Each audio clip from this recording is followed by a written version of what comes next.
And I'm very sorry that we had to ask you to stay online for those people who are participating. But I'm still very, very glad that we have guests from Essex University. 5 of them are here in person. And we have a collaboration with the whole campus of Komaba. With this, we can start a symposium talking about topics of human rights in the time that is threatening to human rights in some way. Okay, so without further ado, sorry, my name is Aiki Harahant.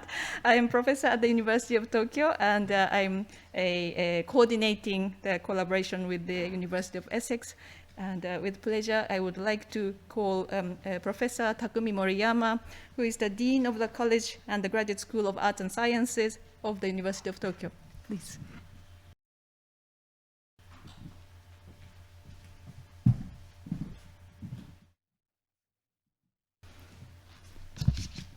Thank you, Harahant-sensei, for presenting me. Distinguished guests from University of Essex, dear colleagues and friends, as presented by Professor Harahant, I am Takumi Moriyama, Dean of the Graduate School and College of Arts and Sciences of the University of Tokyo. It is a great honor and an intense pleasure for me to be able to make a brief speech here at the inauguration of the joint research program of University of Essex and the University of Tokyo. The Graduate School of Arts and Sciences of the University of Tokyo established the graduate program on human security in 2004, where students and scholars study human security, not national security. The notion of human security is based on the idea of focusing on each and every human being and promoting the creation of a society through the protection of individuals and the strengthening of their abilities and capabilities, so that people can live with dignity and escape from fear and deficiency. On the one hand, this idea may guide a study focusing on microscopic problems within a particular area of study, for example, within a village or within a group of villages. On the other hand, this idea may lead a study focusing on macroscopic problems that include a vast region which exceed national frontiers. Most importantly, the idea of human security may put together these microscopic views and macroscopic ones, because each and every human being's life is both based on the particular living site and influenced by national, regional, and global situations. Our graduate program on human security has focused on these 2 points of views and produced master's thesis and Ph.D. dissertations that aim to clarify such subjects as peace-building processes, reconciliation after national or international conflicts, well-being of the marginalized persons, people coping with disorders coming from outside their local communities, and so on. As one of the founding members of the graduate program of human security, I am here immensely proud of and excited by the new alliance of University of Essex and the University of Tokyo, and hope from the very bottom of my heart that this academic exchange and cooperation will bring about fruitful and productive results. Thank you for your attention.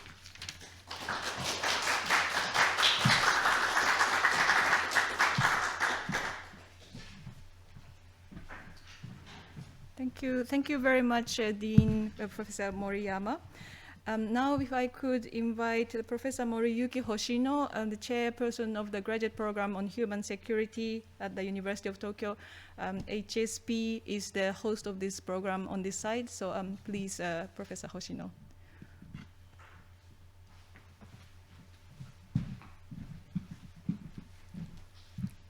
Thank you, Kihara Hanto-sensei, for your kind introduction. So, hello everybody.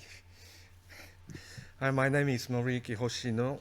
I'm the director of the graduate program on human security in the University of Tokyo, called briefly HSP, like that. That is to say, a human security program. And it is my great pleasure to be here, taking part in this symposium, and to make just a short speech to welcome you, especially our colleagues of the University of Essex, who have flown across hundreds of miles. So, welcome to the University of Tokyo, and welcome to the Komaba campus. Now, let me make a brief description of our program. As Mr. Moriyama has just explained, the graduate program on human security, HSP, was launched in April 2004 in order to nurture human assets and meant to make innovative contributions in the area of human security. HSP closely coordinates between 5 departments in the Graduate School of Arts and Sciences to offer master's and doctoral courses organized around 3 pillars, that is to say, peace, development, and human rights.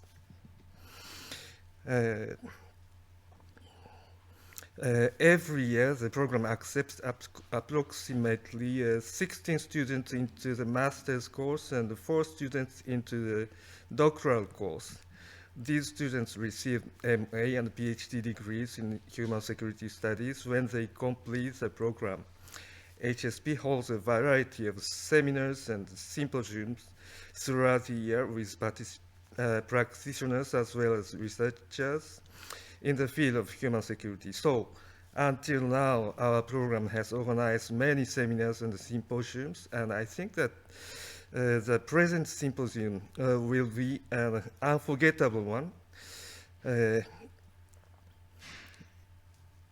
then the population over the world is actually facing serious threats to human security in Ukraine, in Myanmar, in Afghanistan, and so on, not to mention the COVID-19 and climate change, etc. And in this situation of crisis, our exchange and collaboration are all the more valuable in terms of research and in terms of practice.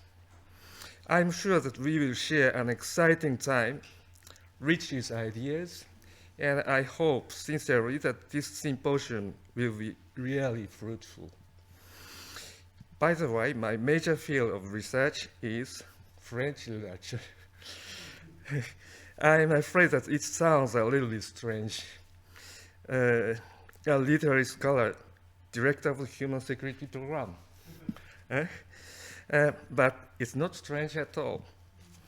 The human right, as well as human security, has always been a central concern of literature of all the time, may it be French, Japanese, or others. So I'm glad too to participate in this symposium as a professor of French literature. C'est mon grand plaisir de participer à ce symposium en tant que professeur de la littérature française. Thank you very much.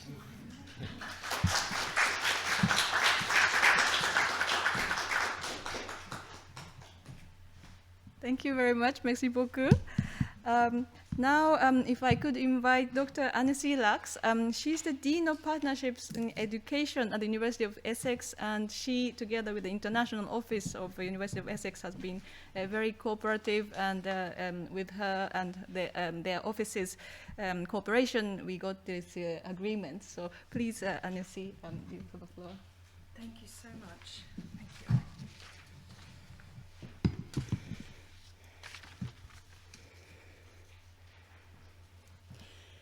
Thank you very much to Professor Moriyama, and thank you very much to Professor Hoshino, and indeed thank you to Professor Chiara Hunt. Thank you so much. It really is with your specific input that all of our colleagues from the University of Essex have the opportunity to be with you today. And it is a real pleasure to stand before you at the University of Tokyo, and indeed to bring our universities together in this important conversation.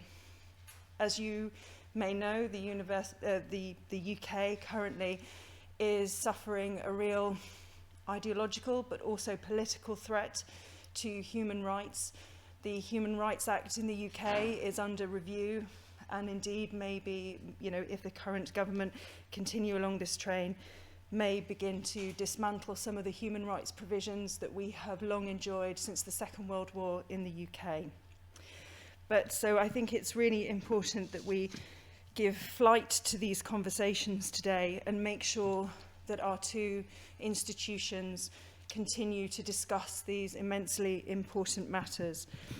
I just want to say a little bit about the Human Rights Centre at Essex, which has earned a global reputation for excellence in the promotion of world-leading interdisciplinary human rights, education, research and practice. The Human Rights Centre at Essex is at the interface between the theory and practice of human rights, conflict and acute crises. Our Human Rights Centre is internationally recognised for the breadth and depth of its research projects.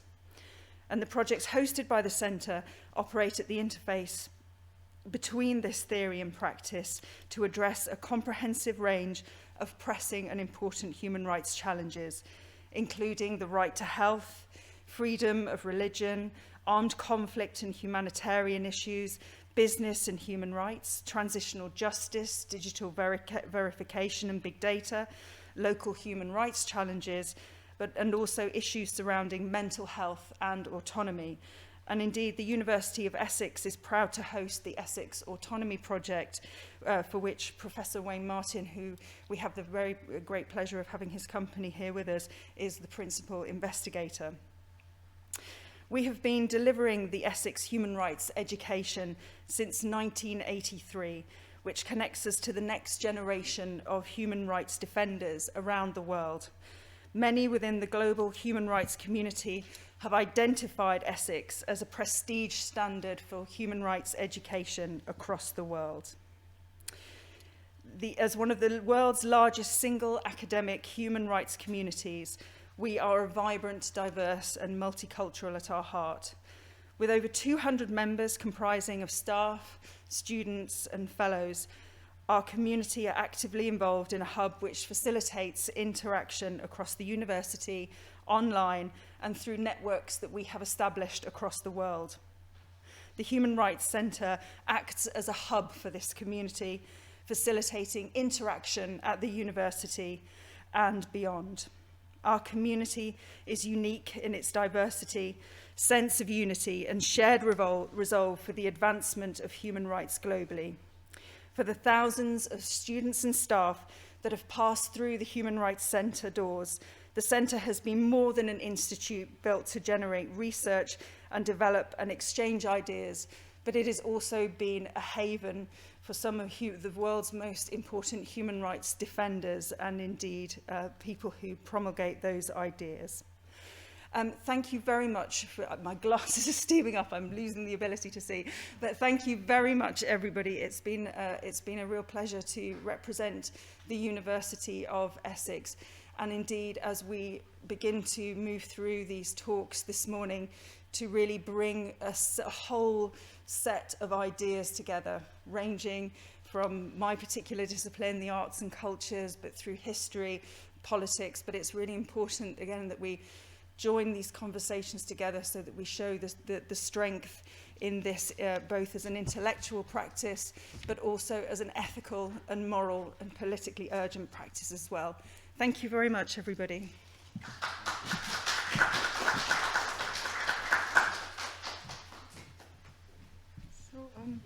Thank you very much, Annecy. And with this, we will close the opening ceremony, and we are going to start at 9:30 with the substance, with the panel 1 on security. Again, allow me to welcome you all again to the Human Rights Colloquium, jointly organized by the Human Security Program of the University of Tokyo and the University of Essex. By the way, my name is Raymond Andaya. I'm a Ph.D. student here at the University of Tokyo at the Human Security Program. And I have the honor of moderating this first of 4 panels for today. And this is the panel on conflict, security, and human rights. So we do have 3 very interesting paper presentations for today from Professor Dorussen and also from Professor Hiroyuki Ogawa and Professor Tomoko, which I believe is joining us online. And the discussant for this panel will be Dr. Dada Docot, who is also joining us online. So just a few notes for this panel. Each presenter will have 15 minutes to make a presentation, and then we'll have about 7 minutes for Dr. Docot to give her comments on the paper presentations. And then after that, we will have question and answer with the audience in person, and if any questions from everyone who's joining us in person and online. So without further ado, I'd like to start with Professor Dorussen's presentation. Professor Dorussen is a professor at the Department of Government at the University of Essex, which he headed in 2013 to 2014. He has been conducting research on international politics, policy convergence, and peacekeeping operations, which I believe is the topic of his paper presentation for today. So, Professor Dorussen, you have the floor. Thank you very much. And I'll set the time, so I'll make sure I'm on time. Today I'm going to talk on the local perception of peacekeepers. And I would like to start off with thinking a little bit why I think this is an important question, and also why this is an area where we know still relatively little about, even though there are a lot of strong claims being made about how the people in the areas where peacekeepers are active, how they think about peacekeepers, how they feel about them. And so there's a real combination of people saying, making very strong statements and actually not having an awful lot of evidence. And so what I'm trying to do in this talk is to give a bit of a survey on what kind of evidence do we actually have on what the locals make of peacekeeping. And I mean, this is important for a number of reasons. I guess there's something went wrong with this particular slide here. But there are a couple of points here that we'd like to make that are important. And first of all, kind of the notion of the perception and the misperception about peacekeepers. And kind of 2 images come to mind here.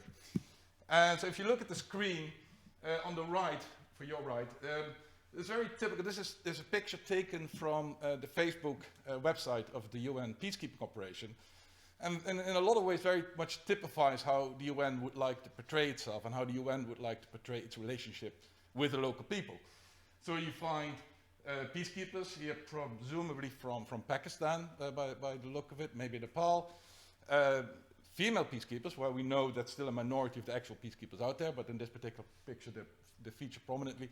And then, of course, local people around them, and they're all very happy and very content. On the left, however, is what you find more typically in the political discourse. It's in Dutch. I kind of stumbled upon it the last week, and this was an opinion piece published by the leading Dutch newspaper,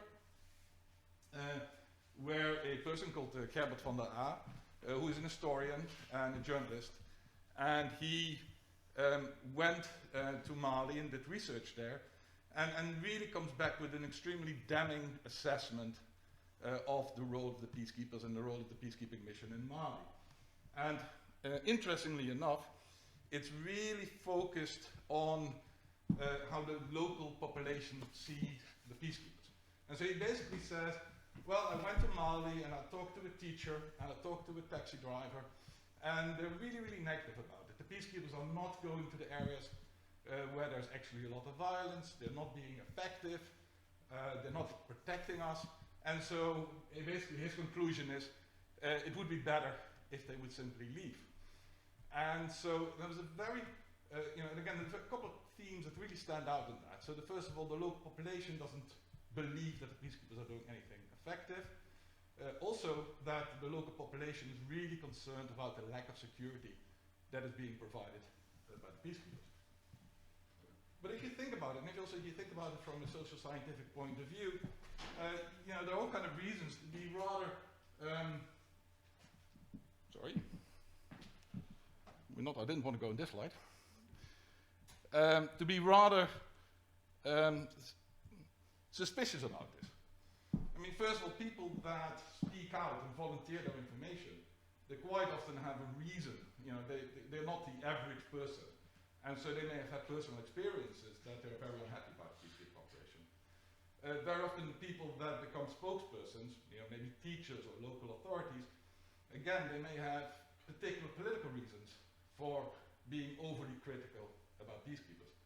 So, if you think about it, it's a little bit like a weekly where people are asked to volunteer their answers on a survey, and we wouldn't really consider that to be representative of what people actually think about peacekeepers. So, rather than simply relying on these, what I would call anecdotal evidence, it's worthwhile to think about what do actually the local population make about peacekeepers. And I do agree with a lot of authors and thinkers that it does matter. And it matters particularly because of the way that peacekeeping has evolved. So if we think about it a little bit, I mean, the crucial distinction here is between the traditional peacekeeping missions and the multidimensional peacekeeping missions that we see nowadays. So in the multidimensional peacekeeping missions, and most of the peacekeeping missions are like that the new peacekeeping missions, so that the ones that got started after 1990. The important part of these missions is a protection of civilians mandate.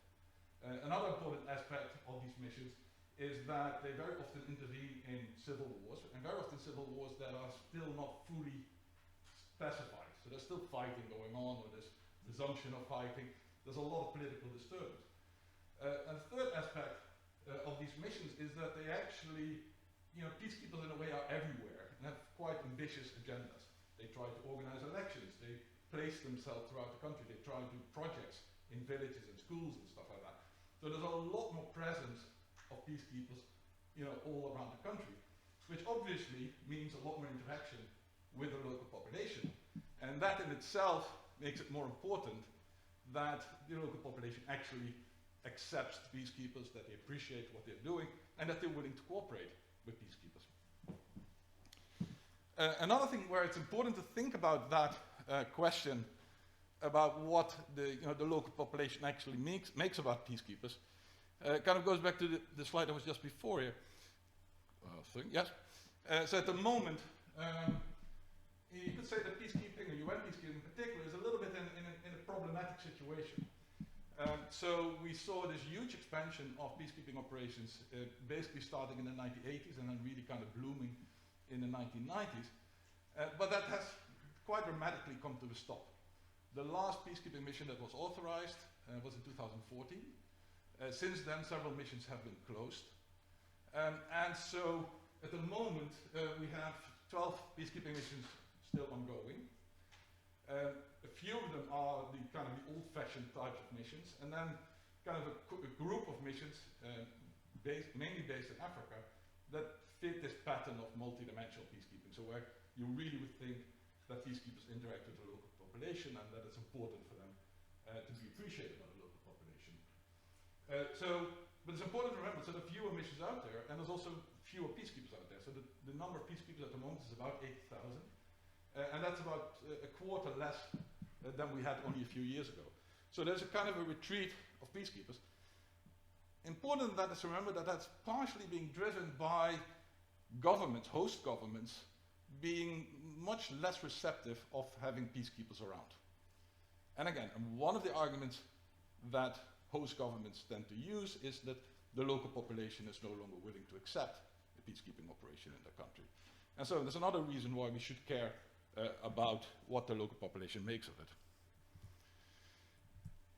And I kind of want to quickly, the final point to kind of put it in context is that, so I'm part of a group of people that have tried to collect data on the impact of peacekeepers by looking at conflict events, by looking at victimization, and to actually see like, well, do peacekeepers make a difference?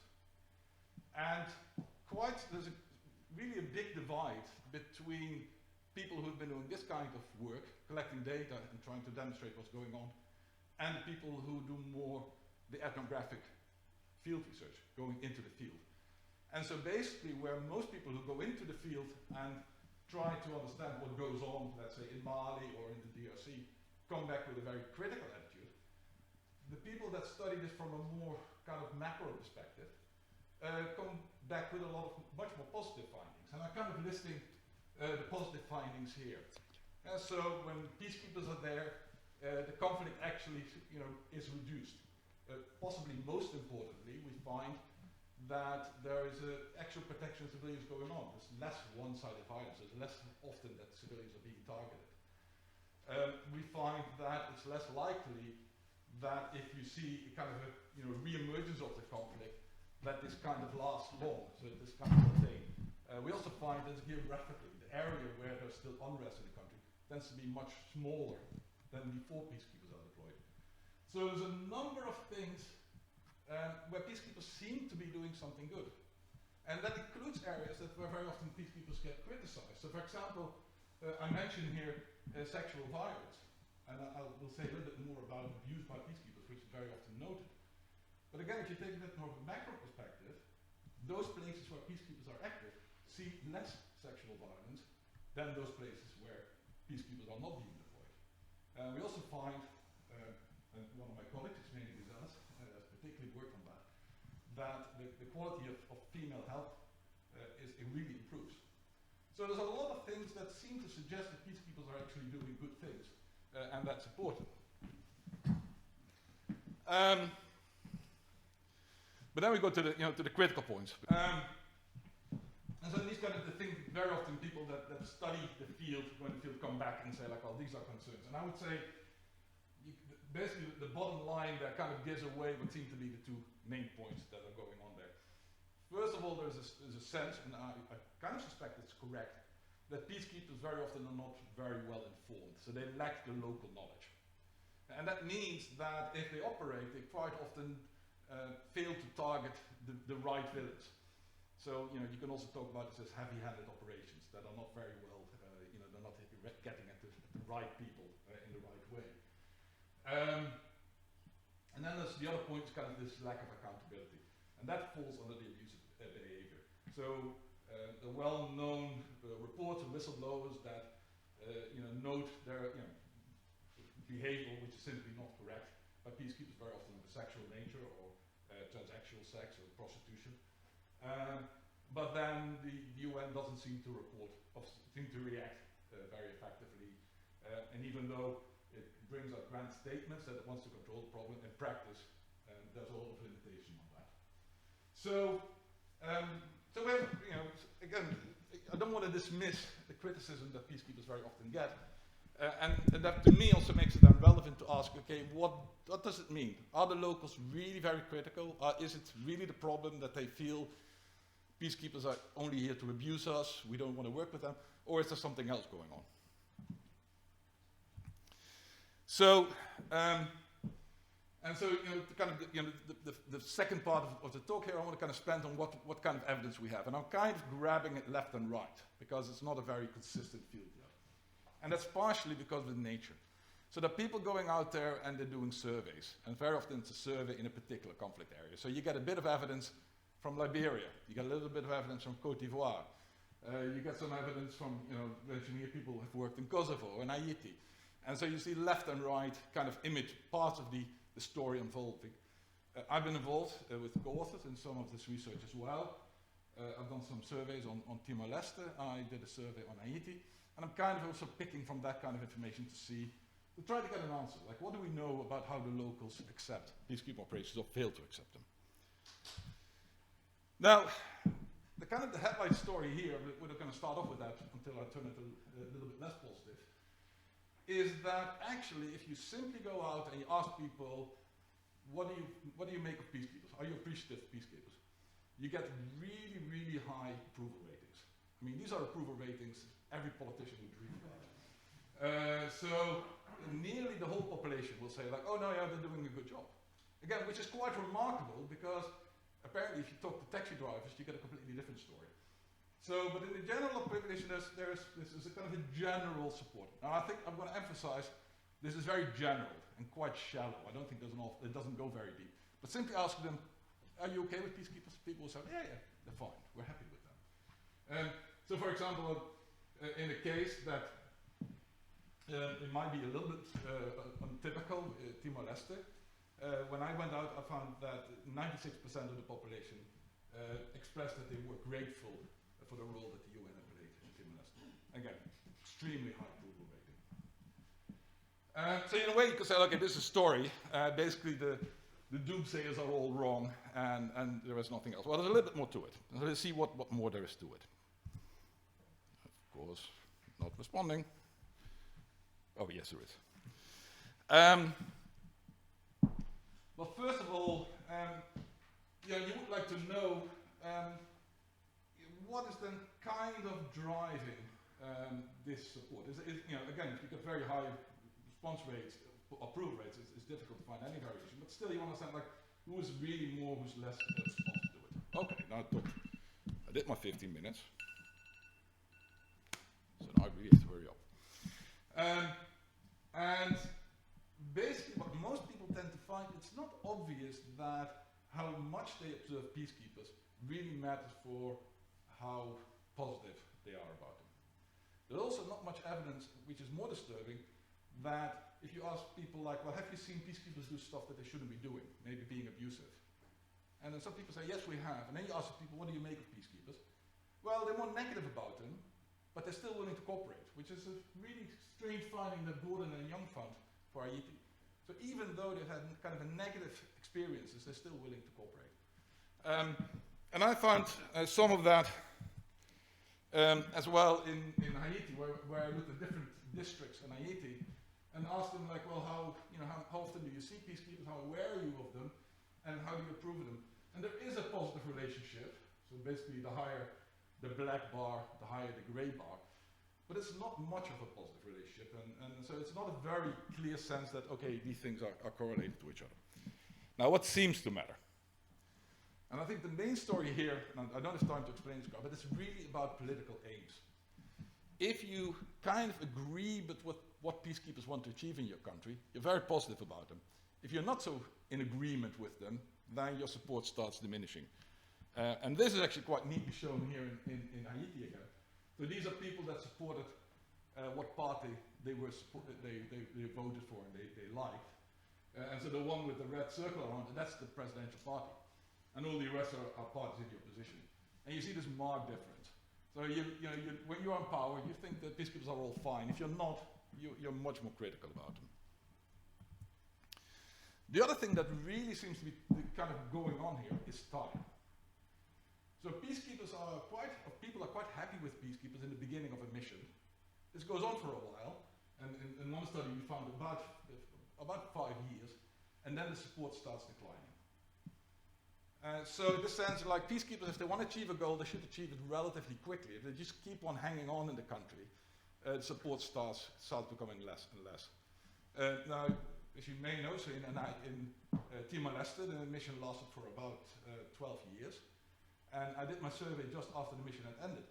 And so I asked people like, well, I asked them about gratitude, but also asked them like, well, do you think they should have gone home earlier? And 74% of the population said, yes, they should have gone home earlier. So it's a clear sense there that they had stayed too long. I'm not going to explain this, there's no time for that, but I do want to kind of see like when approval doesn't mean trust. Okay, this comes out of a survey we did in Haiti, and we asked people to associate words with a peacekeeping mission, and it's also some of the other actors out there. And so one of the words, these are all kind of almost synonyms or antonyms or opposites of trust in different forms and shapes, but one of them was, do you trust them? And somewhat disturbingly, the trust factor was the lowest. So nobody really associated trust with peacekeepers, but neither with international non-governmental organizations or with local non-governmental organizations or even with the local churches. People didn't trust any of them. But if you then ask them about what other things, do you think they're capable, do you think that they listen, you do see a bit of a pattern emerging. Now you see local organizations, this particular column, kind of the black one, that's when you mention most often. You see that people think, the local organizations listen more often to us than the international organizations. The kind of the bigger organizations, they are more capable. One that I absolutely love is one of the terms that people mention, we ask them, do you think they're corrupt? 95% of the people in Haiti think that the local churches are corrupt. And that's unbelievable. So I'm not sure what they're doing. So I'm not going to talk about these things, that's too much. So let's conclude. So I think where the field stands at the moment is that people are generally supportive of peacekeeping operations, so contrary to what a lot of commentators claim. But this support is really shallow. But basically they're, okay, you keep the peace, this is fine.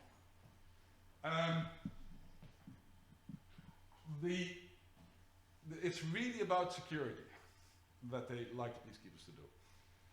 Doing anything more becomes very quickly suspect. And this is research that I quite recently saw by one of my colleagues, where they asked people in Somalia about what they thought about the African Union peacekeepers. And you saw this effect really, really strongly. So there was a general, yes, it's good that we have peacekeepers here to protect us, but one of the main concerns was their heavy-handed operations. They didn't want that. And I think that kind of tells us something that, it's kind of the final point. This idea that the local population doesn't trust or doesn't want to have peacekeepers around, I think to a large extent is actually driven by government and rebel groups. And quite almost cynically motivated by not wanting to be observed, not wanting to be criticized by the UN in their own actions. And again, so that's kind of the overall story where I think what we know at the moment about how the locals look at peacekeeping. And thank you, and apologies for overrunning. That's it.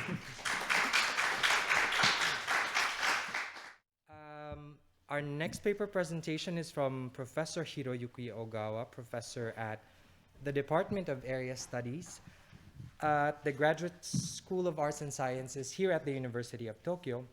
He has conducted research on contemporary British politics and diplomacy, as well as topics related to, to Empire and Commonwealth, Anglo-American relations, and European integration. So without further ado, yes, Sensei, if you'd like to start.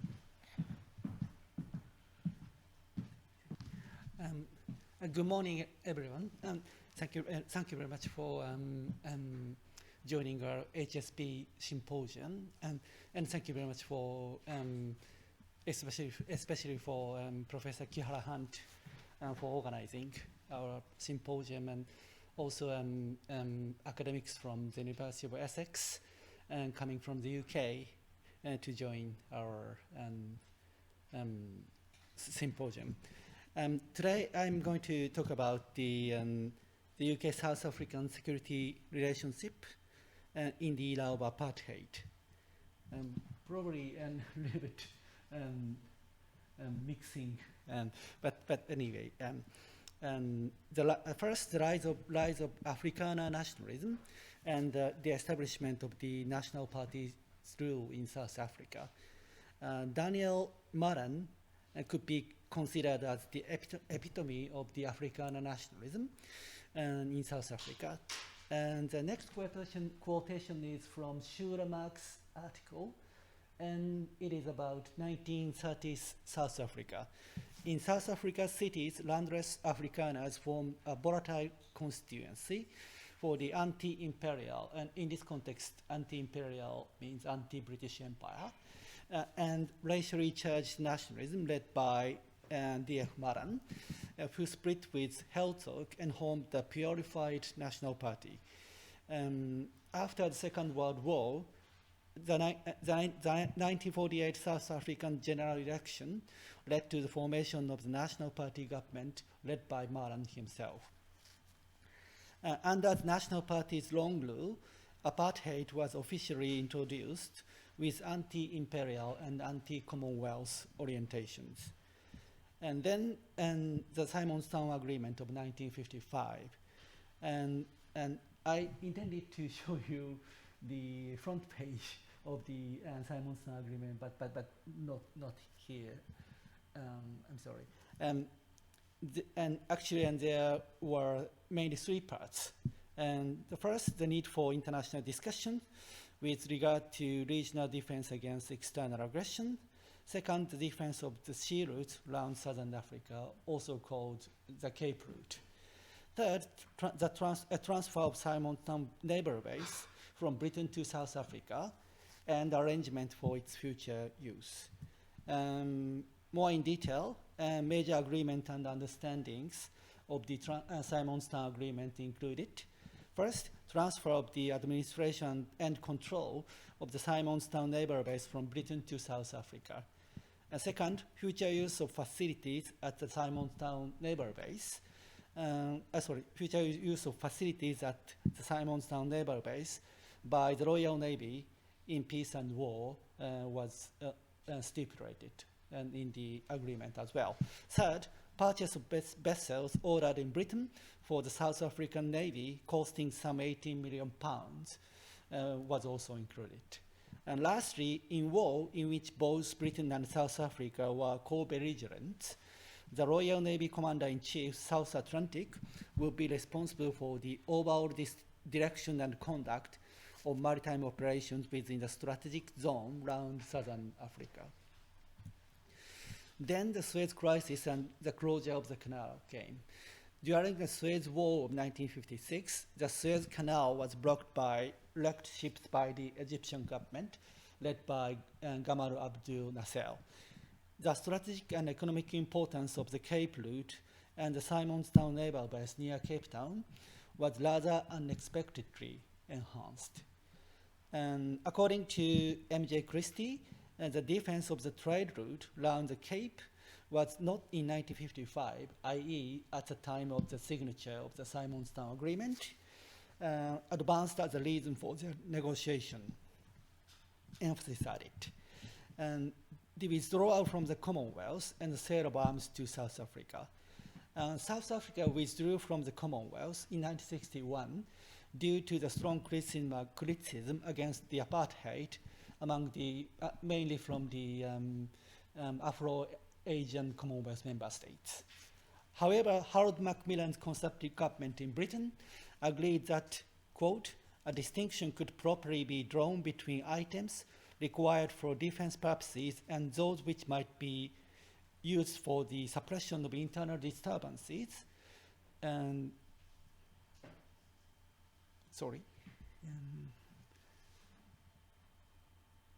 maybe not exactly the same as my own, but could be okay. Yeah, sorry, but it's okay. And I'm sorry. And the export to South Africa of arms and military equipment which were recognizable as required primarily for military purposes should discontinue. I'm sorry, but this is the same as my own quotation, but I'm a little bit confused, I'm sorry. Then the so-called Rivonia trial, often referred as the trial that changed South Africa. And this means the Rivonia trial became the watershed and for South Africans' anti-apartheid movement and also international criticism against apartheid as well. For example, in 1962, Nelson Mandela was arrested and sentenced to 5 years in prison for incitement and leaving the country illegally. And actually, in January 1962, Mandela left South Africa for military training and to gather support for the newly formed armed wing of the ANC, Umkhonto we Sizwe. At the Livonia trial, Mandela and 7 others were sentenced to life imprisonment on charges of sabotage.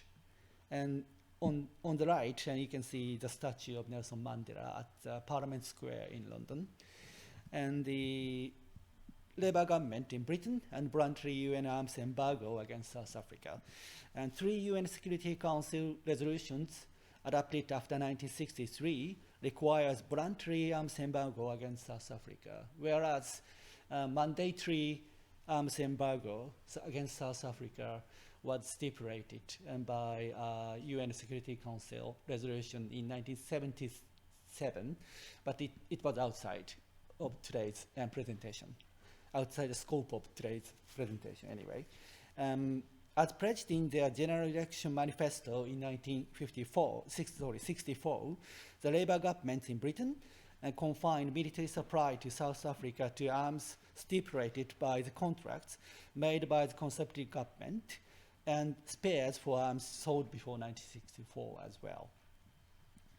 And according to a British Ministry of Defence document produced in 1970, defense equipment supplied to South Africa over the last 3 years or so is mostly spares for ships and aircraft, and much of it is not arms within terms of the UN resolutions. Then the Six-Day War and the leak closure of the Suez Canal. As a result of the Six-Day War, the Suez Canal was blocked again. The closure was much longer than that during the Suez crisis indeed.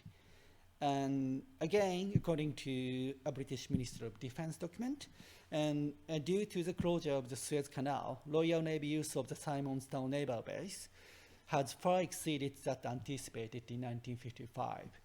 Since the closure of the Suez, the Royal Navy has made extensive use of Simonstown. Also, almost all frigates going to or from the Far East have been called there.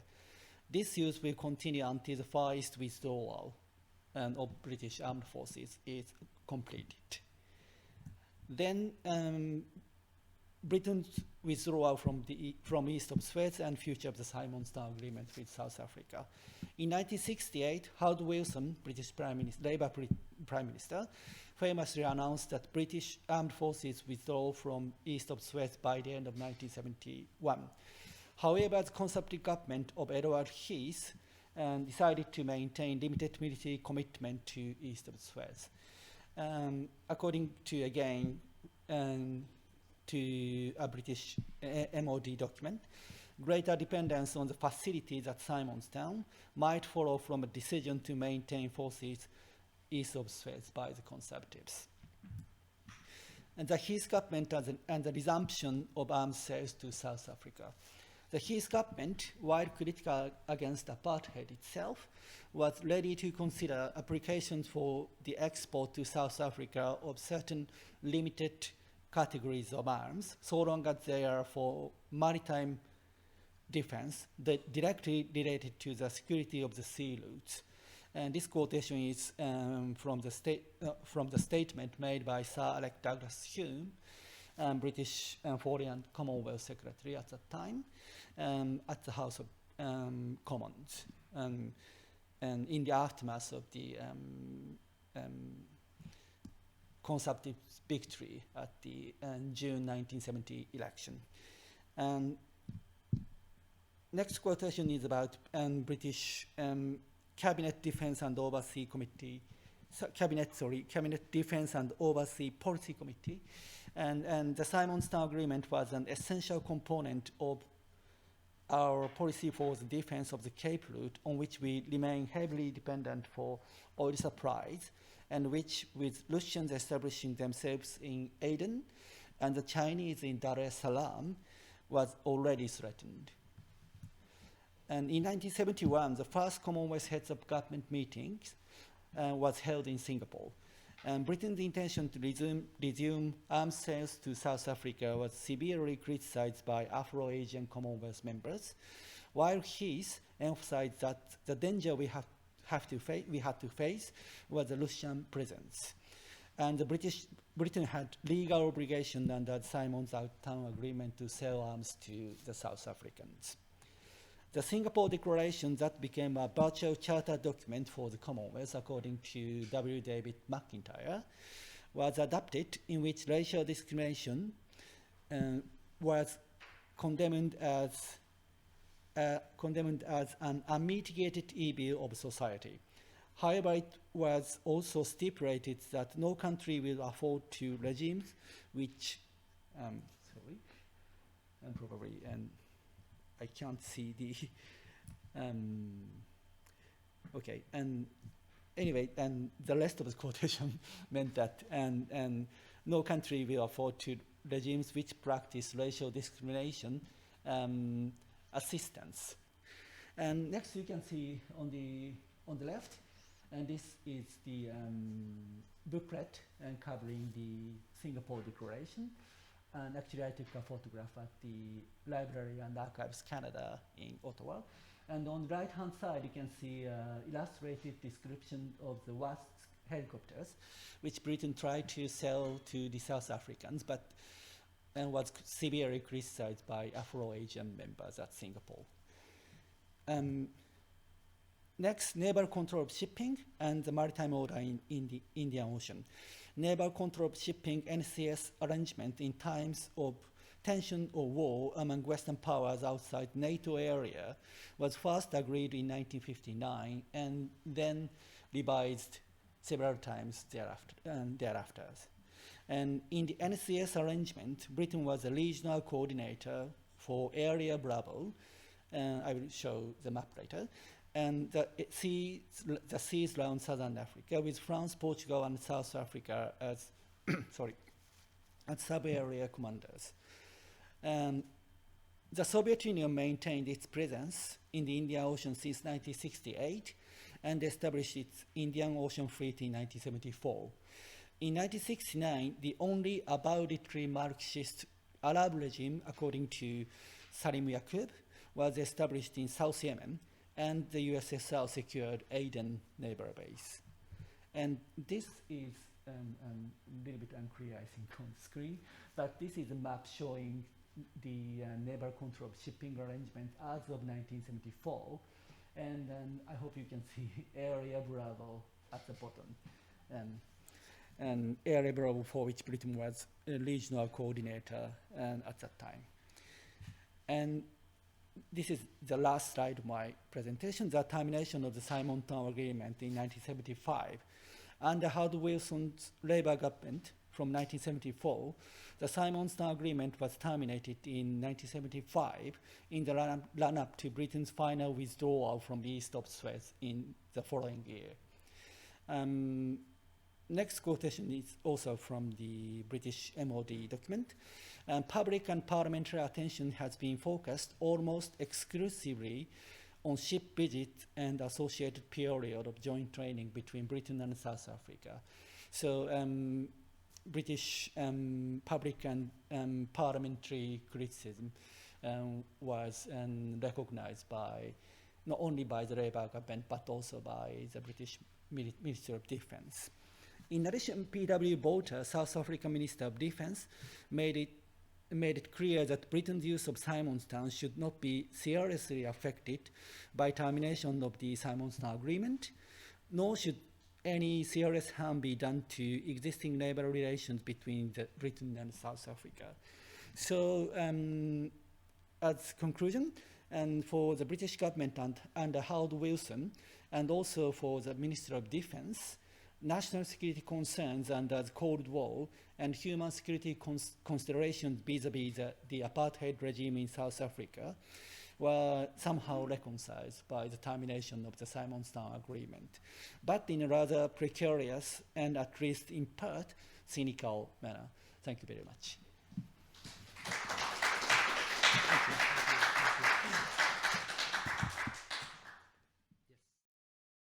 Our last presentation is from Professor Tomoko Ako, who is a professor at the Graduate School of Arts and Sciences. She has conducted research on contemporary China and other related topics in sociology and China studies. So she is joining us from online. Security has aspects compatible with human security. However, in recent Hong Kong, where civil society is rapidly shrinking and speech control is tightened, people are deprived of their rights to pursue a human way of life. So my today's presentation argues how the international community should face Hong Kong under the one country, two systems ruined by the Chinese authoritarian regime.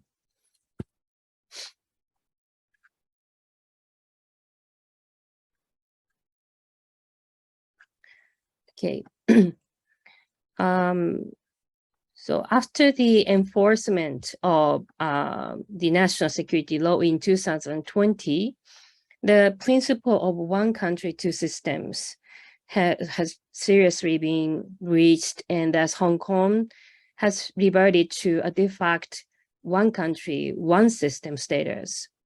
Legislative Council election was held on December 19, 2021. It was originally planned to be conducted 1 year earlier, but it was postponed due to the COVID-19. And that election was just to ensure sort of pro-democracy, pro-Chinese monopoly. And the national security law devastated the Democrats.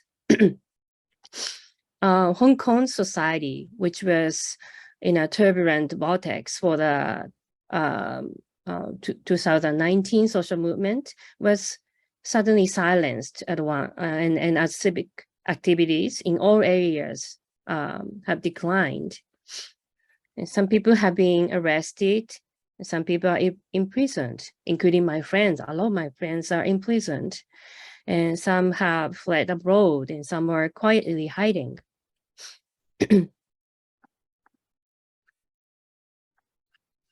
And on June 30th, 2020, China's National People's Congress passed the national security law, as I told you, in Hong Kong, and that prohibits dissident behavior in an attempt to divide the country or overthrow the central government.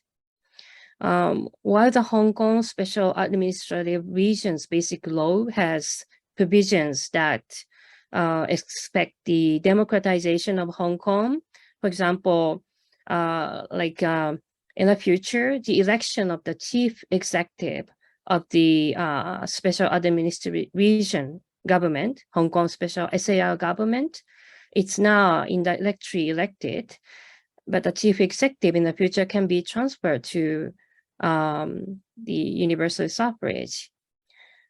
On the other hand, there's also an article, for example, Article 23, to crack down on anti-establishment activities in Hong Kong. And it's obligatory to enact that law, National Security Ordinance, to specifically implement this. However, when the National Security Ordinance Bill was submitted to the Legislative Council in 2003, more than 500,000 citizens participated in the demonstration against the enactment. And finally, it was supposed to be abolished.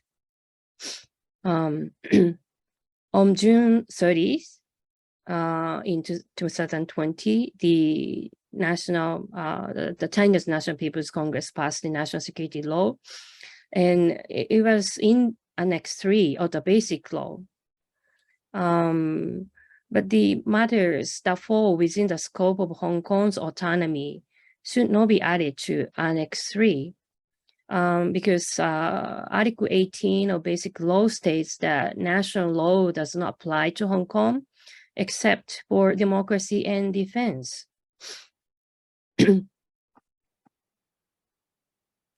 So what are the contents of national security law? The National Security Commission, headed by the chief executive of the Hong Kong SAR government is established. And the Chinese government dispatches advisors to the commission. And the Chinese government has set up a local agency called National Security Maintenance Office in Hong Kong to collect and analyze information on national security and handle criminal cases that threaten national security. The division of the nation, the overthrow of the central government, and the act of terrorism, and the collusion with foreign powers are defined as crimes. Incitement and assistance are widely punished, and foreigners are also targeted. In serious situations, the National Security Office exercises jurisdiction, including forced investigations based on the Code of Criminal Procedure of China, and the Chinese side leads a series of criminal procedures. So the chief executive of Hong Kong will appoint a judge to take charge of national security related trials.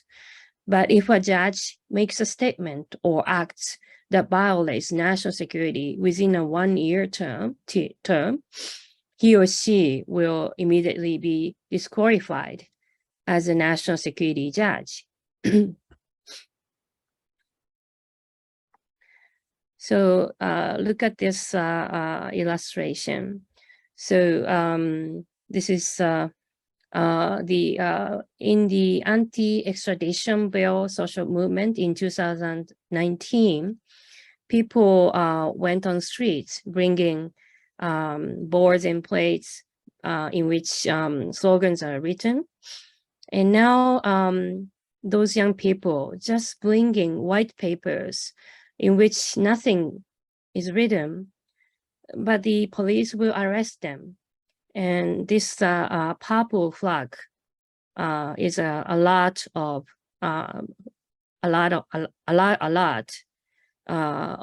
flag. And then the head of the Education Bureau, this guy wearing military clothes, something we can imagine the Cultural Revolution in China. The head of Education Bureau, he ordered schools to remove teaching materials and books that could violate national security law and ban students from singing "Glory to Hong Kong." This song had become kind of theme song for the anti-extradition law amendment bill movement in 2019.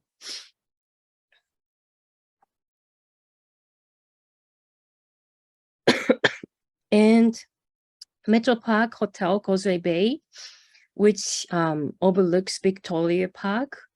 Victoria Park was the base of protest and also the very important venue for the commemoration of the Tiananmen Square incident. But that kind of commemoration would never happen in Hong Kong after the enforcement of the national security law. And this hotel now is the National Security Office.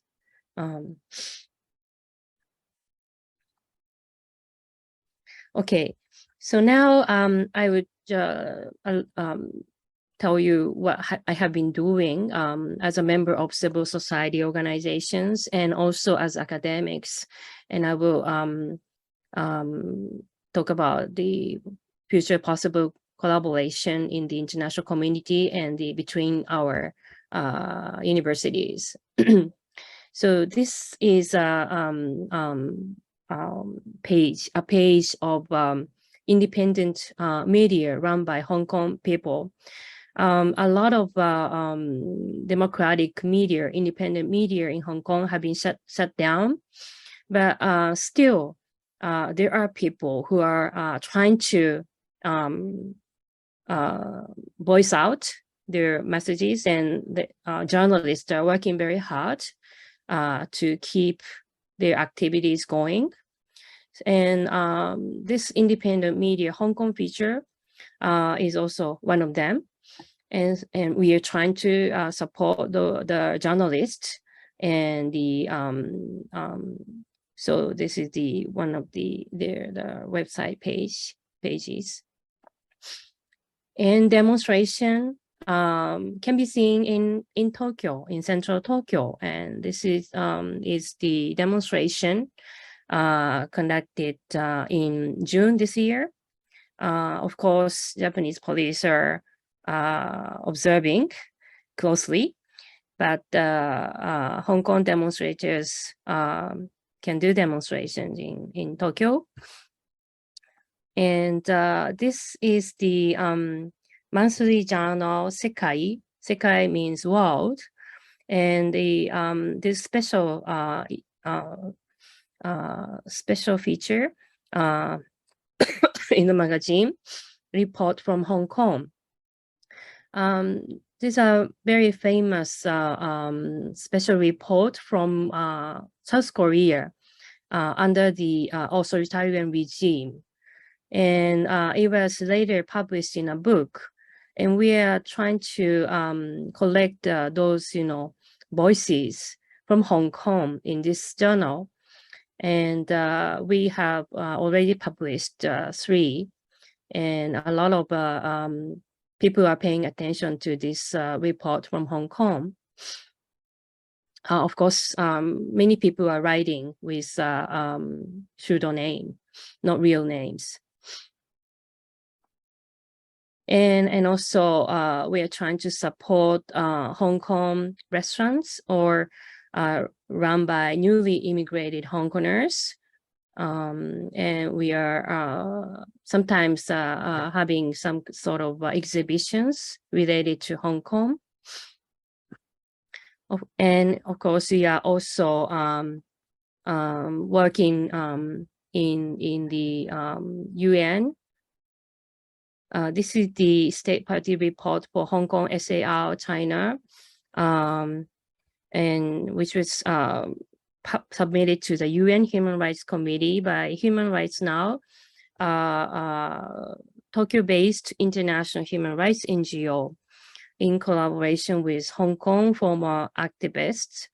We try to do some investigation on Hong Kong police use of power, including chemical weapons. And also we are trying to do some research on access to justice, independent judiciary, and the right to a fair trial. And also we did some reports on freedom of expression and freedom of association. Okay, so now this is my concluding remarks.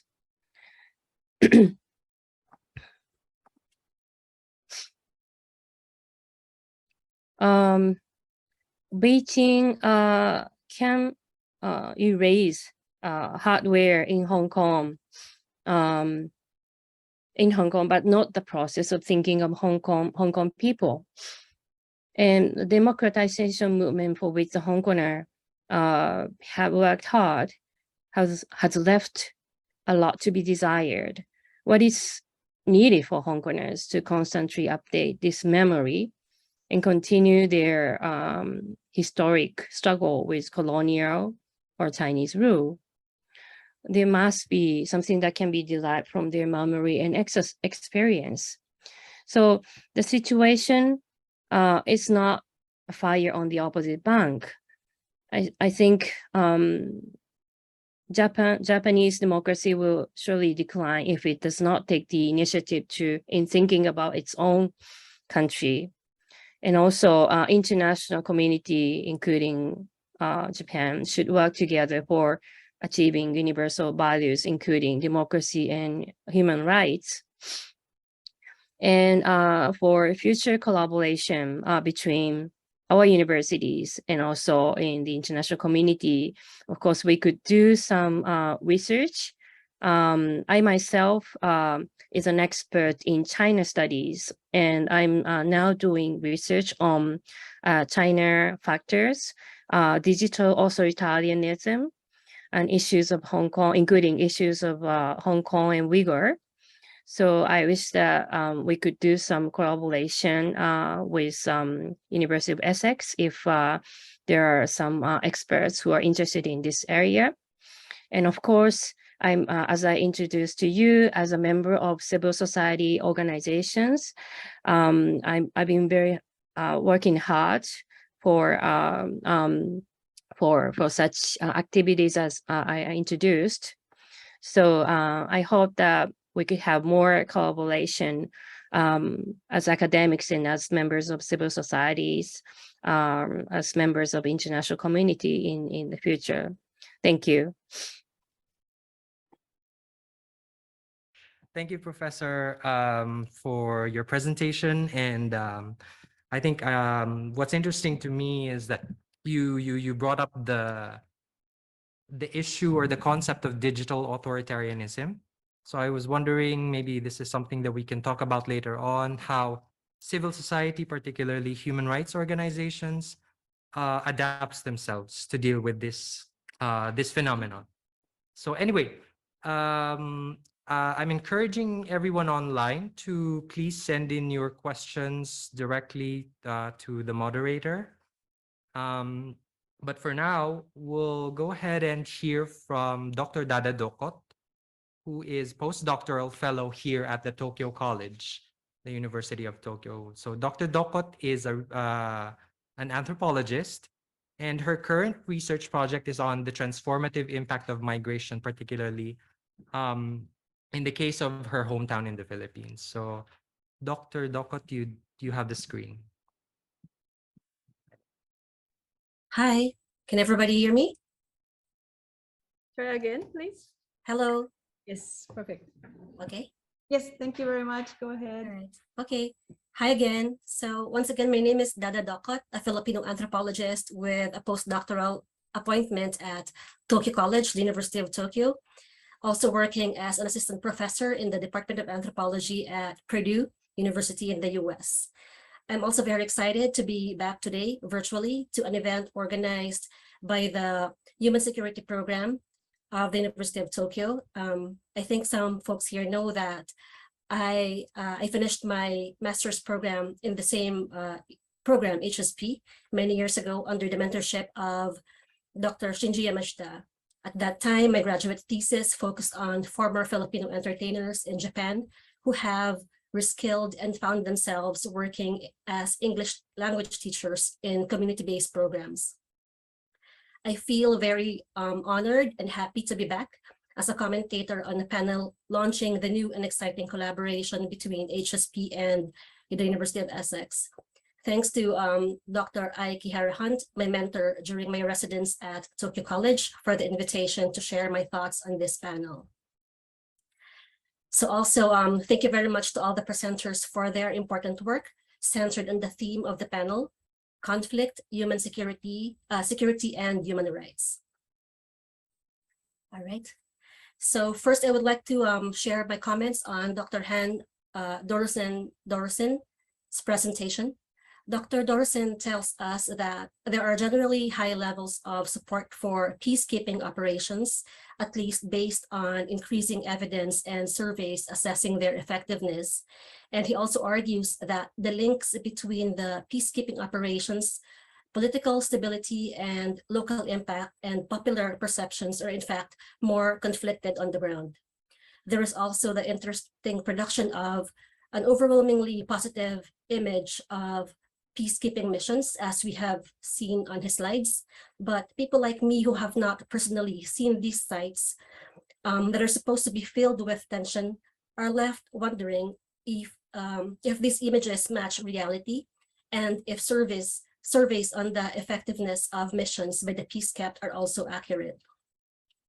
A striking example that I read in a separate paper by Dr. Dorussen and Marian de Vogt, I'm not sure if I'm reading the name correctly, was the results of the survey in Timor-Leste, which showed that 74% of respondents agreed with the statement in the survey that the UN helped Timor-Leste gain independence, but on the other hand, almost 70% also agreed that the missions were riddled with problems and that they were pleased that the mission had left after 12 or 13 years. In the presentation slide about local support for peacekeeping missions, Dr. Dorussen also shared with us that support is very high across all of the stated missions on the slide. So as an anthropologist, the presentation reminded me of the work of anthropologist Robert Rubinstein, who links peacekeeping with what he calls imperial policing. Dr. Dorussen told us that the peacekeeping mission is 76,000 strong in 12 missions.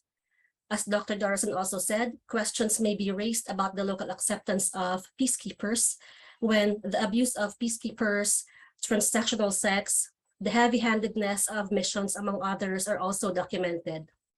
I bring Rubinstein's critical work on peacekeeping up because ultimately I think we have to ask, what are the surveys for, and for which powers and whose interests do they serve and protect? From what models of effectiveness are peacekeeping discourses and survey assessments based?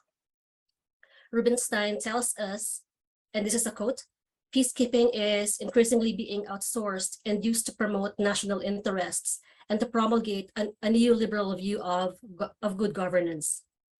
Looking at the development of peacekeeping operations from 1948 to the contemporary times, Rubinstein argues that there developed what he called an informal doctrine of UN peacekeeping. This doctrine, according to Rubinstein, can be likened to imperial policing because the missions were, quote, primarily concerned with the interest of intervening powers, end quote. Rubinstein argues that peacekeeping missions have eventually become an authority that supports a neoliberal, market-oriented, individually based understanding of how societies ought to be structured, end quote. So what was also interesting in Rubinstein's work that I think could be productively used in thinking about survey results showing general support for peacekeeping missions is his analysis of peacekeeping using an anthropological concept called cultural inversions.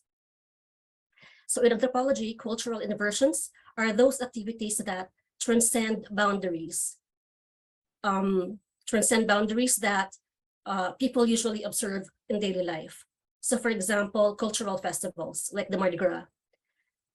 In the Mardi Gras festival, participants are able to perform, to dress up, to speak, and act in ways that are not normative. Rubinstein argues that peacekeeping missions do perform cultural inversions. For example, one element of traditional military operations is the premise that there should be no foreign troops on foreign soil. In peacekeeping operations, this is inversed by the doctrine that other countries' troops, and usually these are countries from the global north, can send troops on sovereign soil under one mission, under one core mission usually defined by the United Nations. Another inversion is that in traditional military operations, those involved are not supposed to be in contact with civilians, whereas in peacekeeping, there is an intense interaction with civilians, and civic organizations are also recruited to cooperate in various ways towards peace building. Rubinstein argues that amid these cultural inversions by peacekeeping missions, confusion reigns. So despite these transgressions or cultural inversions which stir confusion locally, according to Rubinstein, peacekeeping arrives at a troubled country like Haiti or Timor-Leste as an institution that acts on a broad international consensus. How are evaluations constructed out of situations when the aid that comes is packaged as not only a form of goodwill, but also as essentially an internationally supported project? So that was those were my comments on the first presentation. And the second one, I would like to make some comments on the second presentation, which is centered on the theme of security, looking at the case of bilateral relations between the UK and South Africa at the time of decolonization. So thanks very much, Dr. Hiroyuki Ogawa, I truly learned a lot from your presentation.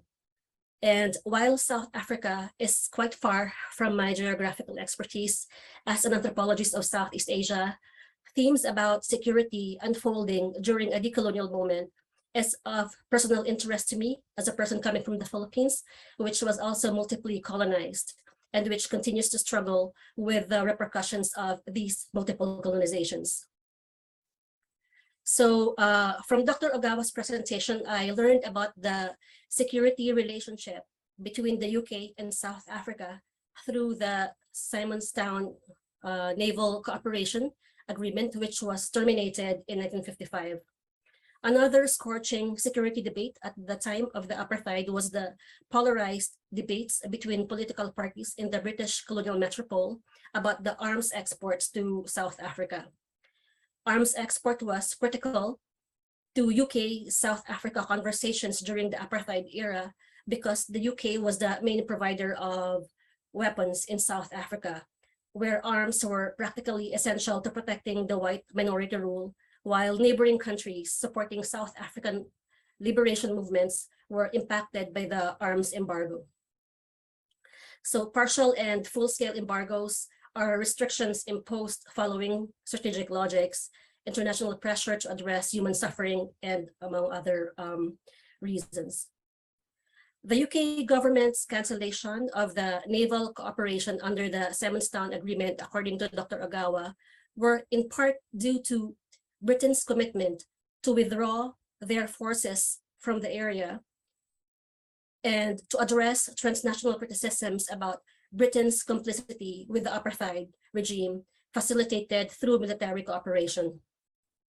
So learning from the presentation today and also from related literature, what was striking to me was that the end of the agreement seemed to have merely ended a formal bilateral agreement concerning the use of a naval base. But as I read from other sources, British ships continued to use the base's facilities anyway. So in fact, it seems to me that the termination of the agreement only served British interest in the region. As Dr. Ogawa shared with us, it would appear that the termination of the contract resolved local and international concerns about neocolonialism and British complicity with the apartheid regime, but these reconciliations or resolutions were arguably merely superficial, as British geopolitical interests continued to operate, but with much reduced cost to the British Empire. So effectively, through the cancellation of the agreement, Britain unloaded pressure and colonial guilt, but continued nonetheless to impose presence in the area, protect its economic and trade interests, and draw resources from the area, which they could still freely access via the naval bases. So consequently, as Dr. Ogawa also told us, there was supposed to be an arms embargo, but heavy military equipment, as he said earlier, were somehow not classified as arms. So in short, only the British Empire was allowed to arm and defend itself amid the embargo. And this is really a history that many colonized countries and many colonized peoples can relate to. In the Philippines, we continue to experience the same.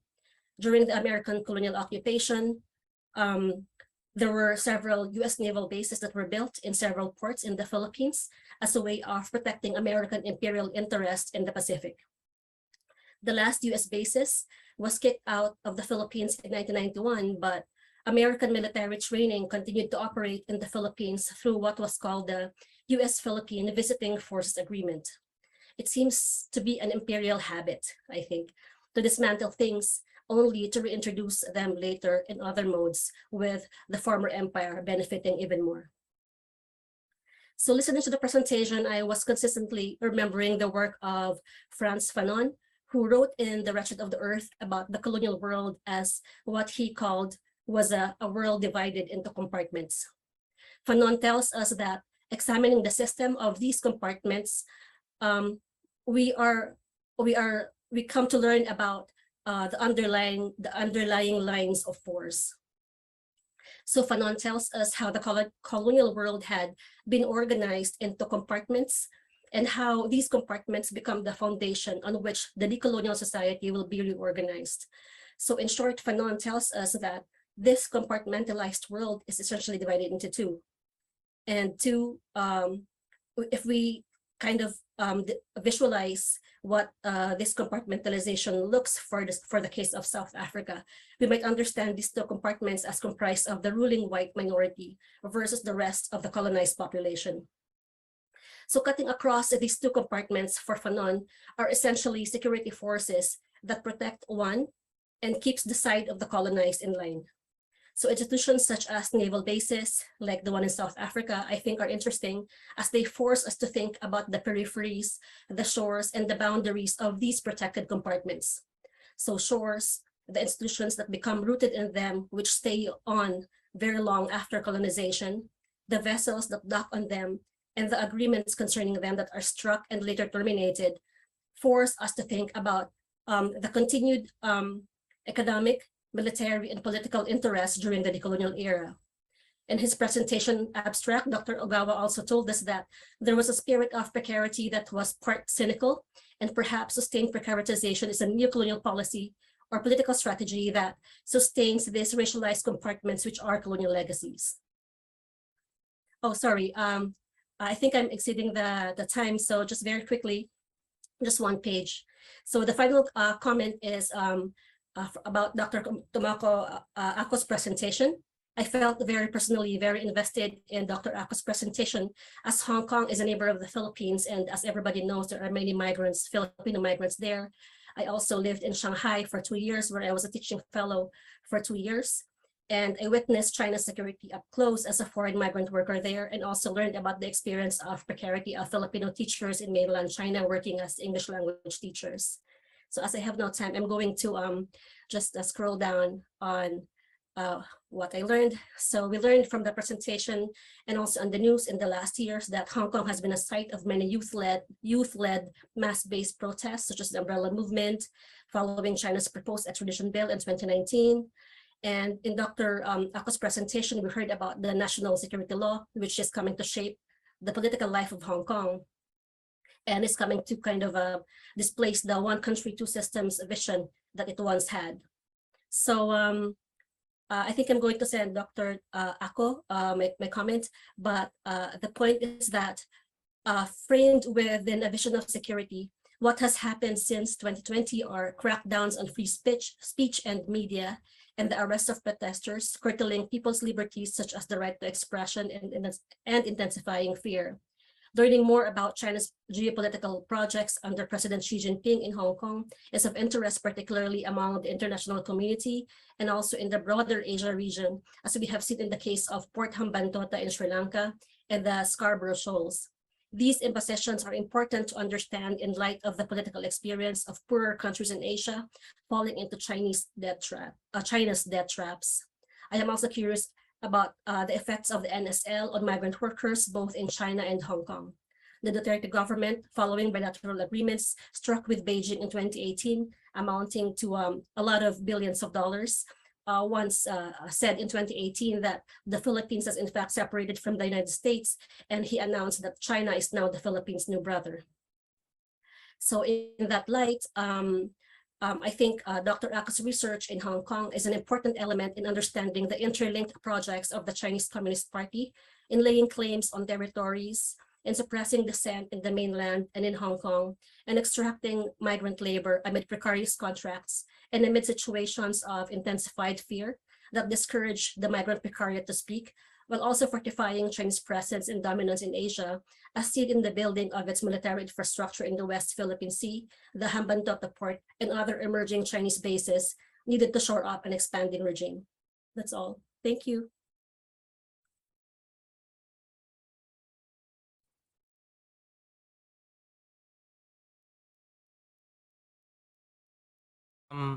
I'm afraid we don't have time for question and answer from the audience, although I did receive some interesting questions from the online audience. But I guess, can I invite Professor Dorussen and Professor Ogawa to the stage so that we can, if you'd like to address some of the points brought up by Dr. Docot. So I suppose we can go to the same order of presentation. So starting with Professor Dorussen first. I'm going to be very, I'm going to be very quick. First of all, thank you very much for your comments. They're very insightful. I'd like to make, again, two brief comments. I think first also to the comment that you made earlier about doesn't matter where the peacekeepers are coming from. There is indeed some evidence that it does matter, but it's not always as simple as you would hope. So the simple idea would be, oh, if you can draw peacekeepers from nearby countries, that the cultural difference would be smaller, and therefore there would be more acceptance. But of course, if you think a little bit longer, very often, it's just being near or being in the same region that can hide quite important tensions and differences. And so sometimes, almost the contrary effect happens, that peacekeepers that are further away, both culturally, are sometimes easier accepted by the local population than people that are seen more as threat or as challenging. And the same is actually also true for some of the abusive behavior. So some researchers did very interesting, extensive research to the use of transsexual sex in Monrovia in Liberia, and first of all documented that it was incredibly widespread, but it was also incredibly widespread by African peacekeepers, because kind of the practice of having a kind of a second wife was much more common, and so it kind of became part of their cultural apparatus, even though it's still not accepted. And that, I think, that kind of one link with that. I mean, if you talk about peacekeeping operations as an imperial activity, I mean, it is actually interesting to look at who the peacekeepers are, and it's, again, very often those peacekeepers are not. It's not the stereotypical forces from Western Europe or the United States. It's very often much more, nearby. Now, we do know that peacekeeping forces need to be authorized, but these peacekeeping forces, again, these are authorized by the Security Council, which is much more broader than simply saying, oh, it's the, let's say, France, UK, or United States. So I'll leave it at that. I mean, again, I thank you for your comments. I think the notion of cultural inversion and the way that peacekeeping kind of converts thoughts about what actually the military does are very interesting. And it does highlight the importance of some of the basic principles of peacekeeping, which is legitimacy in the authorization and also kind of the consent of the countries that are involved in that. And I think that's always very important to keep that in mind, so that it doesn't revert to an imposition of some kind of external ideas about how a country should be ruled. But again, thank you very much for your comments. Yes.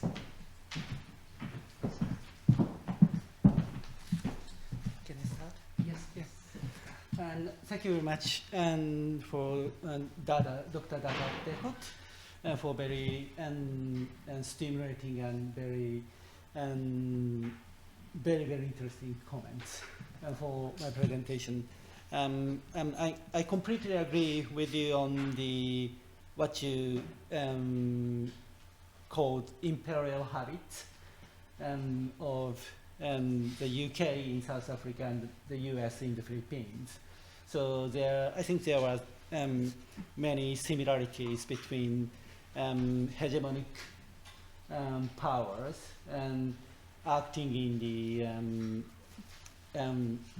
colonial or post-colonial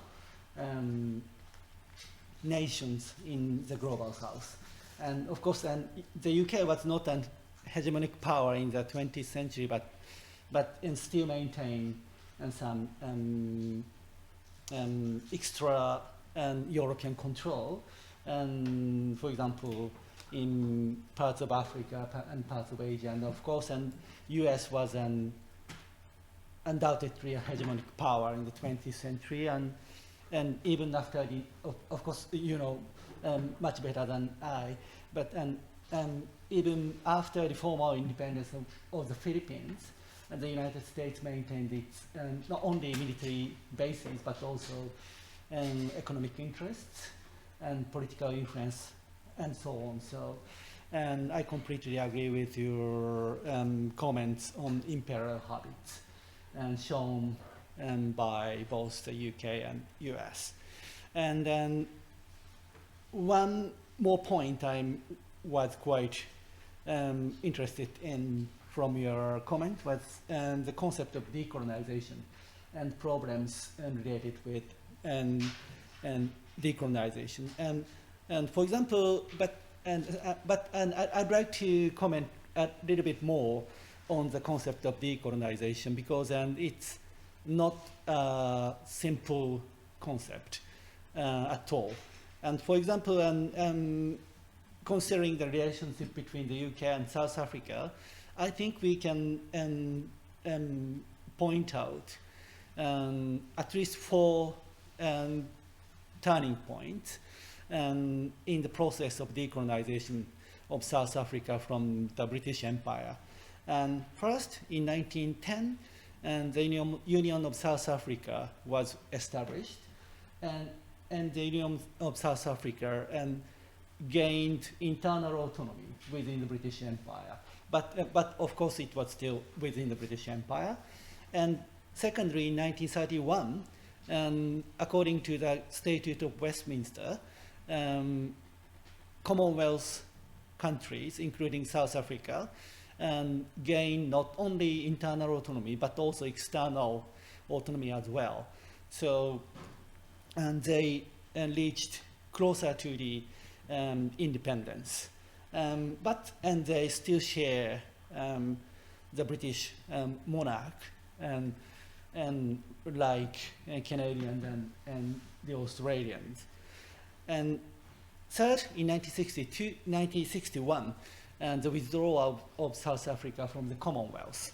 And the Union of South Africa became the Republic of South Africa, as we know now today. And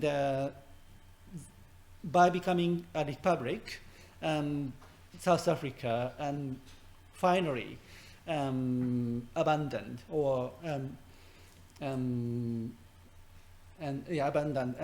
its constitutional tie and monarchical ties with Britain, but by becoming a republic didn't mean that South Africans abandoned apartheid. So I think there remained serious colonization by European settlers and their descendants, their offsprings, and to oppress quite seriously the majority Africans. And so finally in the year 1994, apartheid finally ended, and Nelson Mandela became the first African president in South Africa, in the Republic of South Africa. So I think this could be a kind of the end of the long process of decolonization in South Africa. So I think decolonization is not only a very important concept to understand the relations between Britain and South Africa, but also I think it's a very fluid concept with multiple meanings. But by looking at UK South African relations with using or referring to this crucial concept of decolonization, and I think, as you said, it's very important. And also, I think we can understand UK South African relations more in detail and historicize this very often difficult bilateral relations as well. Anyway, thank you very much for your very precious comment. Thank you, Professor. And Professor Ako, yes, please. Okay, cool. So thank you very much for the comments of Dr. Dada Docot, and particularly thank you for raising the issue of migrant workers. Very, very important because their rights have been very much strictly regulated even before the enforcement of the national security law. They even cannot apply for the permanent residency. So due to the COVID-19 related policies, migrant workers, of course, those from the Philippines as well, they have been facing so many difficulties. And Hong Kong civil society organization are still working hard for them. But after the security law was enacted, yeah, those organizations also face difficulties. So we academics and international communities certainly should pay attention to those minorities people in Hong Kong. Thank you for raising this issue. Yeah, thank you. And yeah, and I quickly comment on the digital authoritarianism because Raymond's question about that, and I'm also doing research on that. Research, yeah, of course we are doing some research on disinformation tactics utilized by Chinese authorities.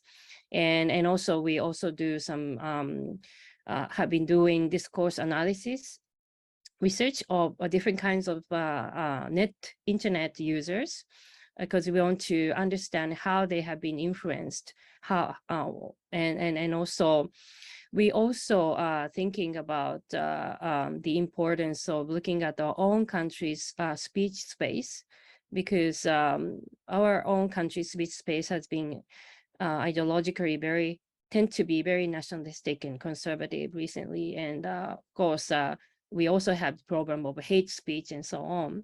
Yeah, so in that kind of aspect, we really need to have a collaborative research internationally. Yeah, thank you. Thank you, everyone.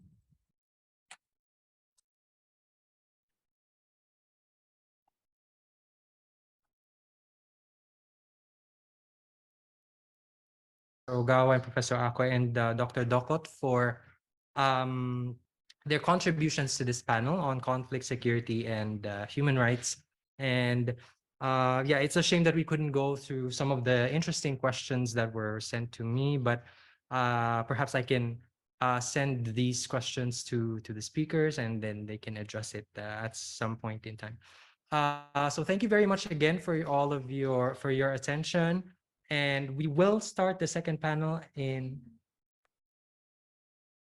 about 10 minutes. Thank you so much. So now we are going into a different sort of area of international, I'm sorry, a different area of human rights. We are going to have lawyers on this panel and talk about different topics of international law. So we have 3 panelists here. And we will have Dr. Marina Lostel, who is from the University of Essex. She has an extensive research into international law, international criminal law, and cultural heritage. And today she's going to talk about who are the victims of the crime of aggression in the conduct of Ukraine. So without further ado, Dr. Lostel, please. Thank you. Thank you, and good night from the silent night of Essex in Colchester. Thank you for the invitation to the University of Tokyo and for the organization of the symposium, particularly to Professor Kihara Hunt. And my apologies for not being able to make it in the end due to a last-minute inconvenience. Now, if I may, I have prepared a bit of PowerPoint because, as you introduced me, indeed, I'm a lawyer, and I'm going to talk about articles of international law as well. And it might be more comfortable if you can read them when they come up. So my talk is who are the victims of the crime of aggression in the context of Ukraine. And this paper proceeds under 4 premises. The first one is that there has been an act of aggression in the context of Ukraine when Russia invaded Ukraine also with the help of Belarus. And what do we mean by an act of aggression in international law? Is defined by a resolution from 1974 of the General Assembly that is very much accepted as providing the definition of aggression, and is the use of armed force by a state against the sovereignty, territorial integrity, or political independence of another state in a manner which is inconsistent with the Charter of the United Nations. This resolution then goes on to explain the different ways in which the act of aggression can be committed. They're not exclusive, but these are exemplary. All of which, or many of which, have taken place in the context of the invasion of Ukraine. The first mode of committing aggression is through invasion, which is what we all witnessed happening in the early hours of the 24th of February of this year, invasion of one state of another state. Second way also is bombardment of one state against another state, which is a method that Russia used, for example, when it started sending cruise missiles against the capital of Ukraine. And blockade of ports is also a technique that has been followed until recently in relation to the Black Sea, and, for example, the capture of the Snake Island, now liberated. An attack of armed forces of the victim state. We have seen violent confrontations, for example, in Odessa, in Mariupol, or Kharkiv. Also, the other ways of committing aggressions, such as a third state allowing its territory to be used as territory to stage more warfare operations, and that is something that Belarus allowed when it enabled Russian troops to try to get to Kiev through that shortcut, and sending of armed bands to carry out attacks, as it happened when Putin sent Chechenian armed forces to Kiev or to Ukraine. So this is just to explain that the act of aggression, as most of the international community will agree, has taken place in relation or between Russia, or from Russia to Ukraine, on the 24th of February. And also the definition of aggression says that no consideration of whatever nature, whether political, economic, military, or otherwise, might serve as a justification for committing an act of aggression. And this is relevant in relation to the rhetorical pseudo justifications that have been tried to put by the Russian leadership of this being a special military operation, denazification of Ukraine, or a reaction to defend itself from the expansion of NATO. That doesn't take away the fact that this was an act of aggression. The second premise for my question is that an act of aggression is one thing, and a crime of aggression, the lawyer token, is another. It means that an act of aggression talks about states committing violations of international law against each other. A crime of aggression involves the individual criminal responsibility of the persons that are behind that decision of attacking another state. And in the case of Russia, there has been a crime of aggression. The crime of aggression has been used in international law in the context of Nuremberg in 1945, after the Nazi regime was defeated, and it had a long dormant period until 2010, when the delegations of state parties to the International Criminal Court decided in Kampala to add the definition of aggression to the material jurisdiction of the International Criminal Court. So the International Criminal Court, in principle, can hear of cases that concern the individual criminal responsibility of persons that commit the crime of aggression. If you look at what the crime means, is the planning, instigation, preparation, whatsoever, of an act of aggression by a person who is effectively in power. So this is normally called the leadership clause. Crimes of aggression can only be committed by persons in government, in the Ministry of Foreign Affairs, etc. And so premise number 2 of this paper is that there are obvious suspects that could be charged with the crime of aggression, Putin, Lavrov, and Shoigu for Russia, and Lukashenko for Belarus. However, please bear in mind that even though the International Criminal Court has jurisdiction over the crime of aggression, it does not have jurisdiction over Russia for the crime of aggression. So the ICC is not a venue that could look into the crime of aggression in relation to Ukraine. The third premise is that because the ICC cannot look into the crime of aggression in relation to Russia and Ukraine, is that there is going to be an international or hybrid tribunal to try aggression. There's been some philosophical debates, if you will, ongoing on whether this is a good or a bad idea.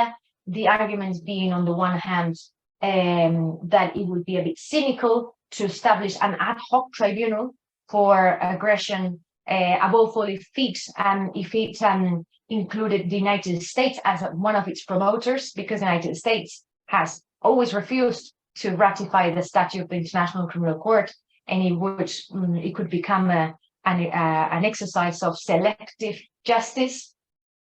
Others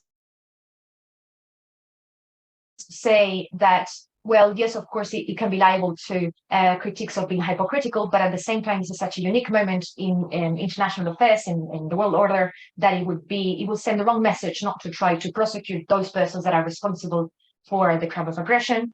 Others are skeptical for more practical reasons, such as you might establish an ad hoc tribunal in Geneva or The Hague, but how are you going to apprehend and arrest the leaders that might be charged with this crime? And something that might possibly never happen. And if it never happens, is this tribunal going to be open to trials in absentia, in the absence of the accused, and so forth? I know this debates, but also for me, the takeaway is that we don't know when, we don't know how, and by who, but there is such a political international will to create such tribunal that I am quite confident that it will exist in one shape or another. For example, a couple of months ago, the Parliamentary Assembly of the Council of Europe has called on the organization's members to establish a tribunal, quoting, to investigate and prosecute the crime of aggression allegedly committed by the political and military leadership of the Russian Federation.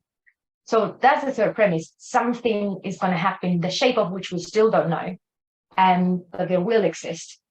And the fourth one, and this is where I'm starting to get to the question, is that since 1998, when the International Criminal Court statute was drafted, victims have now become part of the telos, of the DNA of international criminal law, or more broadly, of international criminal justice. For example, once you look at the statute of the International Criminal Court, you would realize that victims are mentioned a bit vaguely in the preamble and then in a couple of articles, but they do not form part of the backbone of the International Criminal Court. This is because the discourse on victims was something that joined the negotiations of the ICC at the last minute, and the inclusion of victims in the ICC statute was an exercise of diplomatic pragmatism. From that event in 1998 to today, we have witnessed how victims are part of the skeleton and the reason of being of international criminal law. Just as the ICC, which is pioneer in this area, you can see this at the institutional level. There are at least 4 sections at the International Criminal Court that deal exclusively with victims. And also victims at the substantive level have 2 very important rights. One is the right to participate in trial, which means that through a common legal representative, victims make opening and closing statements at trial. They can question witnesses, they can lead evidence, so they can present their own documents and their own witnesses, and they have access to the confidential record of the case. When there is a conviction, victims have a right to receive reparations, that is, to have a remedy for the harm that they have suffered. And so far, in the different cases that have resulted in a conviction at the ICC, more than $44 million have been ordered for reparation programs, including compensation in favor of victims. So the upshot of all these four premises is that, in my view, there are reasons to believe that there will be an international or a hybrid tribunal for the crime of aggression in relation to Ukraine that will feature a victim component. And even if my premises are incorrect and this tribunal doesn't come to fruition, the Russian aggression over Ukraine represents such a textbook example of what the crime of aggression is, that it also provides an instantly classical scenario to test the question, who are the victims of the crime of aggression? And you might wonder, why is this even a question, above all for the non-lawyers? Well, the question comes because of a physical recognition issue. When we talk about victims of killings, of torture, of rape, or persecution, we instinctively know who they are, because they are the ones who have suffered the harm in their bones, if you will. It is them and their close ones, for example, their relatives, who can become victims under these international legal systems. In an episode of pillage and destruction of property, the victims become those who have a property right over the goods that have been destroyed and so forth. However, the conundrum in this, in the event of aggression, is that the act of aggression has always been thought as an act against a state. That is, an act against an abstract entity whose territorial integrity and political independence are attacked and violated. So who can be the human victims of a crime that has always been thought to be committed against the state? What persons and organizations, if any, could qualify as victims? They're not as easily directly identifiable as a victim of torture. To respond to this question, there are two models of inspiration from past practices in international law, both of which are useful, none of which provide a directly transposable model to respond to the question, who are the human victims of the crime of aggression. The UN Claims Commission between Iraq and Kuwait that was established in 1981 is one of those examples. This was a claims commission that stopped its operations in February 2022, so 31 years after it had been established. It was established by the Security Council through a resolution as a response to the invasion, illegal invasion, excuse me, of Iraq against Kuwait. And it was thought of as an administrative body that had to deal with compensation claims by claimants, not victims. They were not called victims, but claimants that had suffered harm as a result of the invasion. However, the claims in the UNCC were against the state of Iraq, and Iraq was the one responsible of responding with money coming from their oil production. So it's not a very directly transposable model for mainly two reasons. It does not talk about victims, and it is a model of responsibility of the state. And also, it was not a tribunal, but an administrative body in charge of just handing out money when applications were successful. The International Criminal Court has a very now robust jurisprudence and case law in relation to who can be considered victims, their rights. Is something that has been negotiated by 123 states. So in terms of legitimacy, is a bit higher than just a resolution of the Security Council. It is a tribunal, it is a court, it's not an administrative body. It talks about victims as opposed to claimants. And it entertains cases against individuals. Only persons are tried in International Criminal Court, not states. And there is the very significant parallelism that even though the ICC does not have jurisdiction over Russia for aggression, the ICC does have jurisdiction over the crime of aggression in general, in theory.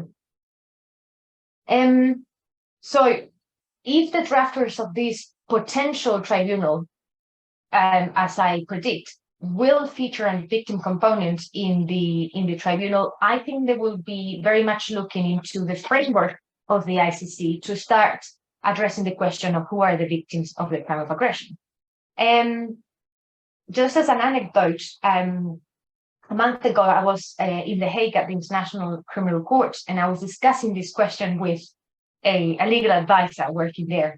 And this person said, well, but the victim is the state, coming again from this idea that the victim of aggression is the abstract entity of the state. It cannot be humans. How could the court say that? But this response overlooks a very interesting, more or less recent development at the International Criminal Court, which is that the ICC has already had to identify human victims arising from a crime that was directed against property. You might have heard of the Almaty case at the ICC that revolved exclusively around the charge of destruction of cultural property in the town of Timbuktu in the north of Mali. That was the only charge, destruction of cultural property, and yet the ICC, when it went to the reparation stage, had to decide who were the human victims of this attack. Because not all the crimes that are under the ICC jurisdiction involve humans in an evident manner. And they did identify a number of human victims. And I'll say something about that later. So I am borrowing from the framework of the International Criminal Court and its understanding of victims. The definition is that victims can mean natural persons, that is, human beings who have suffered harm as a result of the commission of any crime within the jurisdiction of the court. And it can also be organizations, that is, legal persons, as long as the harm that they have suffered is to their property. For a victim to be considered as such and be granted the rights of participation and reparation, they have to prove that they have suffered harm as a result of a crime.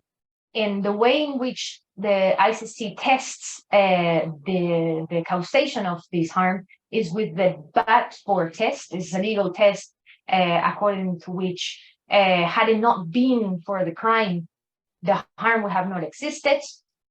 And the proximate cause test requires that there is a degree of proximity, spatial and temporal, between the occurrence of the crime and the derivative harm. And this is where things become complicated to understand who the victims of the crime of aggression are. Because what is the temporal scope of the crime of aggression? And this is something that is not clear at all. How long does the crime of aggression last? There are two ways of responding to the question, and depending on the answer, the response to the scope of victimization changes greatly. And one could understand the crime of aggression to be punctual in time, to happen the moment that the first wave of attacks happen and then an armed conflict begins. So one way to understand aggression is, in the context of Russia, is the day of the 24th of February. That's when the act and therefore the crime of aggression happened. And then from the 25th of February onwards, we have a state of armed conflict where a different set of rules apply, called international humanitarian law, or the law of armed conflict, that regulates combat between armed forces. If we understand the crime to be punctual and to be limited to the events of the 24th of February 2022, the victims of the crime of aggression would be those persons who suffer death and personal injury that resulted from the initial attack on the 24th, destruction of buildings, sports, and houses, again connected to that initial wave of attacks, the first wave of refugees that had the means to leave quickly Ukraine towards Poland, Hungary, and so forth. And also the thousands of men between 18 and 65 from Ukraine that from one day to another became conscripted into the armed forces of Ukraine as a result of the aggression of Russia. And of course, the direct and consequential economic and moral damage caused to around 40 million people in Ukraine. If, however, the response to the legal question about the temporal scope of aggression is broader, and we understand aggression to begin the day that it starts, but end only when peace is reached, one way or another, whenever that happens, then the victims of aggression potentially become everyone. Everyone, including combatants, everyone, including lawful deaths. Because the context would be that the crime of aggression has casted its shadow over all the hostilities and all the combat, and any death that happens is harm resulting from the crime of aggression and is unfair. And this will mean that victims will extend to those civilians that were harmed as a form of incidental damage. In this incidental damage of civilians, when civilians die as a collateral damage, is lawful, it's not nice, but it's lawful. Those will be still victims, even though their death occurred in accordance with the rules of international humanitarian law. Soldiers that died in combat in accordance with international humanitarian law will also become victims of the crime of aggression, if aggression is a sort of superimposed crime that governs the whole affair. Every incident of destruction, civilian, military, cultural property, lawful or not, according to the rules of international humanitarian law, would still be within the scope of victimization, because they will be a consequence of the crime of aggression, and all waves of refugees and so forth could also be considered victims of aggression. This potentially expansive breach of victims in the context of the crime of aggression, as Darcy, one author, put it, might bring the narrow concept of victim that we have seen so far in international criminal law closer to the global experience of conflict and victimhood that is actually suffered when these things happen. Apart from the human victims, there are other entities that one might think of potential victims of the crime of aggression. One would be the state. Even though the ICC rules do not regard the state as a potential victim, since this tribunal would not be bound by the rules of the ICC, it could improvise. And in the example of the UN Claims Commission between Iraq and Kuwait that I mentioned before, Kuwait as a victim state could claim compensation from Iraq. So there is a precedent of the state being considered a victim. And then there is another interesting entity, which is the international community. The international community as an abstract entity could also be entertained as a victim of the crime of aggression, because there is a partial precedent in this regard. Before I mention the case against Al-Mali concerning the destruction of World Heritage Sites in the north of Mali in Timbuktu, and when the trial chamber of the International Criminal Court had to identify who the human victims of this crime were, it started by the international community. It said World Heritage Sites are cultural property of outstanding universal value.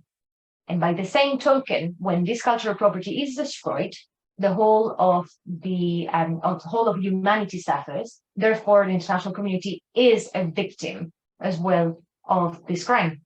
So maybe you didn't know until today, but you as a whole were declared a victim of the crime of Al-Mali. And I think the same logic can be applied to the crime of aggression, because one of the reasons why the international community was considered a victim of cultural property is because even if you rebuild the property, that was an ancient monument, it will never be the same. It will always be the reconstruction of what it once was. And when you apply that analogy to the world order, whatever it was, before the 24th of February, that word order was whatever disrupted the night or the morning of the 24th of February, and it would no longer be what it once was.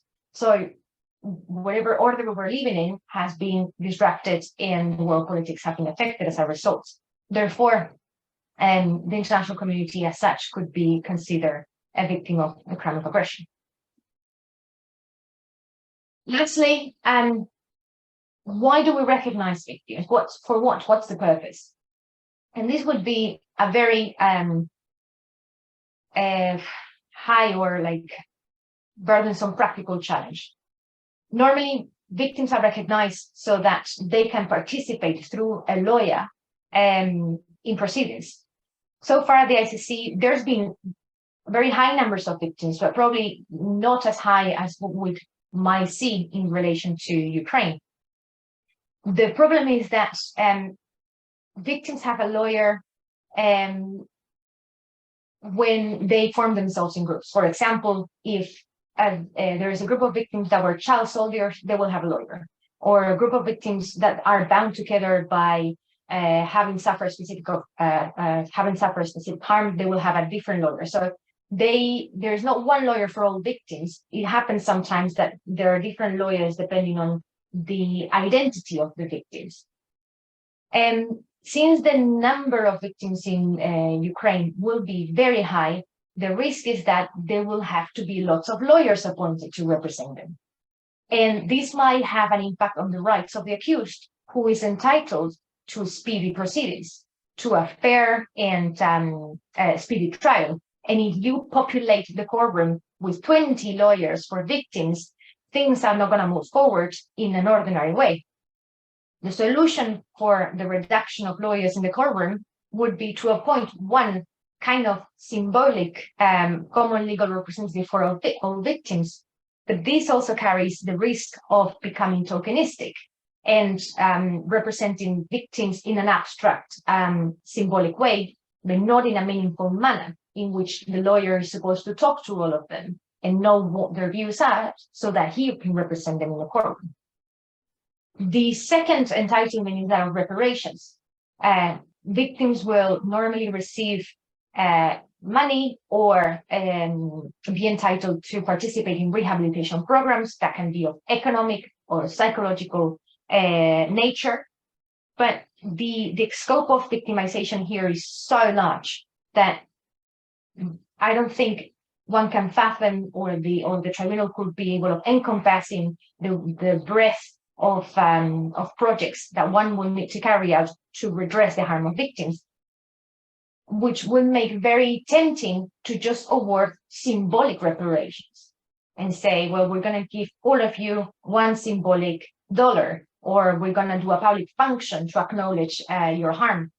At which point one might wonder, why do we even have to engage with victims, ask them questions, make them apply to reparations? Because it's not an automatic entitlement just for them to receive a recognition.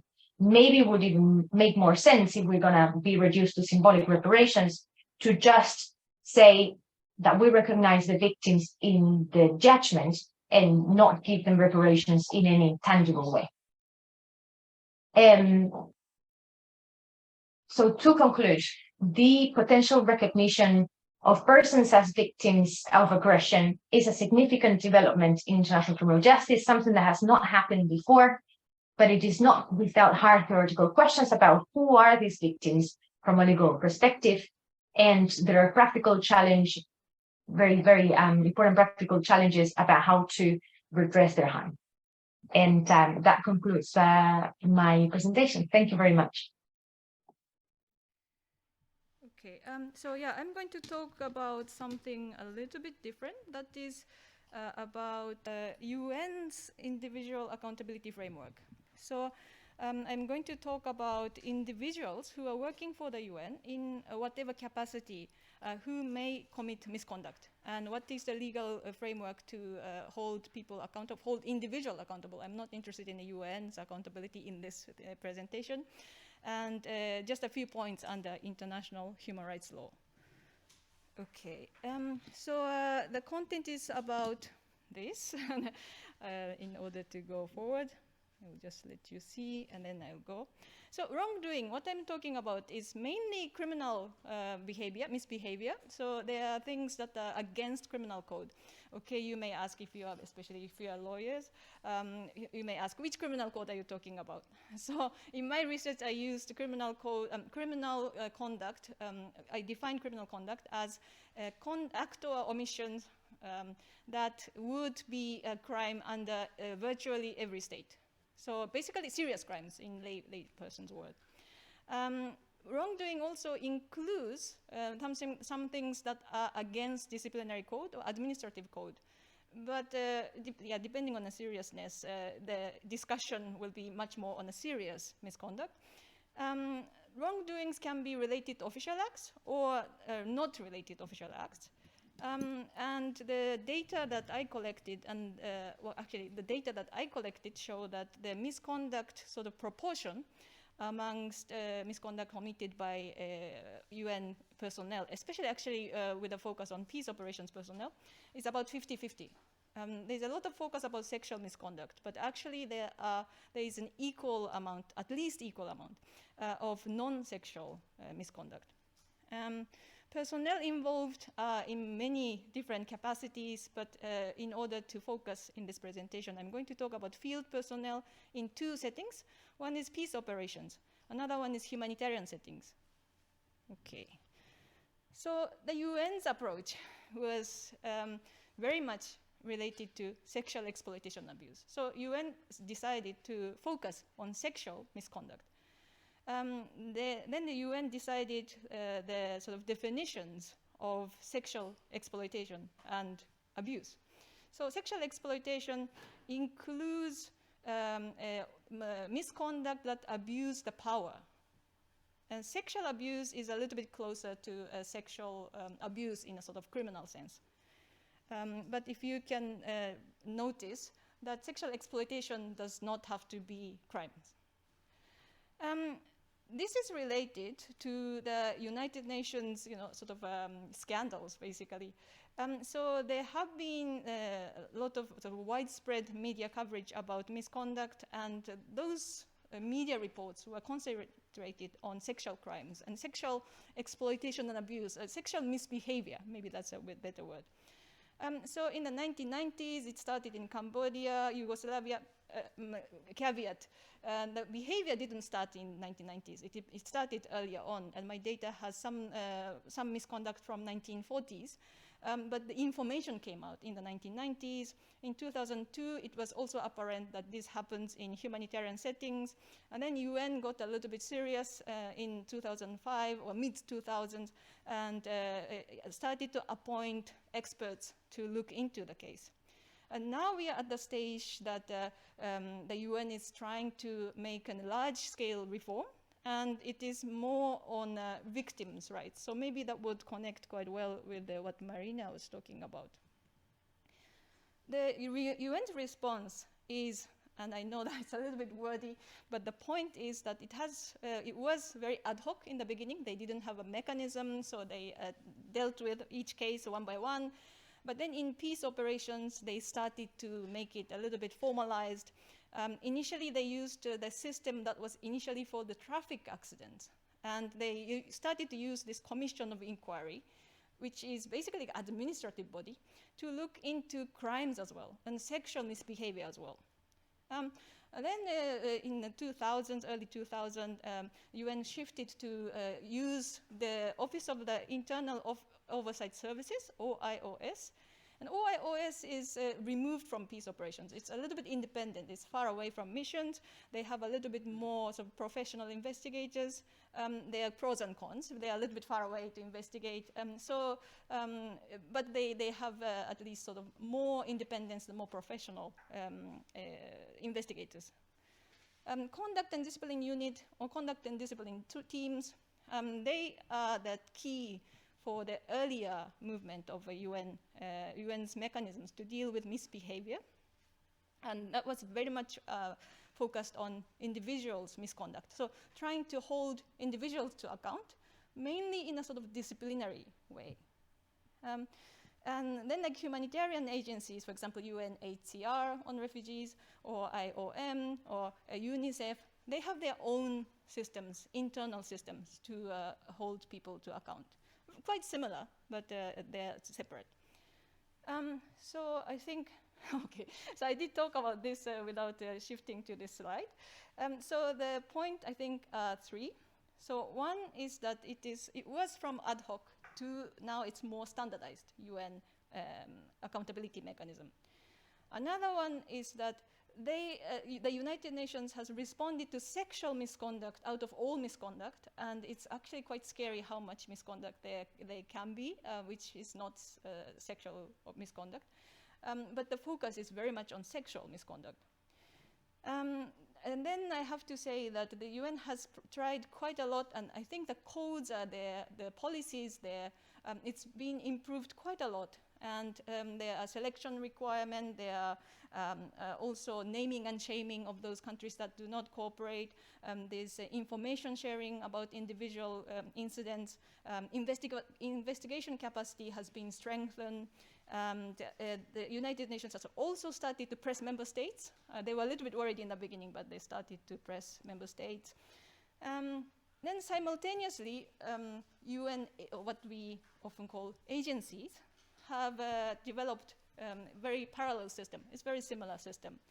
And now, after 2015 especially, it's more like UN-wide mechanism. So in a way, wherever misconduct happens, there are quite similar ways to hold individuals to account. Okay, in case of crimes, though, you need to prosecute. Right? So for prosecution, there's a system. And so the investigation, when there is some information about misconduct, UN will deal with it internally first. They will try to find out what happened, so they will conduct a preliminary investigation. But then eventually, it has to be a criminal nature investigation, because you have to collect evidence that can be used in a criminal court. They have to use the people who can collect evidence. You have to use professional investigators who can do that. There has to be there has to be a system to cope with criminal procedure later on. So when it turns out that this is possibly a crime, then UN refers criminal cases to states. When they refer criminal cases to states, in peace operations, UN tend to refer it to the state that is sending that person. So for example, for military, it's exclusive jurisdiction, so only the state that is sending the personnel can prosecute. But police, actually, the whole state can also prosecute, but the UN prefers to refer to the sending state, the state sending those personnel. There's an issue of immunity I will talk about a little bit later. But immunity within the UN is dealt with by the Secretary General, and in peace operations, in the name of Secretary General, special representative of the Secretary General, so the head of the mission, has quite a lot of role to play. And Office of Legal Affairs has a lot of role to play in providing legal service so that the Secretary General can decide. From 2015, there is a massive range of additional mechanisms. So I often individually, personally call two Janes, but there are two very high-level appointees of the Secretary General. One person, Ms. Jane Hall-Lute, is looking at the coordination within the UN to respond to sexual exploitation and abuse. Another person, Ms. Jane Connors, is looking at victims' rights. So this is the shift that I talked about earlier, about going after individuals to hold that person accountable, to actually caring about victims, to look after them. What do they want? Their participation. So maybe that connects back again to Marina's presentation. Then there are all these high-level, as you like, the UN will use all these terminologies, and now you can see that there is a multiple layer of mechanisms. Okay. So I think the shift is clear from conduct and discipline, so holding individuals account, and it's kind of like, they are bad apples, so we'll deal with the bad apples, and United Nations will be free from being accountable.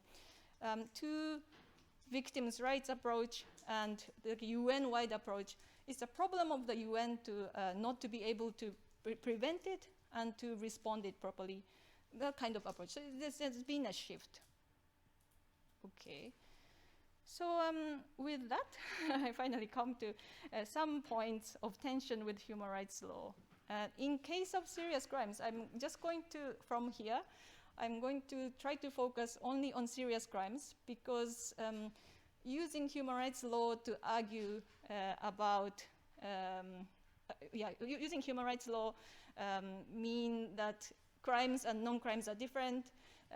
Misconduct committed by state officials are different from misconduct committed by non-state officials. You know, that's just get a little bit complicated. So from now, if you can switch to listen to this, if this is a serious crime, at least if this is a serious crime. I think it's arguable that it is also for disciplinary proceedings, administrative proceedings, provided that there is the effect of the sanctions are similar, nature of proceedings are similar. So I mean, there are elements to determine that. But so the first point from human rights law is that victims have rights. So in this case, I'm talking about individual victims. like if you imagine torture, then it's probably easy, as Marina said. Victims' rights. So victims' rights, somebody has human rights means somebody has obligation. And this obligation is with states. So states have an obligation to investigate and prosecute serious crimes. Especially, for example, if it's the threat to right to life, if it's torture, if it's inhumane treatment or otherwise ill treatment, sexual violence. So there's an obligation to investigate and prosecute. Obligation, though, in like field missions. Let's think about peace operations. If you think about investigating and prosecuting personnel who are working for peace operations, maybe it goes back to Hans' presentation about the setting of peacekeeping. It gets a little bit complicated because in a normal state, somebody commits a crime, then that state has an obligation to investigate, and that state has an obligation to prosecute. But in peace operations, you have the sending state that selects people and then sends people to serve for the UN. Under the name of the UN, they serve in the host state, and which state has a jurisdiction, which state has an obligation. That's a separate thing, right? They may have no jurisdiction, but they may not have to use that jurisdiction. So who has this obligation? Gets a little bit complicated. What is the extent of victims' rights in this case? So in a normal state for crimes, obligation to investigate obligation to prosecute comes after obligation to investigate. And obligation to prosecute does not mean that states has to prosecute. There is prosecutorial discretion. They can choose when to prosecute, but they have an obligation to collect evidence at the best they can. And then using that information, if they have sufficient evidence, they have to prosecute. So it's not the right to prosecute the suspect, or it's not the right of the victims that the perpetrator is found guilty, but then there is this obligation to prosecute. Who has this prosecution obligation? Is it depending on the capacity? Or, I mean, for military, it's easier because, as I said, there is an agreement between the UN and military that the sending state will do that. But for others, civilians, police, who has an obligation? Who has jurisdiction? Who has obligation? But that becomes a little bit more difficult. Required type and quality of investigation. So, okay, the UN says, okay, we investigate. I've gone through so many, actually 1,200 plus of cases, and many of them come with the information about what investigation they conducted. You know, to say in a modest term, it's not professional. I mean, not everything is professional. Well, that's a very diplomatic language, but not everything is very professional. Not everything is very thorough. There are clear cases where amateur investigators have investigated. There are cases that we don't know what happened. It's just suddenly dropped. There are cases that are unreported, of course, many of them. But the required type and quality of investigation is that the investigation must be independent from the perpetrator's side, or the peace operations, if the conduct is in peace operations, ideally. professional investigation, swift investigation, has to be quick, and criminal investigation if it's a serious crime, because otherwise you can't prosecute. If you are serious about prosecuting, you have to investigate so that you can prosecute. That's the area that is to be considered. I mean, I don't have all the answers. I have a lot of questions. In terms of collecting information and getting the state to actually prosecute, there is an issue of information gathering. Is there an active information gathering obligation? Does the UN have to go out to look for information, or can they wait and respond to information? What about states? Do they have to go out to look for information, or can they be responsive to information? Procedures, I can't talk in 15 minutes talk about the complexity of procedures. Evidential rules and standards are very different among states, so that is also a problem. If you are trying to prosecute in a host state, you have to know the evidential standard of the host state, and you have to be ready for that, not for the sending state. UN cannot be responsible for knowing all the evidential standards of member states. So does the obligation then go to member states to make sure that evidential rules are known to the UN?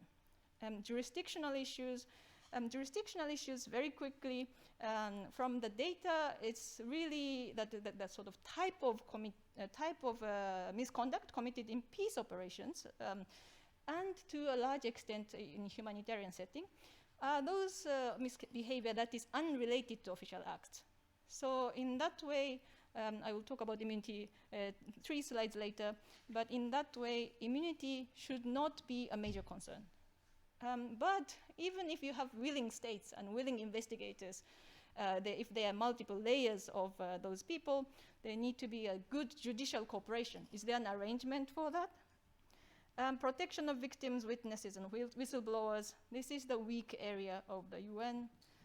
Civil claims, paternity claims, and supporting victims. And that comes parallel to these systems.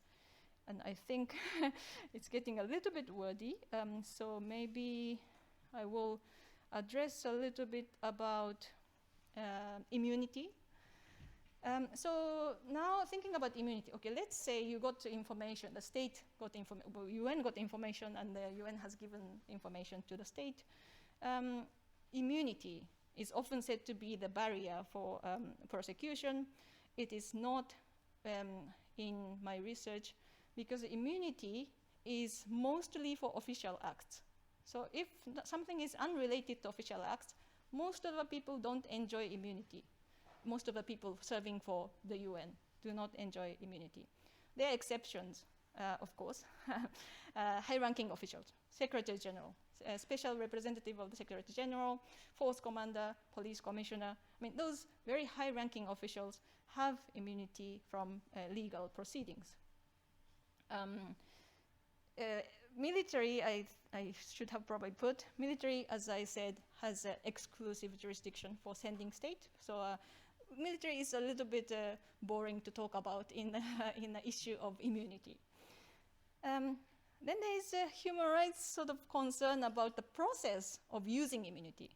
So if UN wants to shield legal proceedings against its personnel, then the UN Secretary General has the power to decide what is within the immunity. What is the act? What are acts that enjoy immunity?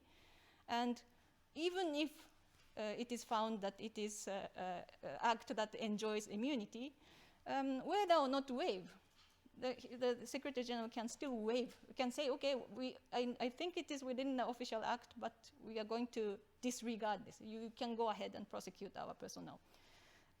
Both of that is with the UN. So it's with the Secretary General, and for peace operations, SRSG uses that power in the name of Secretary General. The third issue under human rights law is about the protection of personnel involved.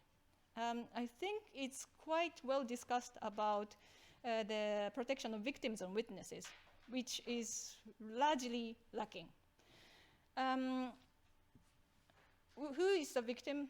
Okay, it sounds like a first presentation, but it's a little bit different.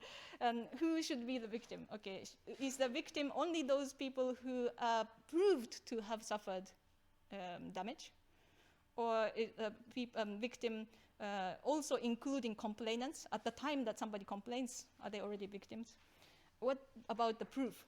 How do you prove that she or he is a victim?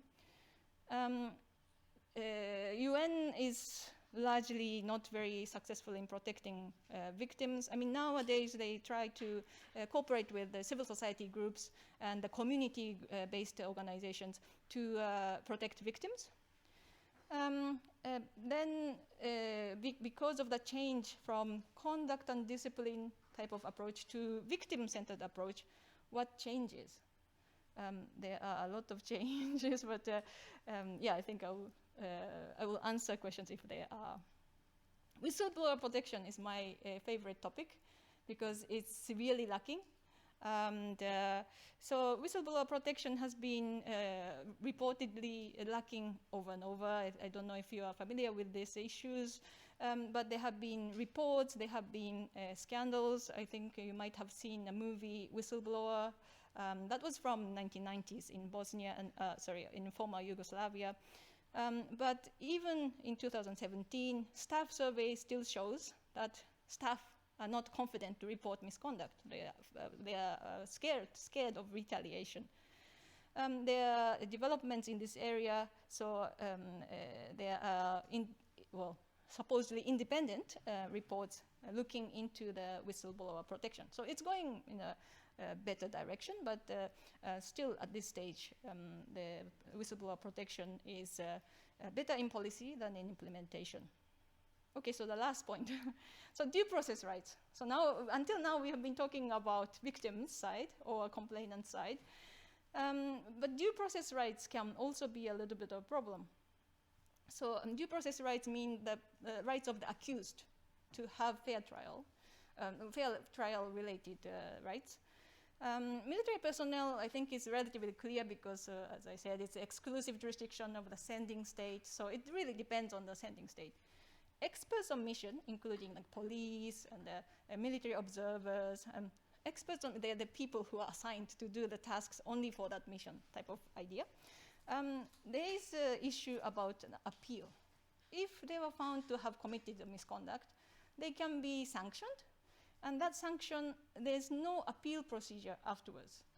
I say this because in a headquarters, maybe if you are working for the headquarters, there is a UN tribunal, and if a tribunal decides something, and if you want to appeal to that, if you want to contest that decision, you can go to the appeal. There's no appeal procedure, and that was decided by the UN itself. So there might be a little problematic. And the UN's emphasis, though, with regard to due process rights, is about protecting its personnel from host state jurisdiction. So they address these due process rights issues in a way that UN is worried about host state, like, for example, peace operations host states.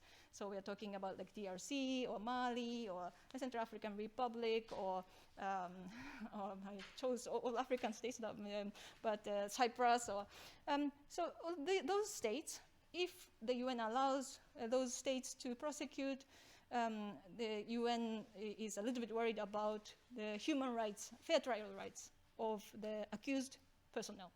So that's the emphasis, which is understandable. But yeah, so it comes in two different ways. And I think I will just stop here because I know that time is precious. So thank you very much for listening. Let's stop share. Now, okay.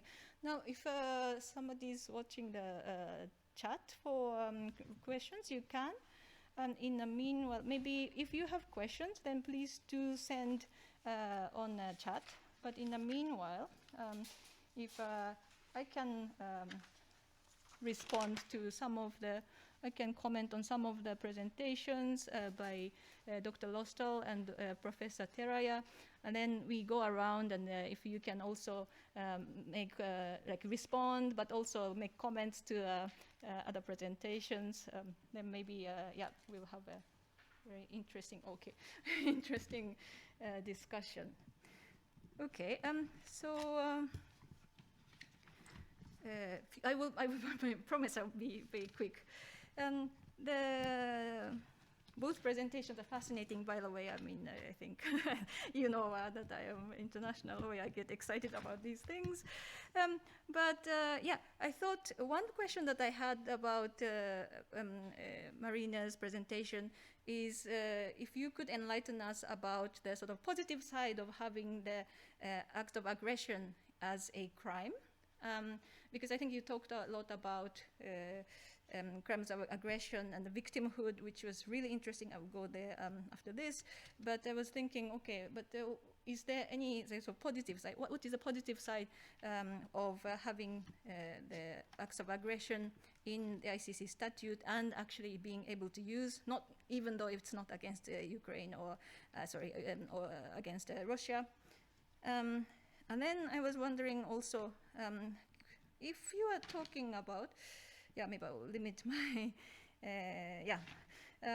if you are talking about the victimhood, and if you are, if there is a possibility that acts of aggression is only on 24th of February, when Russia committed acts of invaded, I guess, came with the military power into the Ukrainian territory.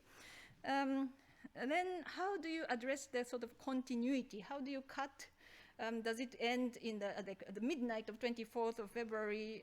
The act of aggression seems to sort of be, is a continuous thing. So can we say that it's one day and then after 12 o'clock it's over?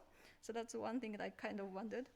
Another thing that is actually quite interesting is if there's a possibility of victimhood as an international community, as a possibility of international community as a victim, then that makes jurisdictional issues quite interesting. Because if the international community is a victim, and if there is a possibility to use jurisdiction based on the state of victims, then doesn't it make a global jurisdiction for international crimes? Well, I guess acts of aggression in that case. What is the link between the acts of aggression and crimes against peace? That was after sort of World War II. I think I will just do the questions. I mean, the many points were very, very interesting. And what is this one? I think I will stop there for you from my notes. Here we go. I have to do this. Can you try speaking? Sorry. Okay. Can you hear me? Yes. Yes. Okay. So thank you very much for the questions. I'll respond them in order. The first one was, what is the positive side of the advantage of having a crime of aggression? And when you asked that question, I was a bit, I traveled back in time to the Nuremberg trial, not that I was alive then, but I mean, what I've read about it, where I think Robert Jackson, the chief prosecutor, opened with a statement of crimes against peace are not committed by abstract entities, but by men and women. And I think it is a positive development that international law has gone in to recognize the individual criminal responsibility of persons who are standing behind decisions that affect abstract entities and also humanity and specific human persons. And so it also has three specific advantages. One is hopefully of being a deterrent. If you think that you might end up in The Hague with a longer life conviction, maybe we hope that world leaders will think twice before committing an act of aggression. A second one that is a bit more tangible is that if we can, if an international tribunal try the crime of aggression, we're also providing an avenue for a truth account of what happened, how it happened, that is proven beyond the reasonable standard, beyond reasonable doubt standard. And so we don't have to rely more on reports or newspapers, but on a trial with evidence that can tell us in order the succession of events. And the last advantage would be that of possibly giving some sort of remedies to victims, although I'm a bit skeptical of if these remedies could be really meaningful with the high number of victims that a crime of aggression will be dealing with. But I am definitely in favor of having the crime of aggression, and I think it can bring more advantages than disadvantages. The second one, I think, is a very good question, and I have grappled with it a bit, that if we put a sort of short-term end to the act of aggression, when is that end? And in a sense, it's a bit of an artificial stop or deadline if we don't wait until a peace agreement or hostility cease. I am not particularly in favor of the first option, by the way, of thinking that the 24th of February is the act of aggression and it ended there. But if I had to defend that variant, I would say that the act of aggression ends with the first reaction to combat. That is, with the first meeting of the fire, in which then international humanitarian law, in which jus in bello comes into place. And this is because the underlying theory of some scholars is that jus ad bellum, for the audience, the law of the use of force, does not coexist with jus in bello, which is the law that you apply in armed conflict. So the moment that there was an exchange of fire and jus in bello comes into play, then jus ad bellum will be out of context. I do not agree with that position, but that would be maybe a way to give recent end to the act of aggression. International community question: how come everyone can be a victim if the ICC does not have jurisdiction over the whole world? Is a very interesting issue that I've thought about. Like, why is that? And I don't think the ICC has also put many problems to it. It is true that the ICC doesn't have jurisdiction over China, Russia, United States, and so forth. But it doesn't seem to have, in the definition of victim, any nationality condition. It's any person and any organization who wants to claim, because you have to go normally through an application process, that is a victim, can be considered a victim regardless of what the person is born. Nevertheless, these international community victimhood that they came up with at the Mali trial did not arise from an application. There was no such thing as an application from the international community, because who would that be? And the fourth question is crimes against peace. Those are the crimes that were tried at Nuremberg, as I'm sure you know. And crimes against peace, I think now we refer to them as core crimes. Crimes against peace in 1945 covers three types of crimes: war crimes, crimes against humanity, and crime of aggression. Now I think we have developed a more specific name for each one of them to enhance their expressing functions. So crime of aggression is one type of crime against peace, but we refer to it by name. So that's, I hope that responds to your questions, and I will leave it. There is something in the chat, but I will read it while the other speaker responds. Thank you. Thank you very much. So maybe, we have collected the questions, and thank you very much for all the interest. And we have, I will deliver the questions to the speakers, and I think Dr. Lostal has seen it in chat. So in one way or another, we'll respond to the questions. And thank you very much for the patience for trying. We are trying out a very new technology here in a very restricted situation, and new situations came up every day during for like a few weeks. So yeah, thank you very much for your patience. And maybe we will close the panel here. And I think with gratitude to the panelists and the patient audience online and in person. Thank you very much. So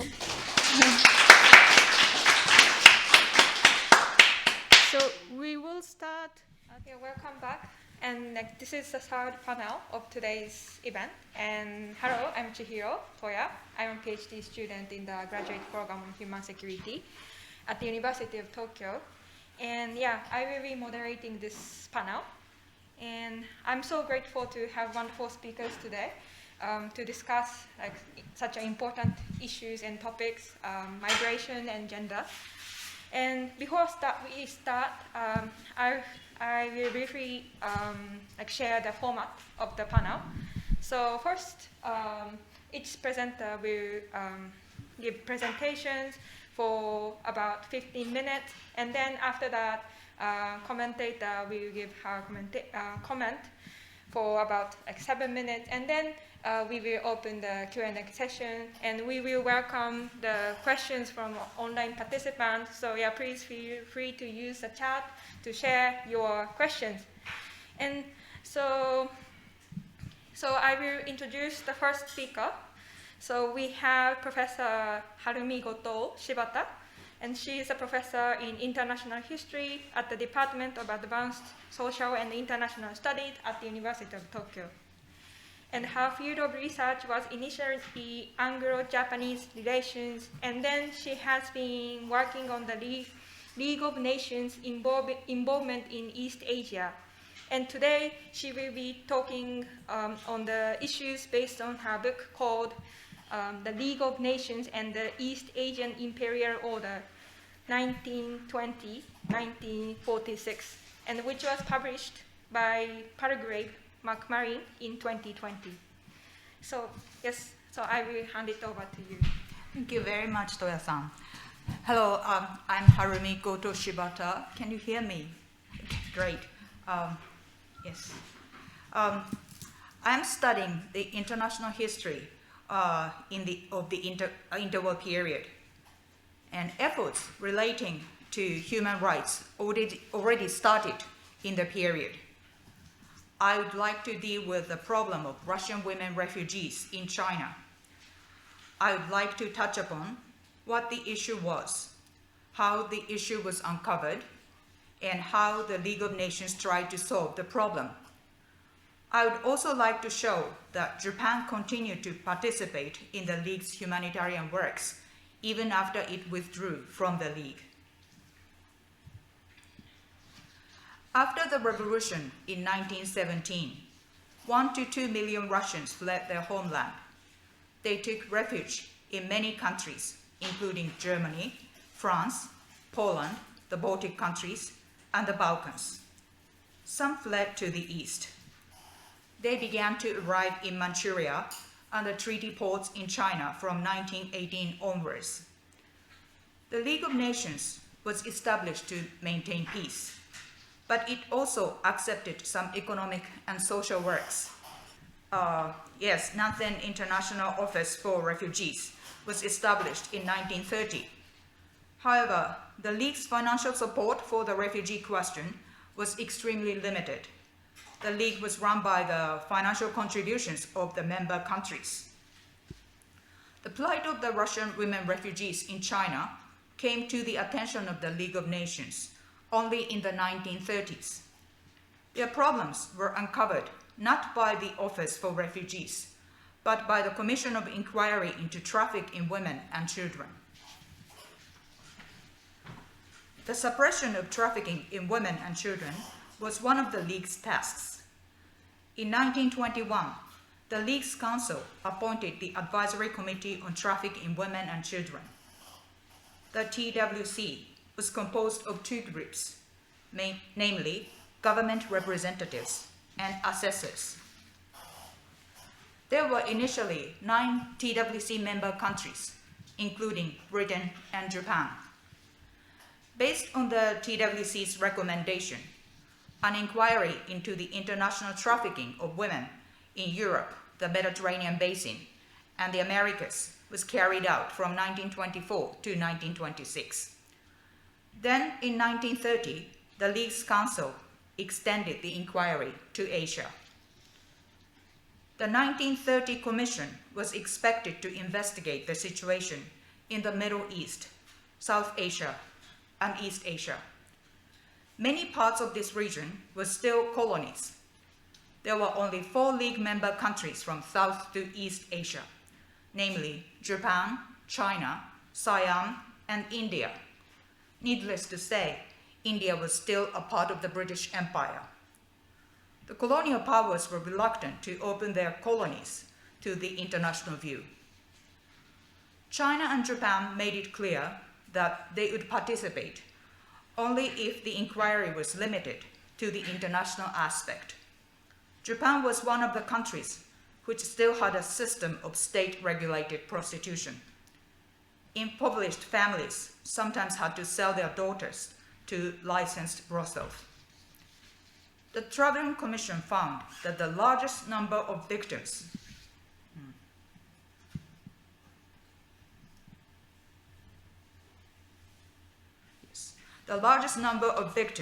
were Chinese, followed by the Japanese. The Japanese government had claimed that there was almost no international trafficking of Japanese women. The members of the Travelling Commission, however, considered this to be incorrect. They considered that the Japanese women who were reported to be entertainers in China were the victims of trafficking. Their report concluded that the abolition of licensed brothels was urgently required. The impact of the Travelling Commission and its report was tremendous. The Japanese Home Ministry announced in 1934 that licensed prostitution would be abolished soon. However, it was abolished only in 1946 after the Second World War. The report of the Travelling Commission dealt with the plight of the Russian women refugees in China first, even before the more numerous victims who were just mentioned. Some 80% of the Russian population at the time of the revolution were members of the peasant class. Most of the refugees did not know any language other than Russian, which made it difficult for them to find jobs, especially in China, where the local workforce was abundant. These refugees were divided into two categories in the report of the Travelling Commission: those stranded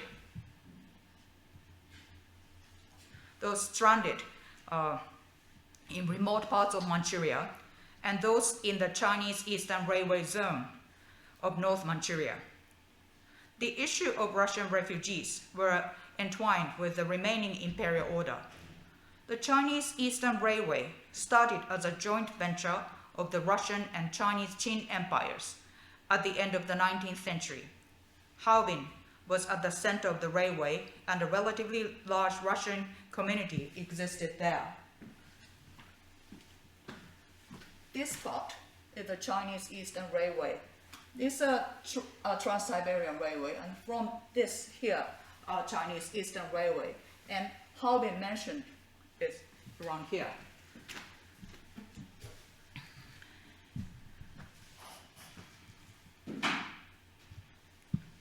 Besides, the powers still enjoyed extraterritorial privileges in the settlements and concessions in the coastal cities of China. For example, Britain still had predominant status in the Shanghai International Settlement, and some British residents there regarded it almost as a British colony. Many single, young Western men worked in the settlements and concessions in the treaty ports. Furthermore, powers' naval ships sailed up and down the coast. They could also navigate big rivers such as the Yangtze River. There was a huge demand for dancing partners and restaurant waitresses. Racial similarity was preferred. Although what constituted the white race was unsettled, many considered Russians in the midst of the Chinese to be white. On the other hand, many Russian girls in Harbin longed for a fashionable life in coastal cities. Traffickers exploited their situation. Victims of the trafficking often failed to closely examine any offer which seemed to provide them with an easy means to journey to the coastal cities. By the time they reached their destination, they would be in debt for the cost of the journey and of the clothing which they required for their new roles. Typically, they would have given the agent their identity papers and permits to travel. Needless to say, not all Russian women in the treaty ports were victims of the traffickers and engaged in prostitution. Some talented women gave lessons of music and art. Some with language ability worked as typists. Some others were engaged in dress or hat making, while many worked as chef's assistants. Even so, Marcia Ristino's study estimates that at least 22.5% of Russian women in Shanghai were engaged in some form of prostitution.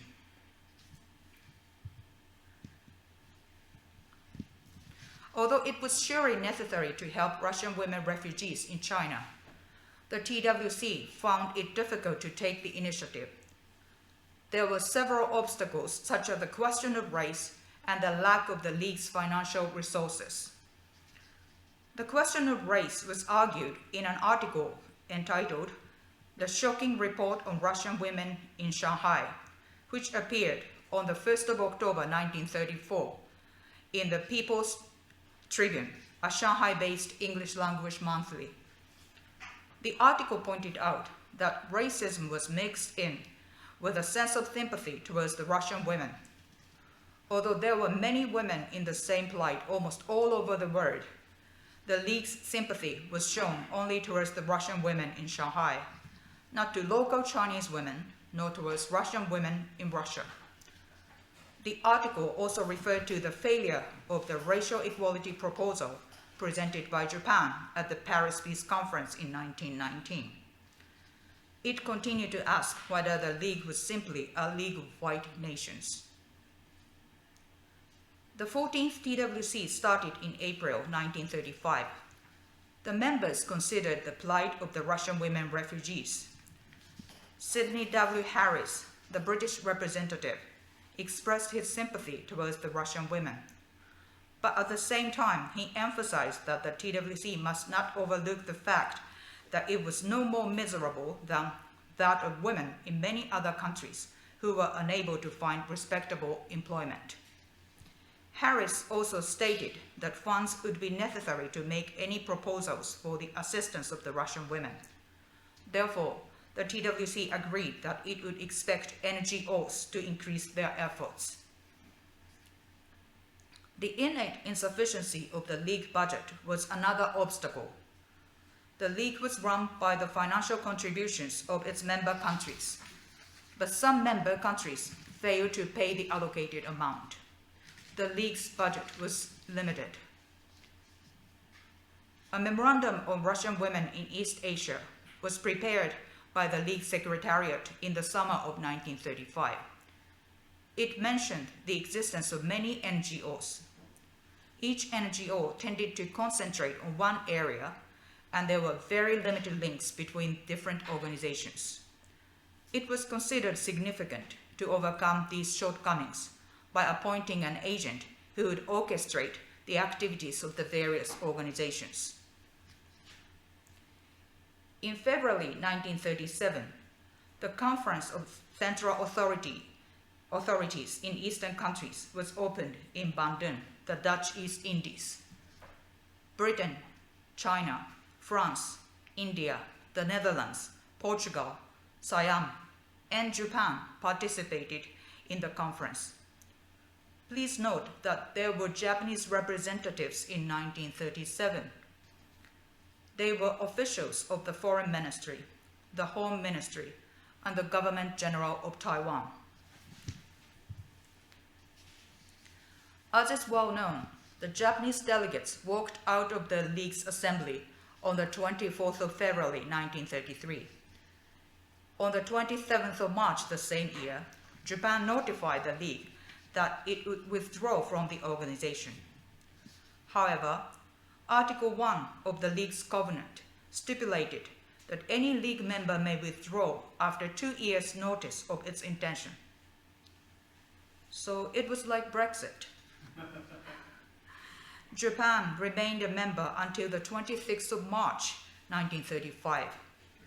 Furthermore, the Japanese cabinet decided that Japan would continue participating in the Disarmament Conference, the World Economic Conference, and the League's humanitarian and technical works, as well as the ILO. Japan did not want to be completely isolated from the world. Besides, the League was a good place to acquire valuable ideas, knowledge, and information. Some Japanese wanted to remain in the League's network. It was as late as the 2nd of November 1938 that Japan severed all relations with the League of Nations. The question of assisting the Russian women refugees was one of the issues discussed in Bandung. The conclusions were the same as before. The task was for NGOs. The League should appoint an agent, and the funds to employ such a person were hoped to be found from outside sources. I have examined the problems faced by Russian women refugees in China and how international society tried to tackle these issues.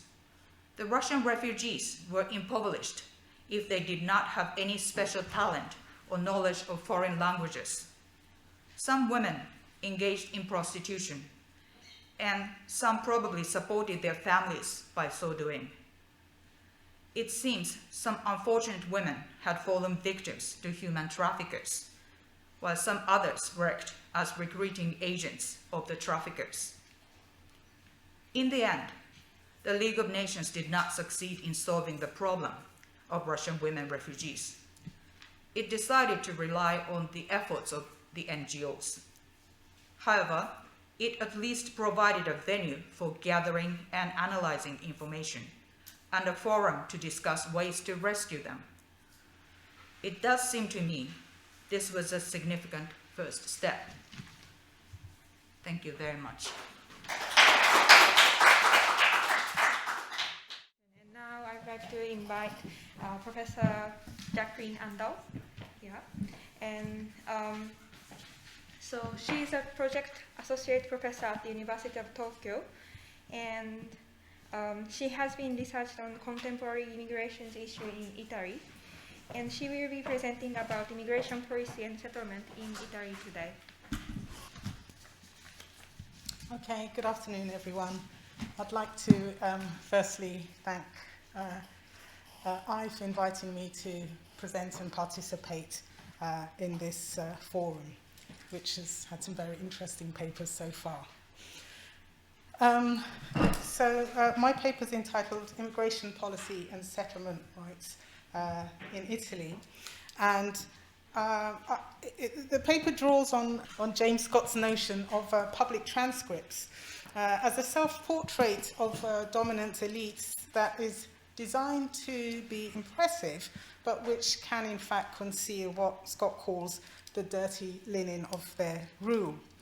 And to translate this notion to the context of immigration, I argue that knowing and understanding the public transcript of Italian migration policy is not sufficient for migrants to access their settlement rights. I consider settlement rights as a means for migrants to escape a transient or precarious residence or employment situation, allowing them to access broader rights, such as family reunification or ultimately political rights.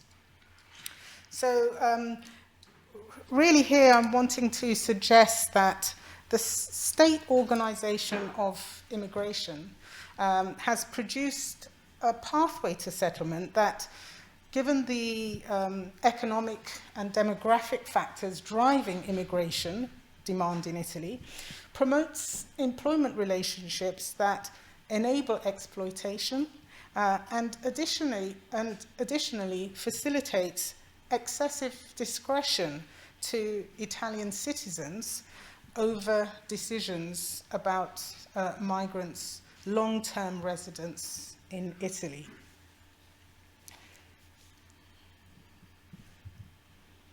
So I'm just going to talk a little bit about actual policy. As recognized by a report on migration and development by the United Nations in 2009, Italy was then one of the few European countries that provided a legal avenue of migration for unskilled work for people coming from outside Europe, for example. However, in practice, this policy, this public script of immigration governance, has never functioned properly. From the mid-90s, the legal pathway for migration was through an annual declaration of the number of migrants needed for the labour market. The term was a decreto flussi, which was a decree establishing the number of migrants sort of required that year for for Italy. Contemporaneously, the various immigration laws introduced from the mid-1980s to the early 21st century, which is the period I'm focusing on here, made provision for either an amnesty or regularization for irregular or undocumented migrants as pathways to settlement. Now, the shift from issuing a general amnesty to regularization, so general amnesty was, if you can demonstrate that you were present in Italy, you can get legal papers, to regularization was important because it tied migrants' legal presence in Italy to the importance of having a job in the formal economy. Now, this might seem a reasonable aspect of immigration governance, but it failed to reflect the reality of Italy's varied regional economies, including a widespread informal economy, and the nature of the jobs that migrants were in fact employed to do. In fact, even the formal annual decree establishing the number of new migrants eligible to enter the country were frequently taken up by migrants without the correct papers who were already in Italy. So, if their applications to enter the country as a new migrant was accepted, they would simply leave Italy and then return as a new migrant. So, as a result of this institutional framing, migrants have to learn the informal practice of immigration law and practice, the hidden script, to access rights and to initiate a pathway to settlement. The informal economy allows them the opportunity to work, even relatively stably in some cases, but it cannot provide the relevant documentation to afford them stable residence. As a consequence, establishing a good relationship with an employer becomes critical. And one of the characteristics of the Italian context, which differs from the sort of historic early post-war experiences of countries like Britain and France, is that rather than migrants being employed by large firms or organizations, the two key typologies in Italy of employers of migrants are families who employ migrant domestic and care workers, and small and medium-sized firms, often located in Italy's industrial districts, which are a sort of dynamic and important aspect of Italy's productive economy. Now, in both sectors, as the Italian migration scholar Ferruccio Pastore has argued, employers in these sectors, so families, small and medium-sized firms, typically do not have, now I quote, the ability, time, or resources to go abroad and select a worker like a large firm could do. At the same time, they want to see a worker face-to-face before they employ them. And this helps, I think, to explain why many employment relationships between Italians and migrant workers begin in an irregular way and are subsequently regularized. So I want to move on to highlight the gendered aspect of this relationship between employment contract and residence permit, specifically the domestic and care work sector, which employs women from a range of countries, but more recently, many from Eastern Europe. So this sector has not only grown significantly from a sector for wealthy families employing migrant women for domestic work to one where ordinary families turn to the sector to respond to the caring needs of elderly relatives. And in what has become known as the migrant in the family model, but as I've put there in brackets, it's really mainly the female migrant in the family model, elderly Italians that need care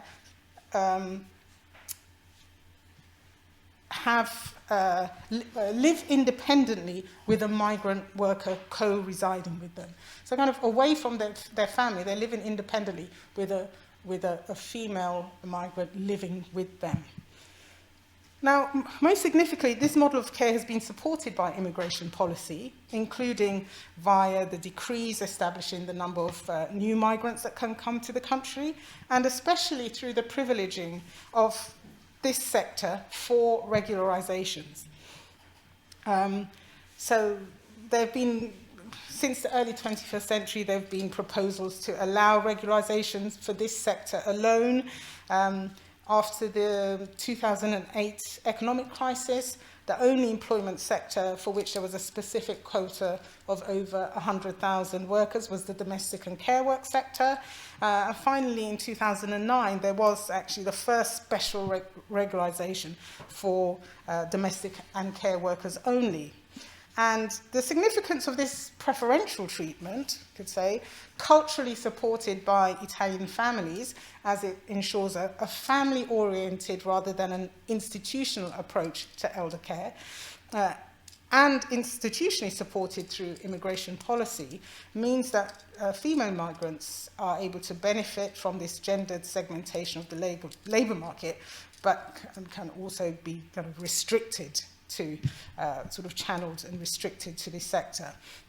And in fact, men sometimes, there are some men working in the sector, but a minority, and men sometimes also have to pay fake employers to claim that they too are working in the sector so that they can gain legal residence. So how does immigration policy impact on the settlement opportunities for male migrant workers? And my insights here draw on qualitative research conducted in the leather industrial district in northern Italy with Ghanaian migrants.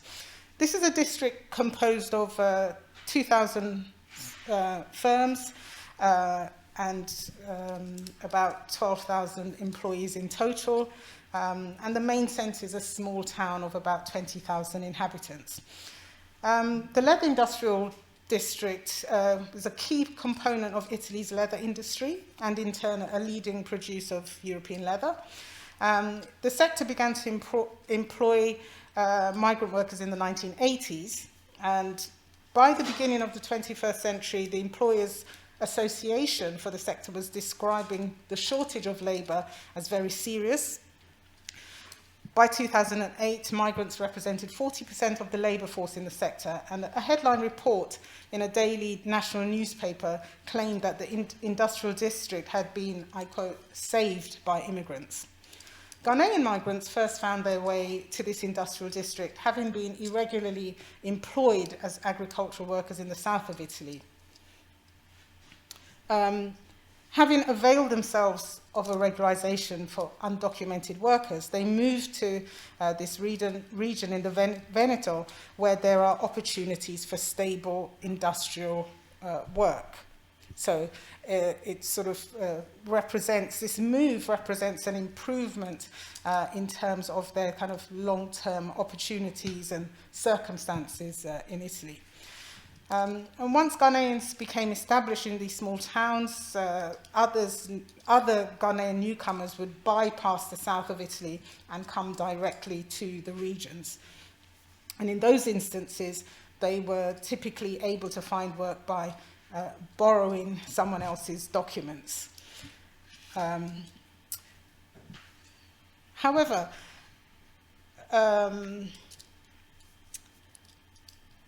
one aspect of this tight connection between an employment contract and a residence permit instituted by immigration policy meant that regularization alone did not lead to long-term stability and a pathway to settlement. 1-year temporary employment contracts would lead to a 1-year residence permit. And even though open-ended employment and even open-ended contracts would lead to a 2-year residence permit. So the permit would still need to be renewed every 2 years. So this meant there was an implicit precariousness to legal residence, and that interviewees could easily fall back into a state of irregularity by losing their job, or the company might go bankrupt, for example. And as one anthropologist has argued, I quote, the bureaucracy connected to Italian immigration law has been described as characterized by long waiting times, mix-ups of information, the issuing of expired permits, endless queues, chasing up blocked applications, and documents being lost. So the process as well was quite cumbersome. Now, the culture of the leather district is one of very hard work, and almost all of the interviewees worked long hours and overtime in parts of the leather tanning process, which involved very heavy and tedious labor. However, an irregular status would place these men in vulnerable situations in terms of their ability to challenge exploitative working practices. The following quotations that I'm going to show now demonstrate how one of the interviews had to tolerate an exploitative work environment because of his undocumented status, and how reliant migrants are on individual employers to facilitate their regularization. So this is a quote from him: "If you do anything less than what your director," meaning the boss, the owner, "is asking you to do, you will be sacked. So we were forced to work to please our directors, which made us work without a break. I was nobody at that time. I was somebody who had no documents yet." And the second comment from him in relation to the process of regularization: "These documents are also done in such a way that our opportunities are given to the directors to give you certain declarations and so forth. And so if you're not fortunate to have a director who can do that for you, it means you lose the opportunity." And it's to be noted too that it's not simply a legal employment contract that's needed to acquire a residence permit, but an additional lump sum of money. Because one of the objectives of the regularization process from a government perspective is to recoup lost social security contributions from employers. And even here we can observe that domestic and care workers have preferential treatment. In one, for example, employers of domestic and care workers had to pay a total contribution of €330 in tax contributions, whereas employers from other sectors had to pay €800 in total. However, although the sort of public transcript of how this process should work stipulated that employers had to pay these social security contributions, in practice it was migrants themselves who would need to pay it. And in some cases, they were being clearly exploited. This is still a quote from the same person. In the 2002 regularization, they had to pay €800 for employing someone who has no papers. So it is a fine. But in some places, people are paying up to €3,500 in Naples and $2,000 in Brescia. Now, interviewees normally displayed a pragmatic approach to this additional financial cost, as the overriding objective was to gain or retain their legal resident status. As this following conversation demonstrates.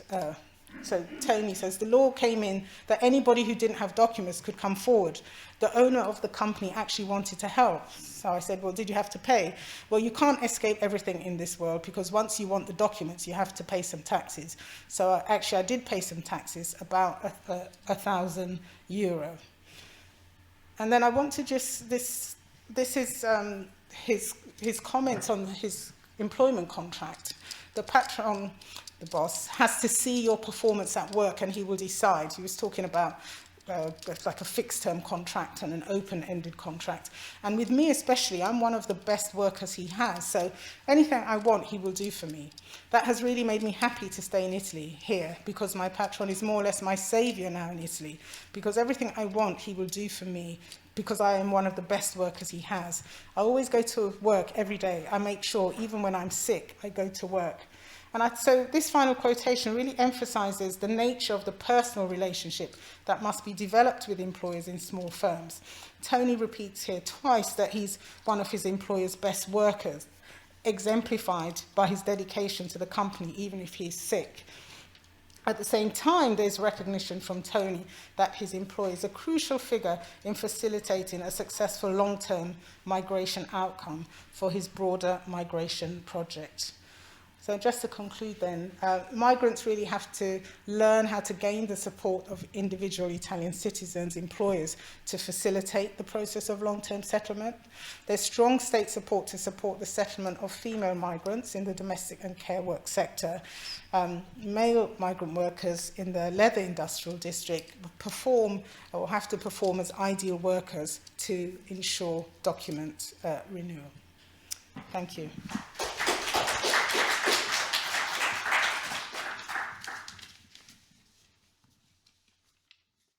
We have Professor Annecy Lax. She's a professor at the Department of Literature, Film, and Theatre Studies at the University of Essex. And her research interests are in applied theatre, performing testimony, trauma in performance, the body performing protest, and representations of ethics. So for her presentation, she will be talking about female theatre makers who use participatory approaches to promote social justice dialogues in conflict and post-conflict areas. Thank you so much. So this paper this afternoon, you've seen the title, it's called Ariadne, about women theatre makers who work in conflict and post-conflict zones. And this is a network of women theatre makers that I've been working with for the last 5 years now. And they have artists in places like Burundi, Rwanda, Serbia, Sri Lanka, Palestine, Brazil. But today I'm going to really talk very specifically about the theatre director, Frédéric Lecomte, who runs a theatre company called Theatre and Reconciliation.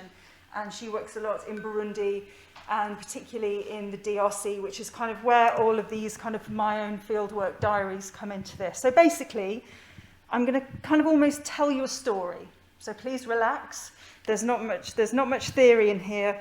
So but hopefully just some suggestions to kind of get people's minds whirring about how arts and theatre making work in human rights contexts. Right. Okay, so time. Okay. So this paper examines the role of mischief as a productive value where theatre is made and used in post-conflict, transitional justice and peace-building forums. I'm using the term mischief as a playful and wayward activity and mindset, ludic and rule-rejecting as opposed to its more corporatized and ubiquitous sibling, disruptive. Mischief is not always ethical, it's not always thoughtful or careful, unlike the corpus of human rights-based theatre that is often sent to do work in difficult places. I've written elsewhere about the idea of sentience and felt understanding as a descriptor of activation in human rights theatre, and I would contend that mischief dynamics are part of consciousness-raising kinetics. And the proposition of value for mischief that I would like to suggest is that above and beyond the templated and protocoled and exogenously controlled applied theatre work, there is value in adding mischief, because to be mischievous is a contextual act. It means that you have to be paying attention. And for theatre maker Frédéric Lecomte, mischief is the DNA of her human rights theatre work.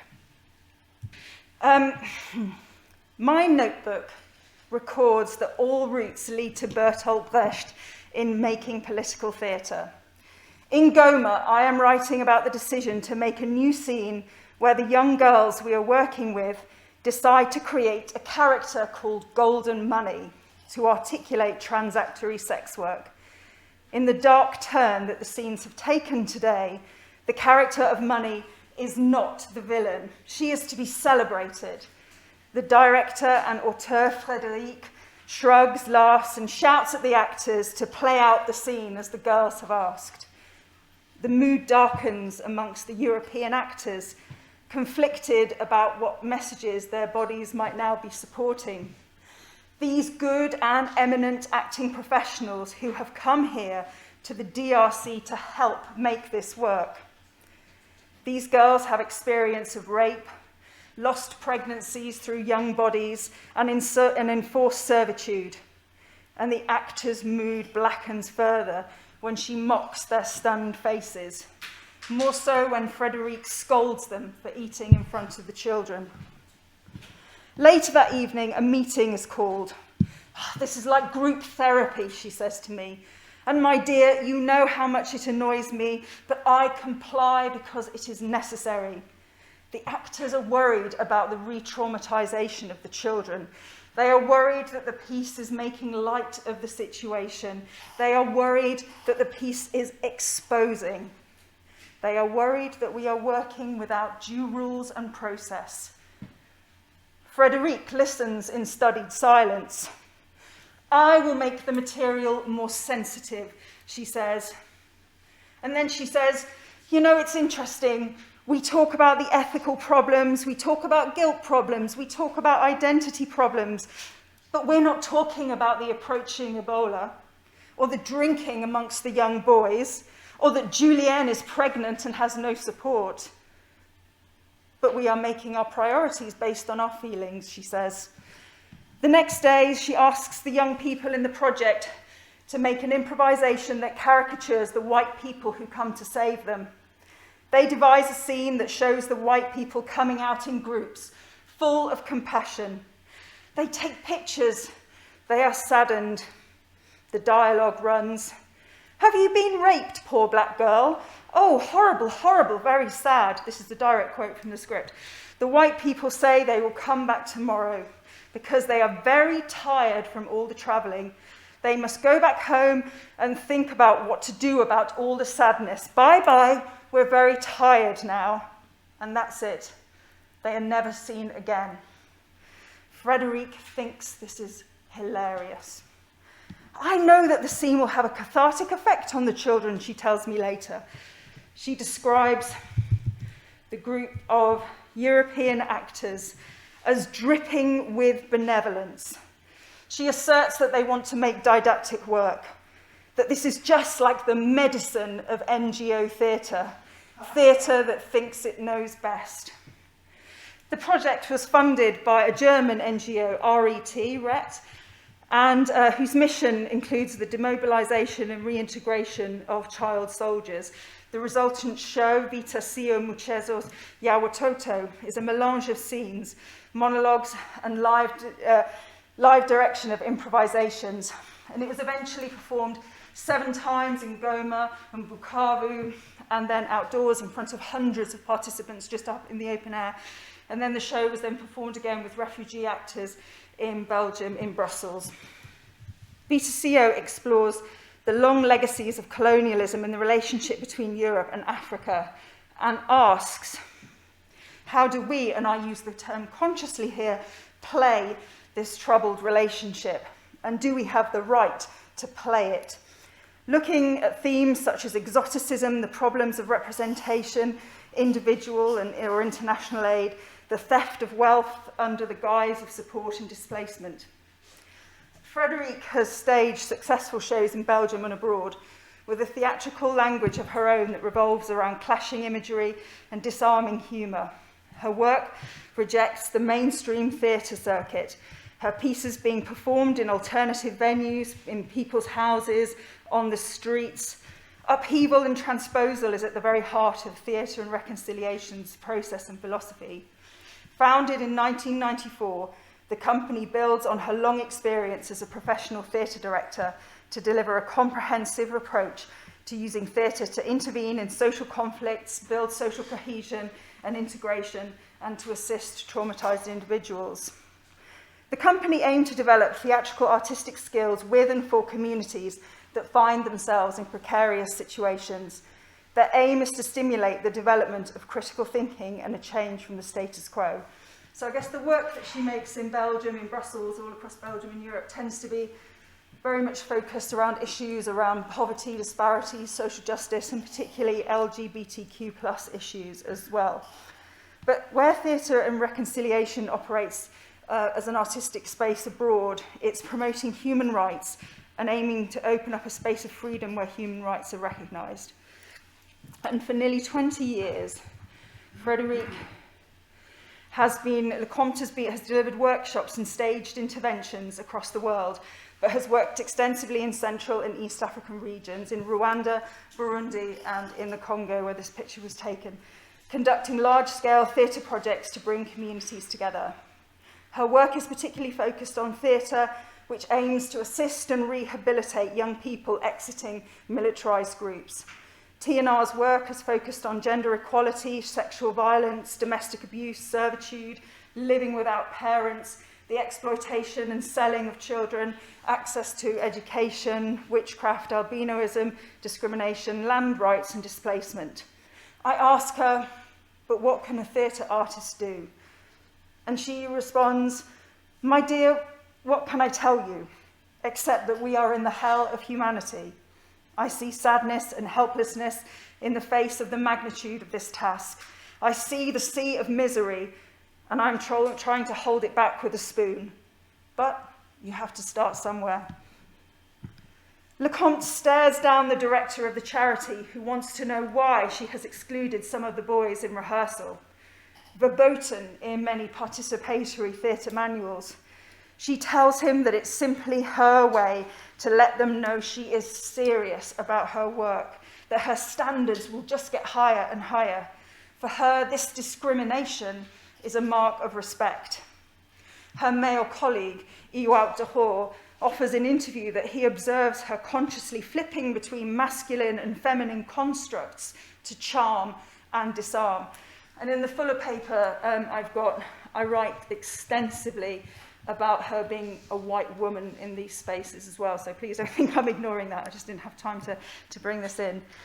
And she delights in her simultaneous occupation of the epithets general and maman. She recalls, they call me general in the morning and they make the military salute towards me. And in the other end of the day, they call me maman because I am a mother, not to them, but to the work that they have made together. Lecomte does not believe in the theatre maker as a proxy therapist, rejecting the usual responsibilities and boundaries of applied theatre or theatre for development. This is not art therapy, she insists, although in his documentation of her work, Benjamin Geminel attests that the therapeutic effect of TNR's methodology is there to be witnessed. Lecomte sees herself as a theatre maker first and foremost, and one who has to subvert established thinking to reach, as mischief requires, to find an end point in order to meaningfully recognise and contemplate pervasive trauma. Transgressing established formats for working in community settings has brought Lecomte to the successful development of her own methodology, although this is not without problematisation, as Professor Ananda Breed has observed. And she quotes here, I observed theatre practitioner Frédéric Lecomte in the prisons of Burundi, who conducted theatre workshops with prisoners on death row. Lecomte had the epiphany that participants of Hutu and Tutsi origin often try to out-suffer one another. Thus, she began staging theatrical competitions of suffering between historical narratives in conflict. And this is taken from an interview I did with her. I put the prisoners and the displaced people into two lines, and I asked them to sing a song to the other, she describes to me. A song telling how they suffer more than the opposite line. They say, I am suffering much more than you because I'm in prison 7 years and I know that you kill all of my sisters and my brother. And the other line was saying, I'm suffering more than you because I was forced to be in the army, and so on and so on. And it was really funny, she says.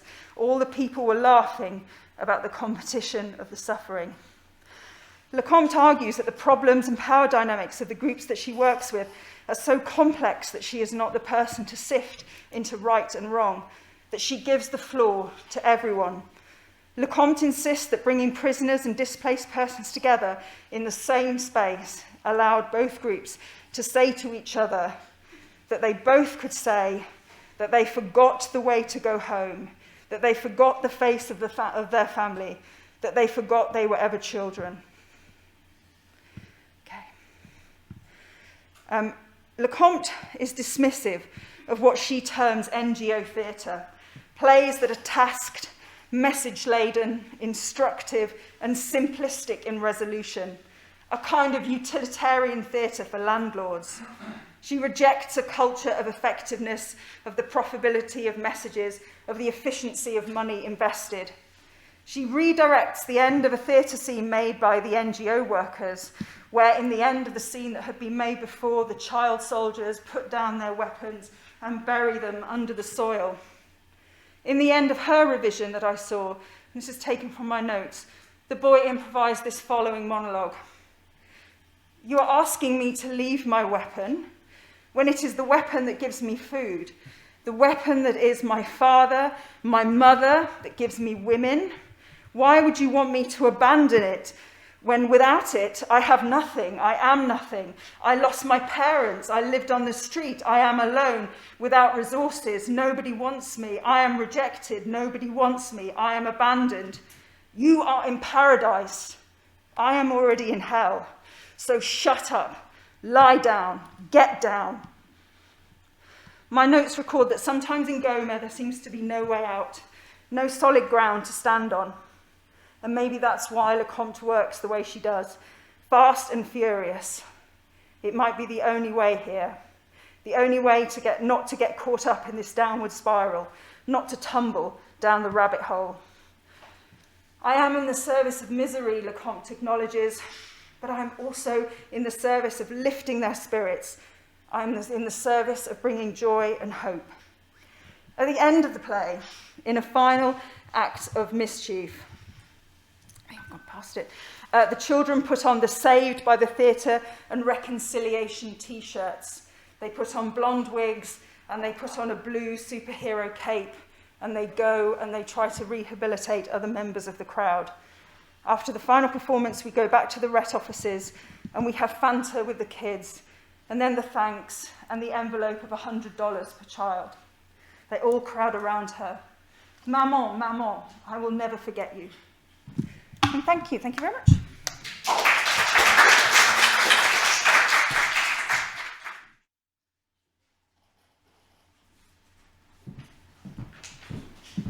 Yeah, thank you very much for a very powerful presentation. And then now, finally, I would like to invite the commentator, Chiaki Tsuchida. So she is a PhD student in the graduate program on human security. And yeah, so she has been conducting research on like immigration and refugee studies. Okay.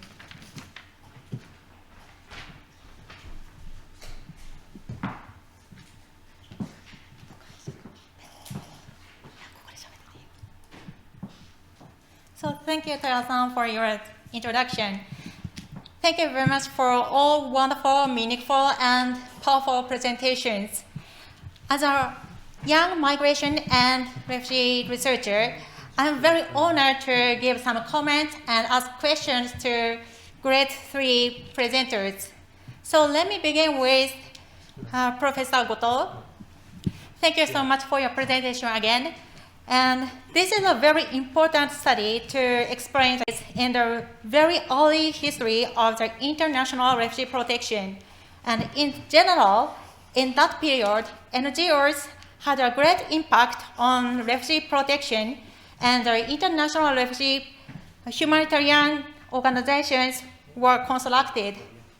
Thanks to your study, I understand that Russian women refugees and victims of human trafficking in China faced a very serious human rights problem without the initiatives from the League of Nations and with a limitation of NGOs. And it was limbo for women refugees and victims of human trafficking, I think.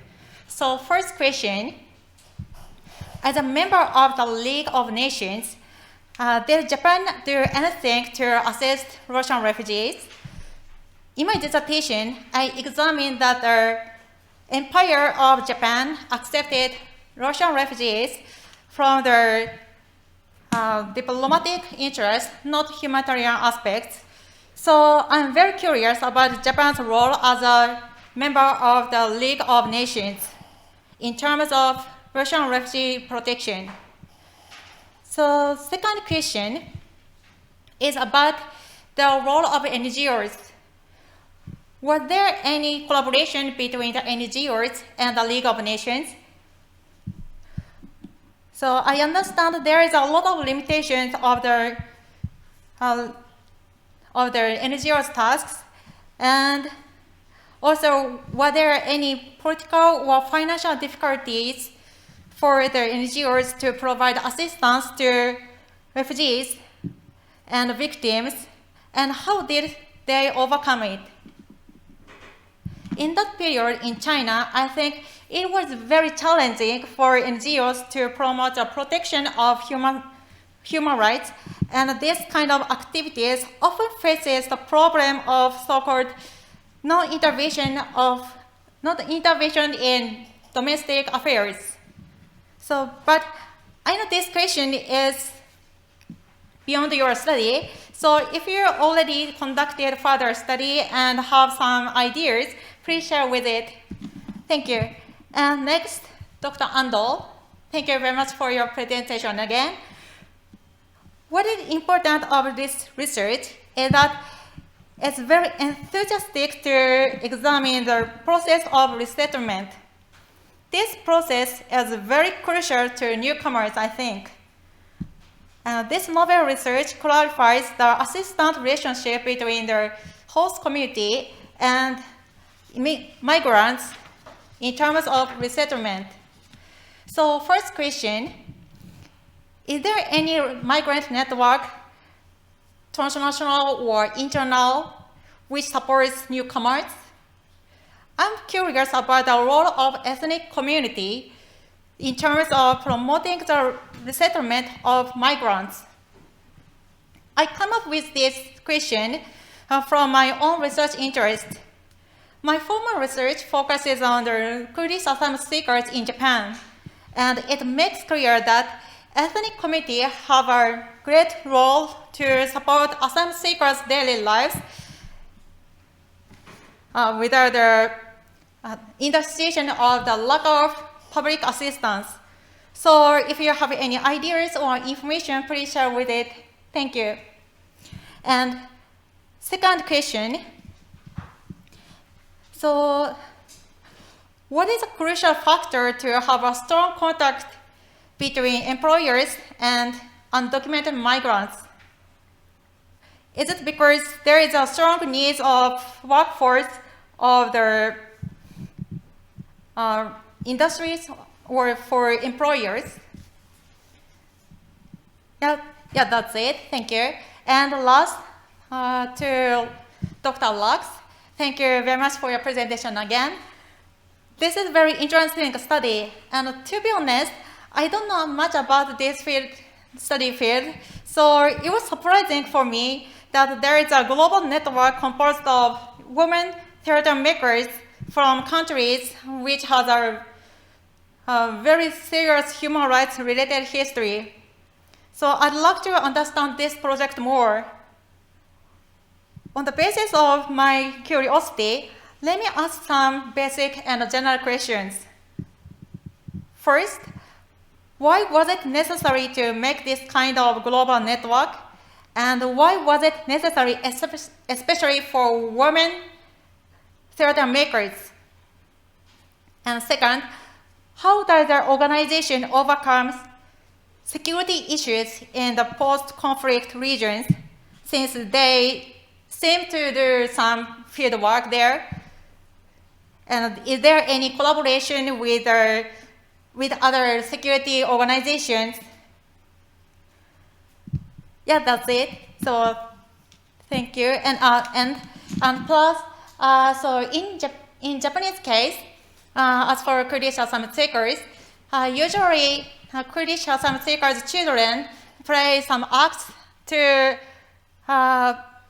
appeal their high situation, and their theater is based on the experience of their parents. So yeah, it was very interesting for me to know other challenges to appeal human rights problems. Thank you very much. I would like to invite all the speakers again on the stage. Yeah, would you like to come to the stage?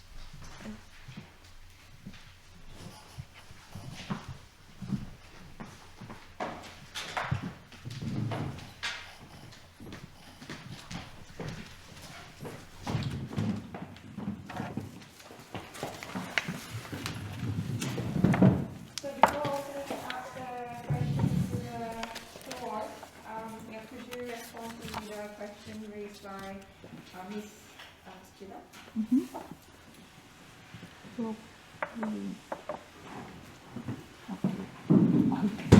Thank you very much, Tsuchida-san, for your comments. And I'd like to answer 3 questions you raised to me. First is, did Japan do anything to rescue Russian refugees? Well, actually, there were both plus and minus points of the existence of Japan to the plight of the Russian refugees. The first is, as you easily noticed, this was the period of the Manchurian incident, and Japan sort of established the puppet state of Manchukuo. And many Russian refugees actually who were in Manchuria, they earned their living by working for the Chinese Eastern Railway. But after the Manchukuo was established, Chinese Eastern Railway was sold to Manchukuo, and the name was changed to North Manchurian Railway or something like that. And then this North Manchurian Railway started to employ more Japanese and Koreans, and many Russians basically lost their employment. So they became more impoverished than previously. So that really worked as minus to the situation of the Russian women refugees. But there were also the plus side. Well, Japan did not actually do anything particular to rescue Russian refugees. Japan continued to attend League's social and humanitarian committees, but it was, as you said, for political purpose, and Japan wanted to remain in the network, and also Japan wanted to learn what were the important issues in the world. But there was at least one plus point. Even after Japan withdrew from the League announced to withdraw the League, Japan actually continued to pay the contribution to the League of Nations. And money was really, financial resources was really very important to the League. Actually, both Britain and France wanted Japan to change its mind and remain in the League, because Japan's financial contribution was essential. So until 1935, if possible, Britain and France thought, if possible, Japan could change its mind and remain in the League of Nations. So there were both plus and minus points, and Japan did not actually do anything, but there was some plus point as well. That's my answer. And the second question is the role of the NGO. And NGO was basically the first organization to notice the issue of human trafficking. And initially, in the late 19th century and early 20th century, this particular issue was called white slave trafficking. There were some people who noticed that poor East European girls were sold to Paris or other places and made sort of sexual workers, and that was the origin of the problem. So NGO existed even before the League of Nations, and the NGO basically at the Paris Peace Conference of 1919 sort of lobbied the sort of powers, representatives of the powers, to include this issue into the covenant of the League. So there was a cooperation from the beginning. And also, even after this TWC and others were established, there were actually some people who had connections both to the NGO and to the League. For example, a British lady, Dame Rachel Crowley, she was the most high-ranking woman who worked in the League of Nations. But she also had contact with NGOs. And she actually had to retire from the League in 1930 or 31. After that, she became more involved in the work of the NGOs. So there were sort of personal contact as well.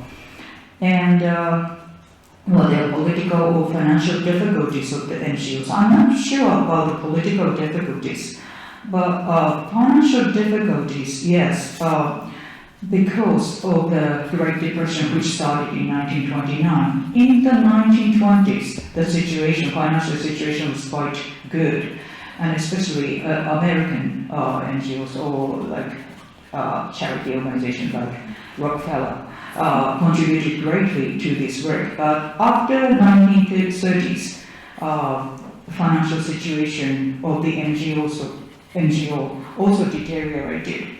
That's what I know. And the third question is about China. China, yes, this was the period of nationalism. Chinese nationalism grew really strongly, and both the League of Nations and the pillars of the League of Nations, like Britain, were very much aware of this existence of the very strong Chinese nationalism, and they, both Britain and the League of Nations, were very careful not to offend the Chinese. Otherwise, they might become the targets of boycotts and things like that. Yes, that's the answer. Thank you.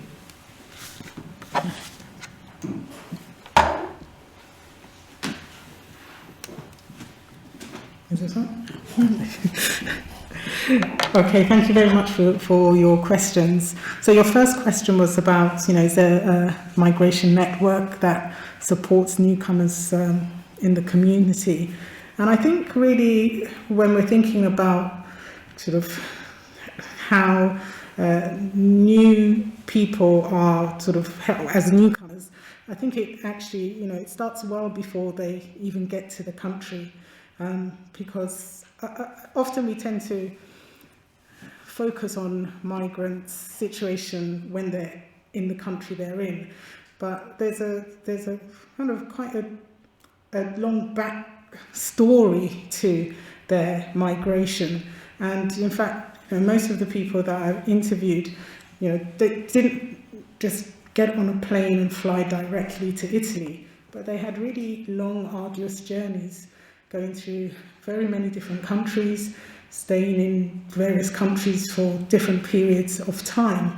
And during the course of those journeys, they make connections, or it's imperative for them to link up with what they describe as connection men, sometimes they're women, but who help them continue with their journey, who help them with advising which is the next best country to go to which country you can get a visa for, etc. So I think, yes, that network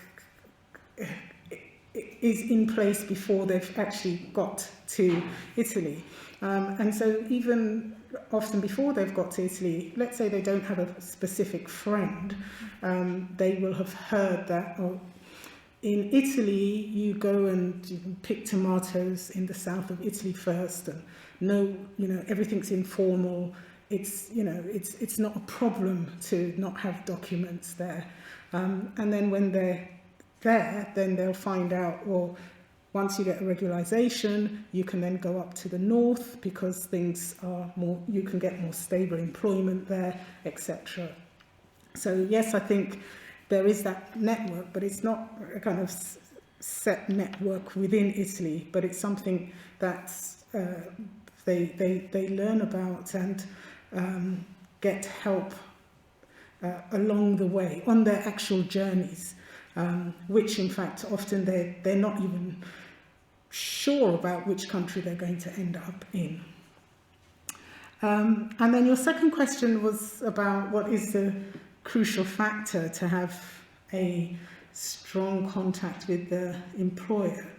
And well, I think this is really to do with, it's important that they fit the work culture of the particular district that they're in. These are the kind of cultural repertoires that they have to get to know about, how to work well, what the employer wants. So for example, they need to,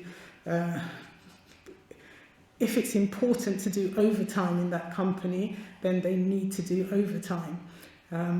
Often that fits, certainly at the beginning of a migrant's early years of migration, to do a lot of overtime. But also, it depends on what the sector is. In the leather tanning process, for example, some parts of the process you have to work in teams. They have to carry these really heavy pieces of skins, and so if you're in a 4-person team and somebody doesn't turn up, then that's a huge problem. So, going back in a way to the quote that I put up about the interview, he said, even when I'm sick, I turn up. Those are the things which are going to ensure that employer thinks, well, this is a good worker that I'm going to try and keep. Okay, thanks. Yeah, the word saviour was so fascinating in that, wasn't it? Yeah. I'll just press. Okay, is it great? Yeah. Thank you so much. Thank you so much for your question. That's enormously kind of you. So I think part of the question was asking about why it's necessary for women theatre makers to collect together, and why kind of work in some of these really some really turbulent places in the world, and the role of theatre and arts in those places. And I just want to start by just giving a quick kind of pen portrait. Something that happened about 2 weeks ago was that part of this network of the Ariadne women is a theatre maker who's been in operation for 29 years under the guise of Ashtar Theatre in Ramallah in Palestine, but working all through the occupied territories. And they have an international youth theatre festival every year. Children from all around the world were invited to Ramallah to come and make theatre. They made a huge puppet, a puppet that was a bird, a papier-mâché bird, and it was decorated in all kinds of bright colours and tissue papers. And as they took the bird on a parade down the Ramallah streets, the whole theatre company was attacked and beaten up and hospitalised.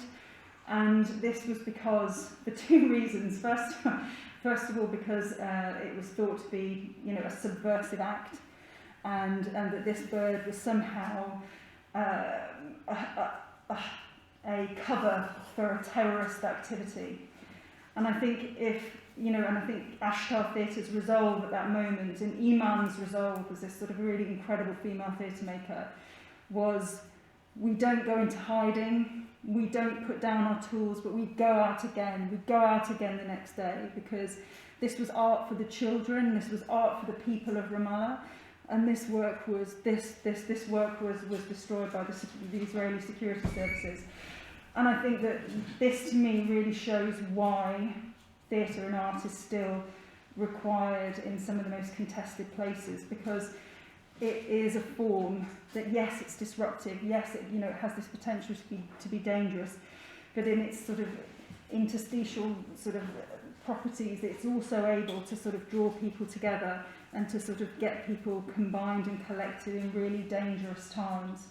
And then I think as to the question of gender, it's something that I'm quite critical about as well, about what is the need for a women's theatre, group, and I can tell you their reason, and their reason is really about, after sort of Diana Milosevic in Serbia, having made, again, theatre for 30 years, grafting away on her, sorry, that's an English idiom, working away on her own, and again, Iman in Palestine, working away on her own. But there was something about these 6, then 7, then 8, then 10 women coming together to say, I know your journey, I know the steps that you have taken, I know the difficulties and the pains, and I think it was finding that solidarity. I think that women often have a really interesting role to play in these kinds of environments because of the perceived, yes, there are real restrictions and dangers, but there's also a set of permissions that come with their gender, where they're not seen as necessarily as a threat in the way that men are, and often it allows them, rightly or wrongly, to be to work in some really interesting places, and to create some healing, some joy, some provocation, all of those different things. But that doesn't mean to say that the category of gender within that is not something to be really analysed, and it's interesting. So thank you so much for that. Yeah, thank you so much. And we have some questions from online participants, and we have a little bit more time, so I will just read the question. So one question is, Jackie. Yes. So the female migrant in the family model emphasizes reproduction of gender norms as well as its characteristic of shadow work. And haven't there been any impact to host country female status by that, or other policy introduced together? Sorry, I just didn't quite get the last part of the question. Haven't there been any impact to host country female status by that, or other policy introduced together? So has there been an impact on it? So has there been an impact on Italian women's status? I think the sector is categorised together as sort of domestic work and the care work sector, but in some ways I think that it should be differentiated, because in relation to how the sort of traditional domestic work sector in post-war Italy, and even with the arrival of the first migrants to work in this sector from the late 60s really, was a reflection of the changing role of Italian women, and so although initially this was the type of work that took place in very wealthy families, gradually more and more middle-class families where women were also working began to employ migrant domestic workers. But I think the shift to care work, which is really the aspect that's very much supported by the government, is to do with just the demographics, but it's less centred really only on women, because all groups have, people have elderly parents, so it's more about that shift has. Although of course there is typically the emphasis on women doing that kind of care, I think for the very elderly that it's a shift that's recognising that people, Italian people, the children, let's call them the children, although they're often adults, can't or aren't able to look after their parents in the culturally appropriate manner that is expected in Italy. So although the work is still then carried out by women and migrant women, so it's still a very feminized sector. But as I say, there are migrant men also working in this sector. I think that aspect is less about, it's in a way recognizing that Italian women aren't available to do that work anymore because they're working. And so there's, from an institutional perspective, there are funds available for the elderly to be able to pay for this type of care by migrant women, and so the sector just grows and grows. Thank you very much. And we have some more questions, but yeah, I think it's on time now. So I will share all the questions later with you. And thank you so much for all the participation and wonderful presentation and talk. Thank you. Thank you.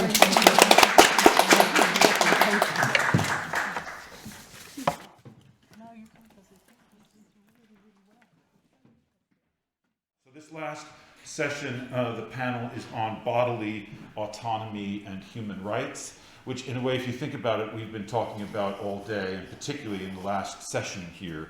So we're going to really be continuing on that theme, and we have 3 panelists and a commentator. So we'll follow the usual format and speak for about 15 minutes each.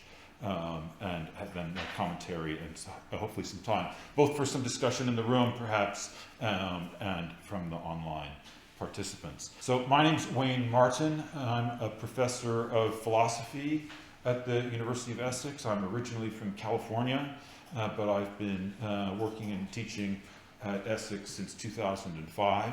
And one of the things that has happened to me, that's happened to a lot of people at Essex, is that human rights has really come to structure my thinking in really very profound ways. And for the last 12 or so years, I've been the director of a project called the Essex Autonomy Project. I have to reassure people it's not a liberation movement for Essex. It's not our sort of Brexit for Essex.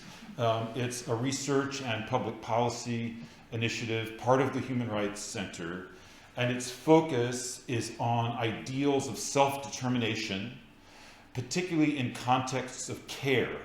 So health care, social care, psychiatric care, elder care, and so on. Care is so fundamental to human existence. We're born into a caring environment. And many of us, alas, will die in places called care homes, at least in the UK. So care all the way through our lives. And then the challenge is really for us to think about what it means to have ideals of autonomy or self-determination for care recipients, and what it means to build robust human rights protections into care settings and care relationships. So that's the big piece of work.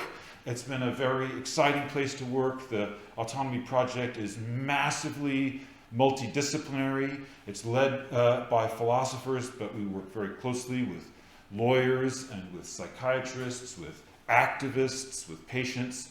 And in fact, I'm going back this coming week back to Essex to do our annual summer school in which we bring together policymakers and members of parliament and judges and so on. It's been a very exciting place to work, in part because it's been a very fast-moving area of policy development. So that's the Autonomy Project. You can find a lot of our work online. And I'm going to give a short presentation here now on this theme of human rights and legal capacity, recent developments. I've put also the word super-aging society in there. It's part of a larger project that tries to think about super-aging. I'm not going to talk a lot about that here today. We can maybe discuss it in the discussion period. As you will all be aware, Japan is the leading example of a super-aging society. The statistics are frightening. I mean, it will, in another decade or so, 1/3 of the population is projected to be 65 years of age or older. And so there are a lot of challenges associated with that. And one of the discussions in the international human rights community is whether there's a need for a special human rights convention specifically for the elderly. Anyway, I'm not going to address those questions squarely. I'm going to focus rather on the category that has been used primarily at the moment for thinking about this, which is disability. Okay, so that's the plan. Let me just get going. So basically, there are 3 bits to this talk. I want to talk about a problem. I want to talk about some recent steps towards solving that problem, and then I want to look a little bit at the horizon, a bit of what we call horizon scanning. So here's the problem. In a way, it's a very familiar problem. How do we fulfill the promise of equal recognition before the law for persons living with significant disabilities? And the kinds of disabilities that I'm going to be most interested in here are intellectual disabilities, cognitive disabilities, psychosocial disabilities, psychiatric disabilities, and so on. For the moment, I'm going to set aside primarily physical or sensory disabilities, because I think the specific challenge that I'm interested in is in that cluster of what one might have called mental or disabilities. And so how does one do that? How does one do that? Equal recognition before the law is an absolutely bedrock principle in law and in human rights, in both its theory and practice. But it's one that we have really honored mainly in the breach, we say, in this area. So the International Human Rights Instrument that I have primarily been working on in our group is the UN Convention on the Rights of Persons with Disabilities, the most recent UN International Human Rights Convention adopted by the General Assembly in 2006. It's very widely ratified. And Article 12 is about exactly this topic, equal recognition before the law. And there are 5 subsections. I'm not going to go through all of them, but let's just look at the first 2 to see how this concept is elaborated. States parties reaffirm, so notice reaffirm, this is a long-standing principle, that persons with disabilities have the right to recognition everywhere as persons before the law. So that's part of equal recognition, being a person, being a legal person. And then secondly, states parties shall recognize that persons with disabilities enjoy legal capacity on an equal basis with others in all aspects of life. So this notion of recognition before the law is being unpacked in terms of this concept of legal capacity. So we need to get clear on what's meant by that. So legal capacity has 2 dimensions. I'm going to call them active and passive. So passive legal capacity really involves this idea of being a bearer of rights. So I have passive legal capacity if I'm recognized as a bearer of rights. I'm different from the furniture in this room. I'm different, at least in current law, from animals and ecosystems and so on, although we're going to be hearing about undertakings to extend rights into that zone. But as we have it right now, that's to have passive legal capacity, is to be recognized as being a bearer of rights. And I have that from birth in human rights law, merely in virtue of being human. But then that's distinguished from active legal capacity, and that's where things get more complex. To have active legal capacity is to have the authority to make changes with legal effect. So I can sign a contract, I can instruct a solicitor, I can vote, I can sue somebody. These are exercises of legal agency. So to have active legal capacity is to have that recognized authority to make those kinds of changes. I can write my own last will and testament to dispose of my property when I die. These are exercises of legal agency. So to have legal capacity is to have both of those things, to be recognized as the bearer of rights and to be recognized as a legal agent. And remember, that's how the notion of being recognized before the law is unpacked. If I have both of those things, I'm a player in civil society, and among other things, I can defend my other rights, right? If somebody's violating my rights, I can do something about it. So here we go, the bad news.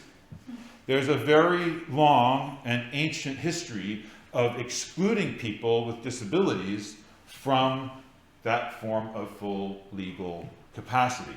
The guy on the left there is Solon from the 6th century BC. He's one of the first recorded law reformers in Europe. He reformed the laws of Athens in the face of a number of social problems. One of the things that he did was he invented the will in the sense of the last will and testament. Before Solon, your property just went to the eldest son. There was no choice about it. Solon invented the idea that you could choose one's heir within certain sort of limits. But there were a lot of exclusions. Not anybody could do that. Women couldn't do that. Slaves couldn't do it. And anybody who was not of sound reason couldn't do that either. So the exclusion of people with the kinds of disabilities I'm concerned with. I've put the Code of Napoleon here as a modern example. In the Napoleonic Code, celebrated rightly as a great modernizing in the law. Anybody with those kinds of disabilities we're talking about is treated as a minor, like a child, and a guardian is appointed. So persons with disability, we've cut off the bottom of all our hard work, we still managed to cut off the bottom of the slide. Persons with disabilities in this long tradition are denied equal recognition. The law treats them either as minors or as non-persons, and they're denied full legal capacity. The last line there at the bottom says what happens instead, a guardian is appointed in their stead to act kind of like a parent would act towards a child. They're the ones who can exercise legal agency on behalf of the person who has those disabilities. So that's the tradition of exclusion of people from full recognition before the law on the basis of disability.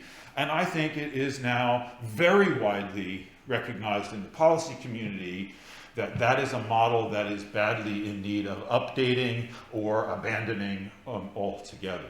I'll just give you one concrete example of the ways in which this can play out. One of the people that we worked with, a very celebrated case from Europe, involved a gentleman who was, as it turns out, wrongly diagnosed with schizophrenia. And on the basis of that diagnosis, he was involuntarily committed to a psychiatric institution where conditions were miserable. It's since been closed down. And at that point, the director of that institution was appointed by the courts as his guardian. He was very unhappy about that, and he complained through his advocate, and he wanted to have his guardian changed. The advocate went to the courts, and they said, yes, there is a procedure for changing the guardian, but he can't initiate that procedure. His guardian will have to do it for him, right? The guardian didn't want to do it, so the process could not be initiated. That's an extreme example of a way in which this denial, that person becomes invisible in the law in his own rights. Only the guardian has the power to act. Okay, so can you see then the shape of our challenge? What I said before, how do we fulfill the promise of equal recognition before the law for persons living with significant disabilities?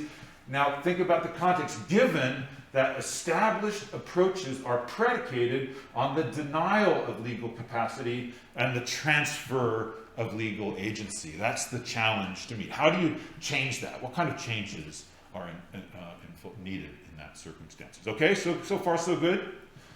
All right, so that's part one. Let's move on towards recent movement towards solutions. I go to a lot of human rights meetings, and so much of the news is terrible, and there's problems that can't be seemingly solved, and things are getting worse. But actually, here we go. This is an area where there is a lot of progress, in fact, in law reform movements around the world. And a big part of the catalyst for that has been the 2006 convention. So here we go. Before I showed you the first two clauses of Article 12, but let's now look at the third and fourth. Remember, the first two said equal recognition before the law, recognition of legal capacity on an equal basis. 3 says states parties shall take appropriate measures to provide access by persons with disabilities to the support they may require in exercising legal capacity. So if the old model was the guardian's going to come in and exercise legal capacity for me, the new model is I'm going to be supported with this, whatever supports I need in order to exercise legal capacity for myself. That's the idea there in that very radical third clause. And then I've just given you a piece of 4, not the whole thing. States parties shall establish safeguards to ensure respect for the rights, will, and preferences of the person. So that phrase, will and preference, you're going to find comes up a lot. So in supporting the person to exercise their own legal capacity, we're going to make sure that we respect what the person wants, what the person prefers in a matter.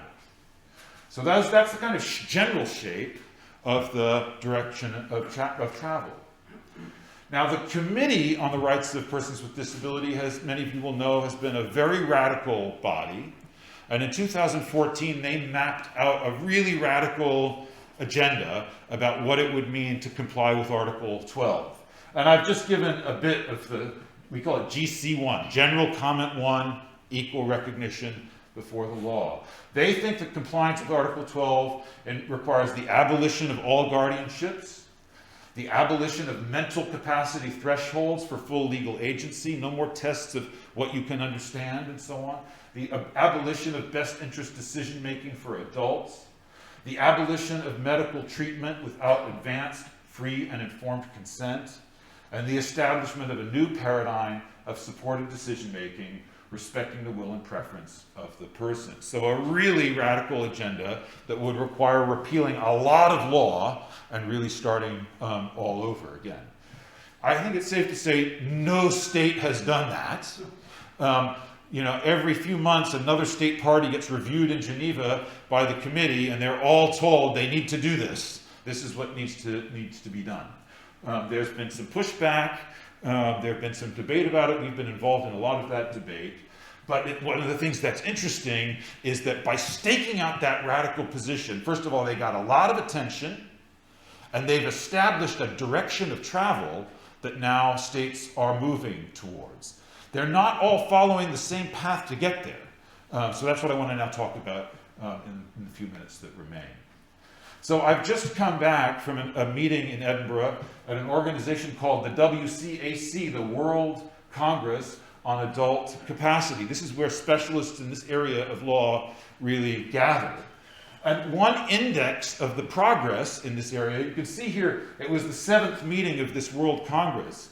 But through the first 6, it was called the WCAG, the World Congress on Adult Guardianship. But at the last meeting, they decided we're going to change our name. We're going to get rid of that word guardianship because we don't think it's going to do the work anymore. And we're now going to call ourselves the World Congress on Adult Capacity. And the people who were at that meeting who'd been there for many, many rounds said that more and more of the structure of that discussion at those congresses was shaped around human rights.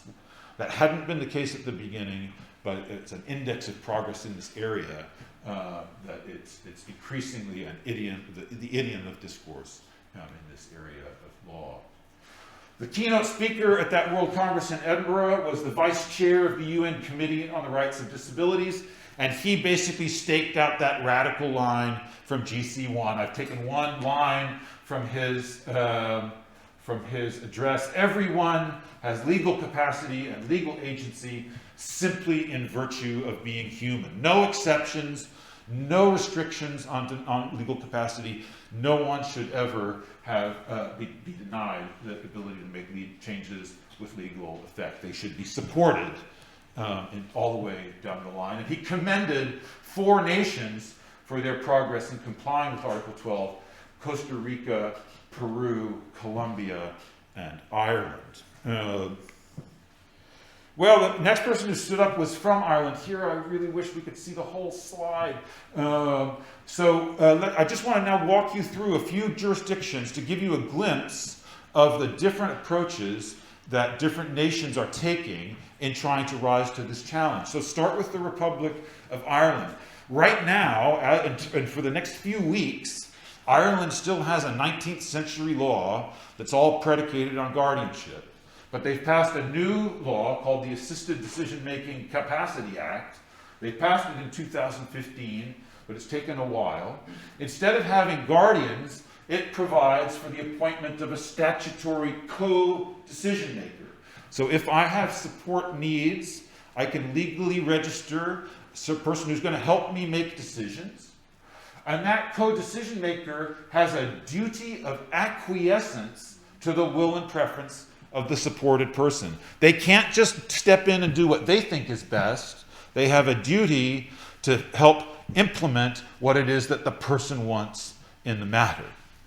But that duty of acquiescence admits of a principle of exception.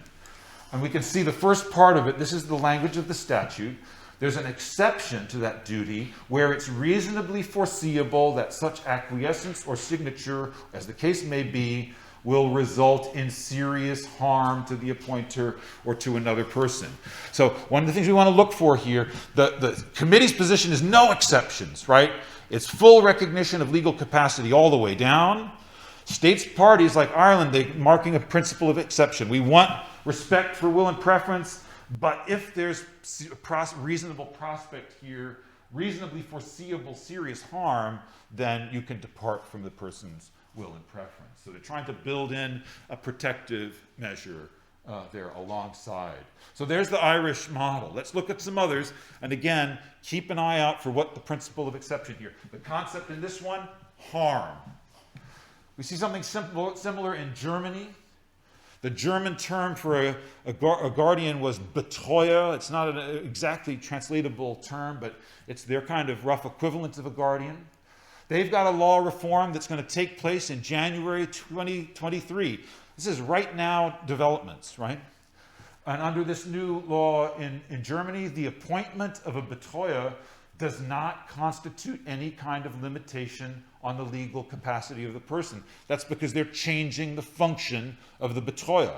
Instead of being somebody who steps in and makes the decisions for a person, substitute decision making, they're to help realize the will, determine what the person's will is, and then help them to realize it in a matter. But, and then here comes the principle of exception, coercive measures can be authorized, actions contrary to the will and preference of the person, as a last resort for protecting rights if the person is unable to make a decision and is likely to be harmed significantly. So again, the principle of exception there, significant harm. But they've changed the role of the guardian. Only the courts can do that now. That used to be a function the guardian could do, and subject to all kinds of abuses. Now, in the exceptional case that you want to act contrary to the person's will, you've got to go convince a judge that that's the appropriate thing to do if it's a legal action. Okay? So you can see slight variations and movement away from the old model. Let's go to Latin America. A lot of the most radical movement has been in Latin America. I just look as an example here at Peru. We've been working with a disability rights group in Peru, a super interesting, complex context there. Here, I'm just focusing, so they've gone very close. Remember, the Ruscos praised Peru as one of the places that was complying with Article 12, and so they've abolished guardianships altogether, no more guardians in Peru, and they're calling for this principle of respect for the person's will and preference with supported decision-making, but there's a principle of exception. Exceptionally, the judge can determine the necessary support for the persons with disabilities who cannot express their will. So again, there's going to be an exception there. And what is it? It's not harm in this case. It's where you can't figure out what the person's will in the matter is. This measure is justified only after having made real, considerable, and pertinent efforts to obtain an expression of will from the person. and having provided them with measures of accessibility and reasonable accommodation, and when the designation of supports is necessary for the exercise and protection of their rights. So notice in that one, the word harm is not in that paragraph at all. So this is a more radical model. The principal exception is not reasonably foreseeable harm. The principal of exception is where you can't figure out what their will is and there's no expression of will to act on. Last example I'll give you is back in the UK. In England, things are looking pretty bad for human rights. The current government, as was mentioned at the beginning of today, is really trying to retrench in this area. But north of the border in Scotland, there's a much more human rights friendly government. And they're undergoing a review right now to report in September on the reform of mental capacity and mental health law. It's called the Scott Review because it's chaired by this chap, John Scott. They have a really good website, by the way, the Scottish Mental Health Law Review. Here's something that he said at the Congress in Edinburgh. We are determined to embed, we being the review panel, to embed the principle of respect for the rights, will, and preferences of a person at the heart of a new regime of legal capacity. The review panel foresees the need for substitute decision-making, here's the principle of exception, where coercive interventions are found to be the best available way of protecting the full range of a person's fundamental rights and where the person is unable to make an autonomous decision for themselves. So again, the word harm is not in that formula. When can I act contrary to somebody's reasonably ascertainable will in a matter? Only if I can show that it's the best way of protecting their rights, their fundamental rights. So that's the Scottish approach. So can you see there are two kind of rough families of approaches that are developing in right now legal reform. One is the kind of German model and the Irish model that's really focused on providing supported decision-making, and we have a harm-driven exception. The other family here, we find it in Latin America, we find it in Scotland, at least in the proposals. The principle, we're going to provide supported decision-making, and we're going to abolish guardianship, and we're going to have this exception that's really human rights-driven. If I can show that the coercive measure is needed to protect your full range of human rights, then that coercive measure can be justified as a last resort. Okay, I hope that makes sense. I've just put this up here. That last one is actually adopting a proposal that we made in our group in our 3 jurisdictions report to the UK government back in 2016. So recommendation 1 is very long in our report, but the last bit in red there, and you can find that on our website, so I won't read it out, but that's what they're proposing to do in Scotland. It's very scary when your research starts to come close to law. You also start to get new forms of resistance that I have not encountered before. Okay, I'm keeping myself to time. And I'm already over it, but let me see, I just want to spend a couple of minutes here on horizon scanning. The case here, I haven't talked about any Asian cases. I'm not going to talk about Japan. We have a Japanese expert as our commentator here today. But let me just talk for a minute about Korea, South Korea. Because there was a number of people from South Korea at the meeting in Edinburgh. In South Korea, there is no appetite for the abolition of guardianship. And guardianship is seen by most in the Korean population as being inevitable. So no getting around it. But there's an emerging strategy for strategic litigation in a monist system. So you'll all know a monist system is one in which an international treaty that's adopted becomes immediately part of domestic legislation. We don't have that in the UK, but in Korea, in many countries, they do. And so once you have the CRPD as part of your domestic law, you have to interpret the guardianship law in light of the CRPD. And so these academic and activist lawyers are developing a litigation strategy to try to establish these principles. I'll just read one of them. If the guardian makes a decision in violation of the rule of respect for the person's will, the decision is ineffective due to abuse of the guardian's power. So again, they're trying to reshape guardianship. They'll leave guardianships in place, but try to reshape the practice of guardianship through strategic litigation. So it's a tremendously exciting time to be working in this area. Anyway, I think I probably won't run through all those conclusions, but it's a new era. There's some old debates that continue. There's some divergent approaches that are developing, and there are going to be new areas of controversy and new areas of research, I think, emerging over the coming years.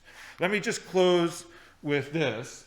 And here, correct me if I'm going wrong, but I believe that the word for guardian in Japanese is kuruko.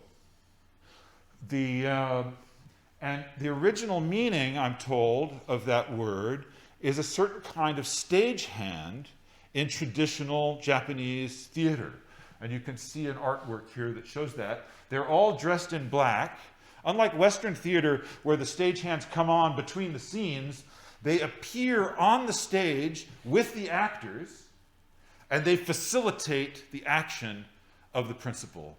They make magic right there on the stage. I think it's very important that the root of the term for a guardian here in Japan is somebody who helps facilitate the actions of the principal.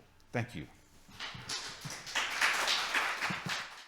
Okay, so next up is my brilliant colleague and friend, Dr. Matt Lauder.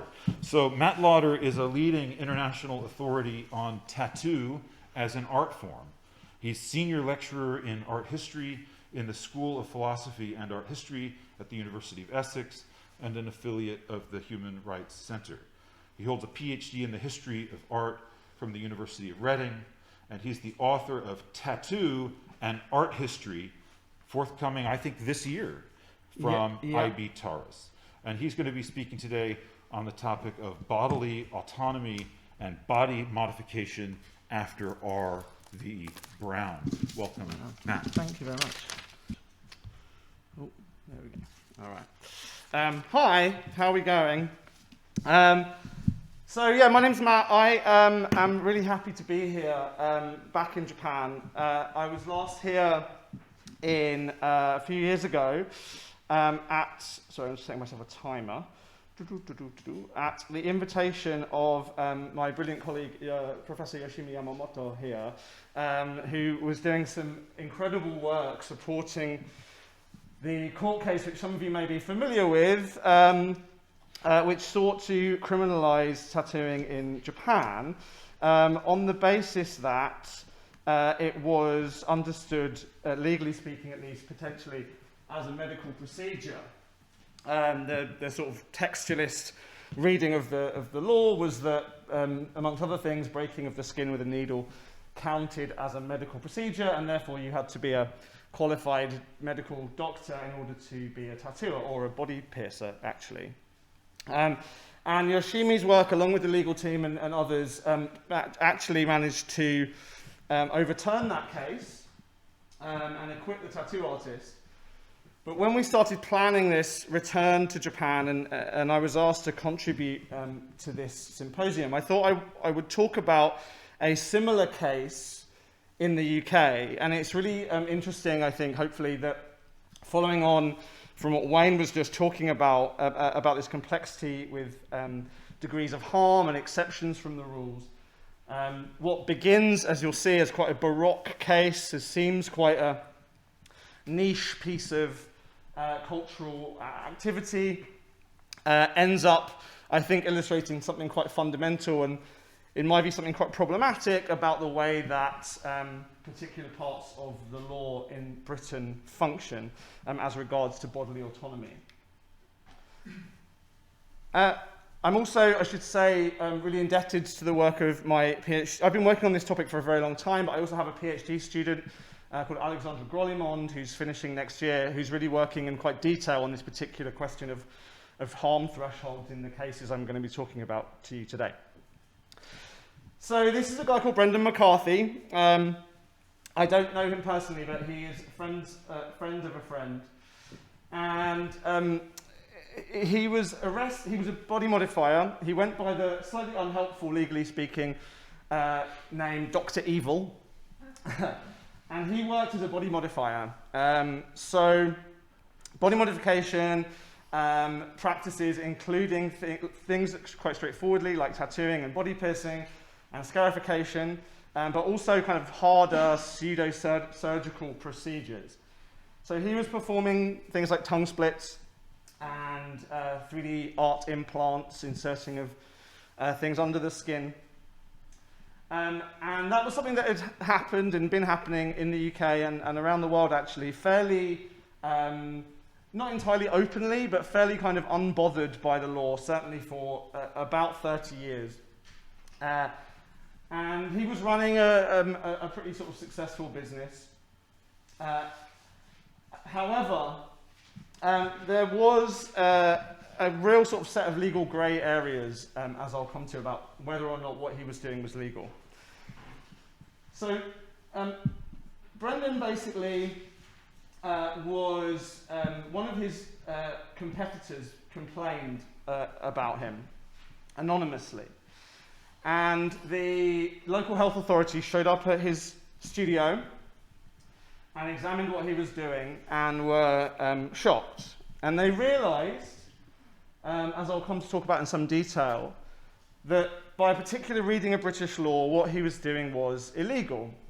Even though there was no complainant, so none of his customers had complained or suffered any injury, or there was no kind of infection, there was no kind of damage. In fact, everyone involved in this case as a victim of Brendan's gave evidence in his favour. All of his clients were asked to sign a consent form saying that they understood what was going to happen to them and that they agreed to it before the procedures. But nevertheless, unfortunately, we have a law in Britain called the Offences Against the Person Act, and I don't know if this is going to work. There we go. There we go. So, Offence Against the Person Act 1861 is a law that was brought in the Victorian period, essentially to codify different kinds of forms of bodily injury. And it covers basically, it's the crime you would be charged with if you were, for example, involved in a street fight, or you were stabbed, or if you stabbed someone, I suppose. So that law was brought in the Victorian period to sort of stop street fighting, drunken street fighting, and almost deliberately it has no consent provision, because the Victorian authorities didn't want people saying, well, I know we had a street fight and I know my face is all bloodied, but I agreed to let him punch me in the face. And the Victorian government didn't want that to happen, and so explicitly there's no consent provision in that law. And so basically, due to a series of kind of historical codifications of that law, which I'll speak about in a second, it was deemed that even though Brendan's clients agreed to what was done to them, in fact, actively defended him in the case, Brendan legally had no defence under British law, and he was sentenced to 40 months in prison. So this is the things he was convicted for, or at least the things that he was charged with, were, to be fair, subculturally quite unusual, even within the body modification subculture.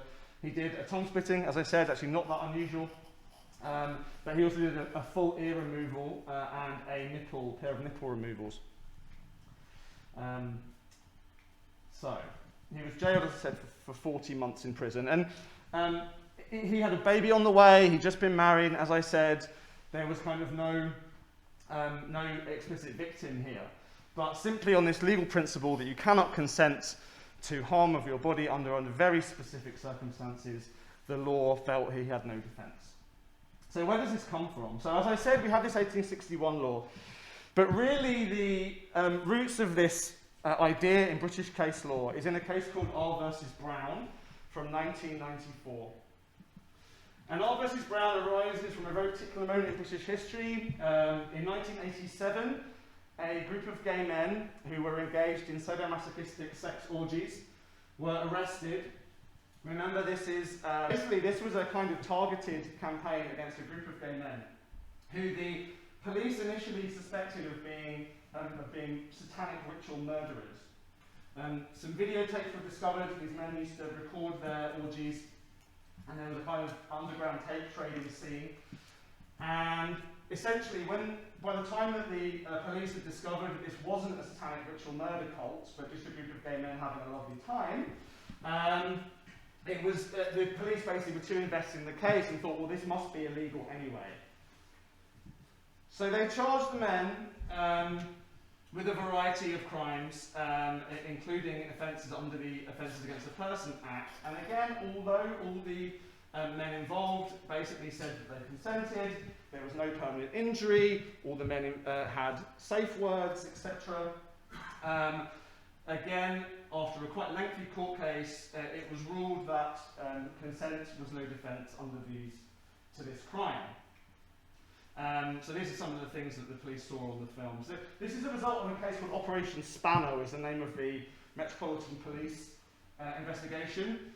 So called because one of the policemen in charge did Major Nuts Titan, which is probably a joke that doesn't work in Japanese, but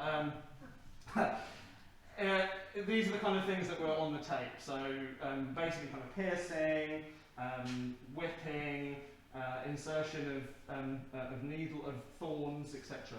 Also occasionally a TB ad break, which I thought was quite nice and fun. So these men were convicted, and very, very quickly it was kind of realised this was something of an injustice. Although the mainstream gay rights organisations didn't want much to do with the men, they were making the kind of broader, more conservative end of the gay rights movement look bad by comparison. Civil society groups, including Liberty, ran to their defence, and basically they appealed their case to the House of Lords.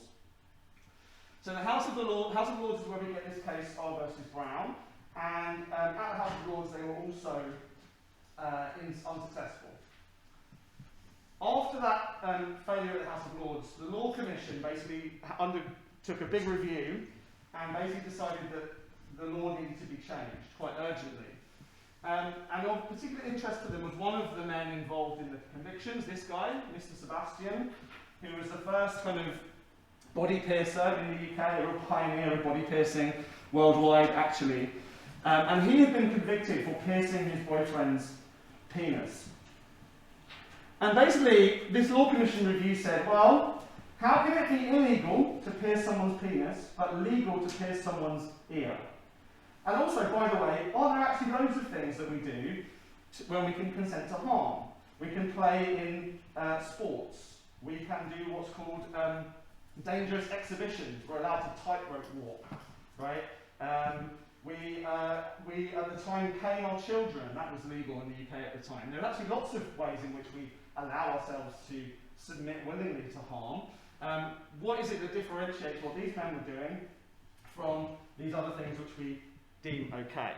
And the problem was that the law, the GBH law, had a kind of threshold test where it basically said breaking of the skin in a manner that was more than trifling was what was against the law. So if you broke the skin and it didn't immediately heal, so if you caused a bruise or a break in the skin, that was by definition illegal. But there's all these things that kind of aren't illegal. We don't quite know legally how to determine the difference between the two things. So the Law Commission recommended that the law be overturned. It wasn't.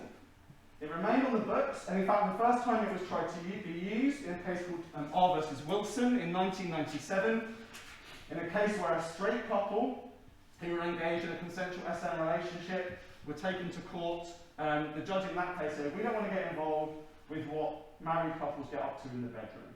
And Mr. Wilson was acquitted, and really the law wasn't touched. It was there as a ticking time bomb, but it was kind of left alone. But nevertheless, the law was never changed. And I was giving talks back in 2013 about that this case was still on the books, thinking it was something of a historical anomaly. But with Brendan's case, this is that review. In Brendan's case, basically, the law has come back fighting. The case was also then appealed again in 1997 to the European Court of Human Rights, and again their case was lost. So they lost on Article 8 grounds, basically because on one of these exceptions to the right to privacy under Article 8 was if the exercise of such a right would interfere with the public morals or public health. And what the Spanish men got up to, their kind of public, their private SM orgies, were deemed to be contrary to public morals and public health, and therefore not to be allowed. So that's basically why Brendan ended up where he was. By the time the complaint was made against him, legally he was kind of on rails. And so essentially this is where we've ended up. This law, which everyone in 1995 thought was intolerable and an affront to civil liberties, is back with a vengeance. And I'll tell you why that's important. Immediately, as I said, it feels like a baroque set of circumstances, right? A group of gay SNLers and a body modifier, right? Who cares about those people? Well, actually, that law has impacts. It had impacts immediately. So several performance artists, including Franco B and Ron Athey, big, important Chronicle performance artists, had their work cancelled. Performances in London were cancelled or altered. And the legacies of the case rumble on. So, for example, it is the central, perhaps sometimes the only thing that British law students learn about consent in British law. This is a sort of standard textbook, and literally right there in section 2, what is there to understand about consent, and right there is cited R.V. Brown. And then, as I said, far from going away, in recent years, the logic of the case has been revivified, and it was used, for example, to set limits on what was acceptable in pornography in Britain. This woman, Pandora Blake, was attempted to be punished for running a spanking website, and actually she was, again, not ultimately charged because it was deemed that the injuries she was doling out were not sufficiently serious a crime. That was also after a big protest outside Parliament where lots of dominatrix went and sat on their customers' faces outside Parliament, because face-sitting was also deemed to be illegal. It's nevertheless, despite those regulation changes, still the standard for what counts as an obscene publication in some senses in the UK. So this is not the law, but the guidance on obscene publications. And where are we? Here we go. You can't show in British pornography when a person consents to an activity as a matter of law, such consent will not amount to a defence to assault, occasioning actual bodily harm or worse. R.V. Brown and others, according to publications which show or depict infliction of harm, may be considered to be obscene publications because they show criminal assault. Right? So this weird case in the 80s now determines basically all of sort of SM and kink pornography law in the UK. And more than that, it also, of course, underpins FGM. Theresa May, when she was Home Secretary before she was Prime Minister, was asked about this in a select committee, and there's also a separate statute on FGM as well. But under the Brown logic, potentially even consensual adult vaginoplasty would have been illegal. In fact, with FGM, as with the spanking stuff, the CPS have had to issue guidance to say when to and when not to prosecute, because you cannot, it turns out, adequately distinguish in the text of a law what kind of bodily harm we allow and what kind we don't. And following essentially a series of deaths in the UK and elsewhere of women where their partners claimed that the deaths were the result of consensual S&M sexual activity, including the horrific death of this guy's partner, this is a guy called John Broadhurst. Essentially, of course, it's already illegal to kill people, we don't need a separate law, but campaign groups wanted to essentially revivify and sort of signal that this kind of defence was not acceptable, and essentially that law, or that logic, which was, as I said, deemed completely illiberal in 1995, has now been written into a new bill that was passed last year called the Domestic Abuse Bill. Essentially, in order to prevent this kind of so-called rough sex offence, and also to deal with the legitimate and real problem that domestic violence victims often do not want to claim to be victims, reluctant to come forward. Members of a campaign group called We Can't Consent, members of a cross-party committee, realised that this kind of piece of legal instrument, which had been used to persecute consensual, loving gay sex amongst men who had particular tastes, is now going to be a useful rhetorical legal cudgel to prosecute domestic violence cases. And so that's where we've ended up, basically. The Domestic Abuse Act 2021 turns this case that everyone in 1995 understood was terrible because it completely kind of denudes people's autonomy to their own body and the things they want to do in private, is now written into statutory law. And it hasn't been used yet, no one's been prosecuted under this law, but I'm going to take bets, and if anyone wants to bet against me, I'll happily take your money, that certainly early in the prosecutions brought under this case is going to be a consensual act of some kind, rather than the domestic abusers against whom it is meant to be targeted. So that's really the end of my presentation. I think the overall kind of takeaway here is that often human rights cases feel very niche, they feel very specific. But this case, which arose out of a particular moment of homophobia and moral panic, now undermines huge amounts of British legal and cultural life. So thank you.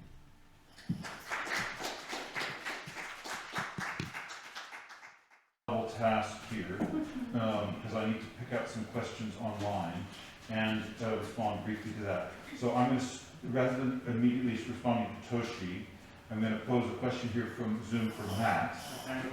Matt Lauder, could you elaborate more the right to compulsory intervention and relevant agencies and legal division of roles for tackling domestic abuses? So I'll just read that again. Could you elaborate more the right to compulsory intervention and relevant agencies as legal division of roles for tackling domestic abuses? Is this on? Hello. Yeah.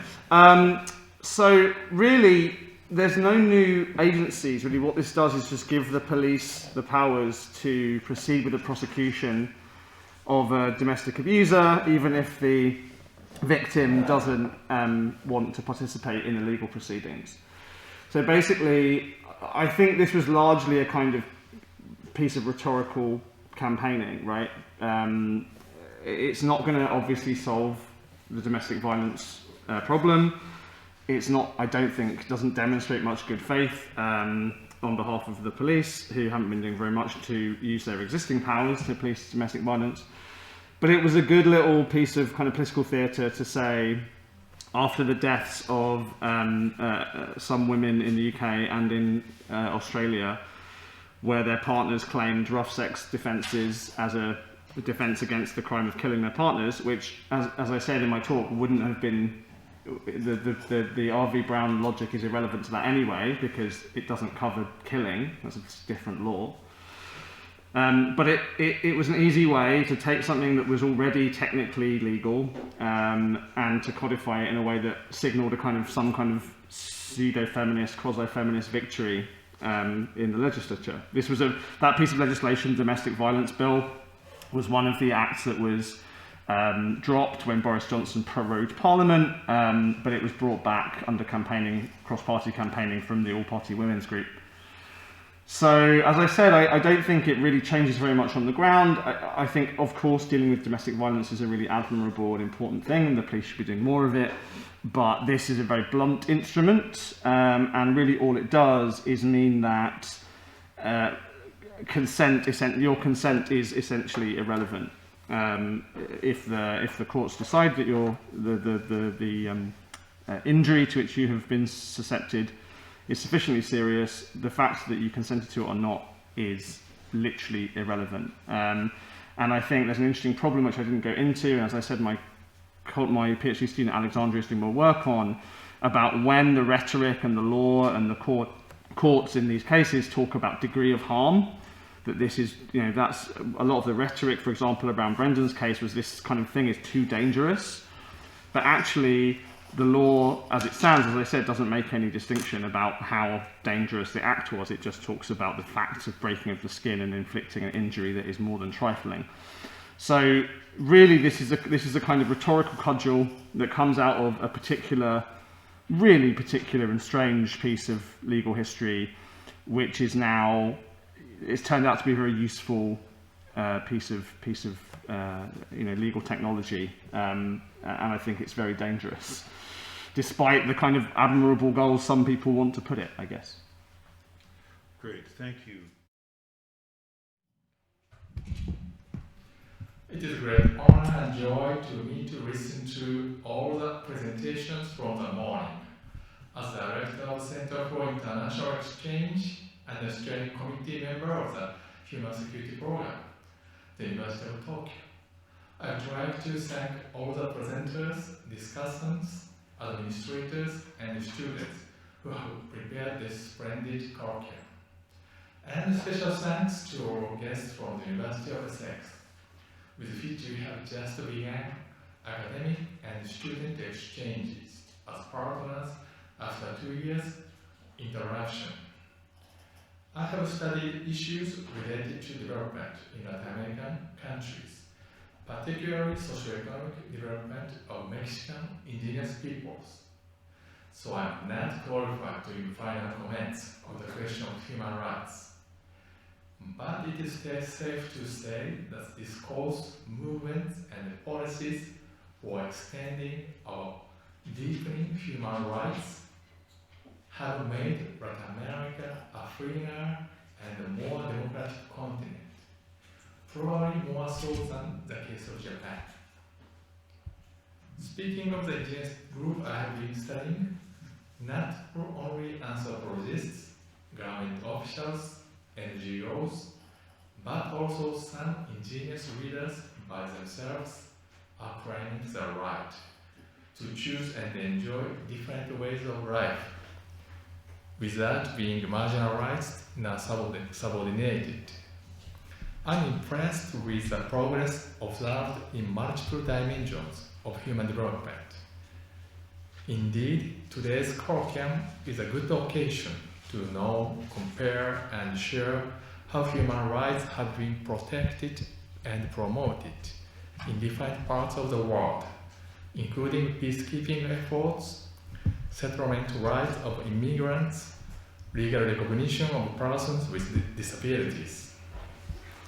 However, enhancing human rights or human development is not a linear process, depending on minorities' struggles and campaigns, political alliance, economic up-down, historical contingencies, among other factors.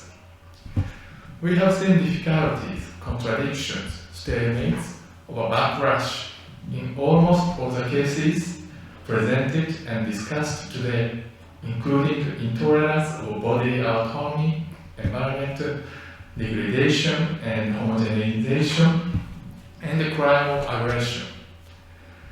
Real advancement in human development among indigenous peoples in Latin America is a very slow process because of chronic disparity between the haves and have-nots, lack of coordination, elite capture, and diminishing but persistent discrimination. Knowledge of the accumulated experiences in the globe will help to find creative and customized strategies for diffusing and substantializing human rights. As a final consideration, the role of the state should be seriously taken into account, for which big data analysis and critical or participatory case studies can reinforce each other. As a Japanese Latin Americanist, I don't think that a strong state with weak civil society is a better mix than a weak state complemented by a strong civil society. The relationships between the state and human rights is a very important topic, but is so diverse and complicated that we will have to take it up again in the next colloquium. We appreciate your participation and kind support. Thank you very much.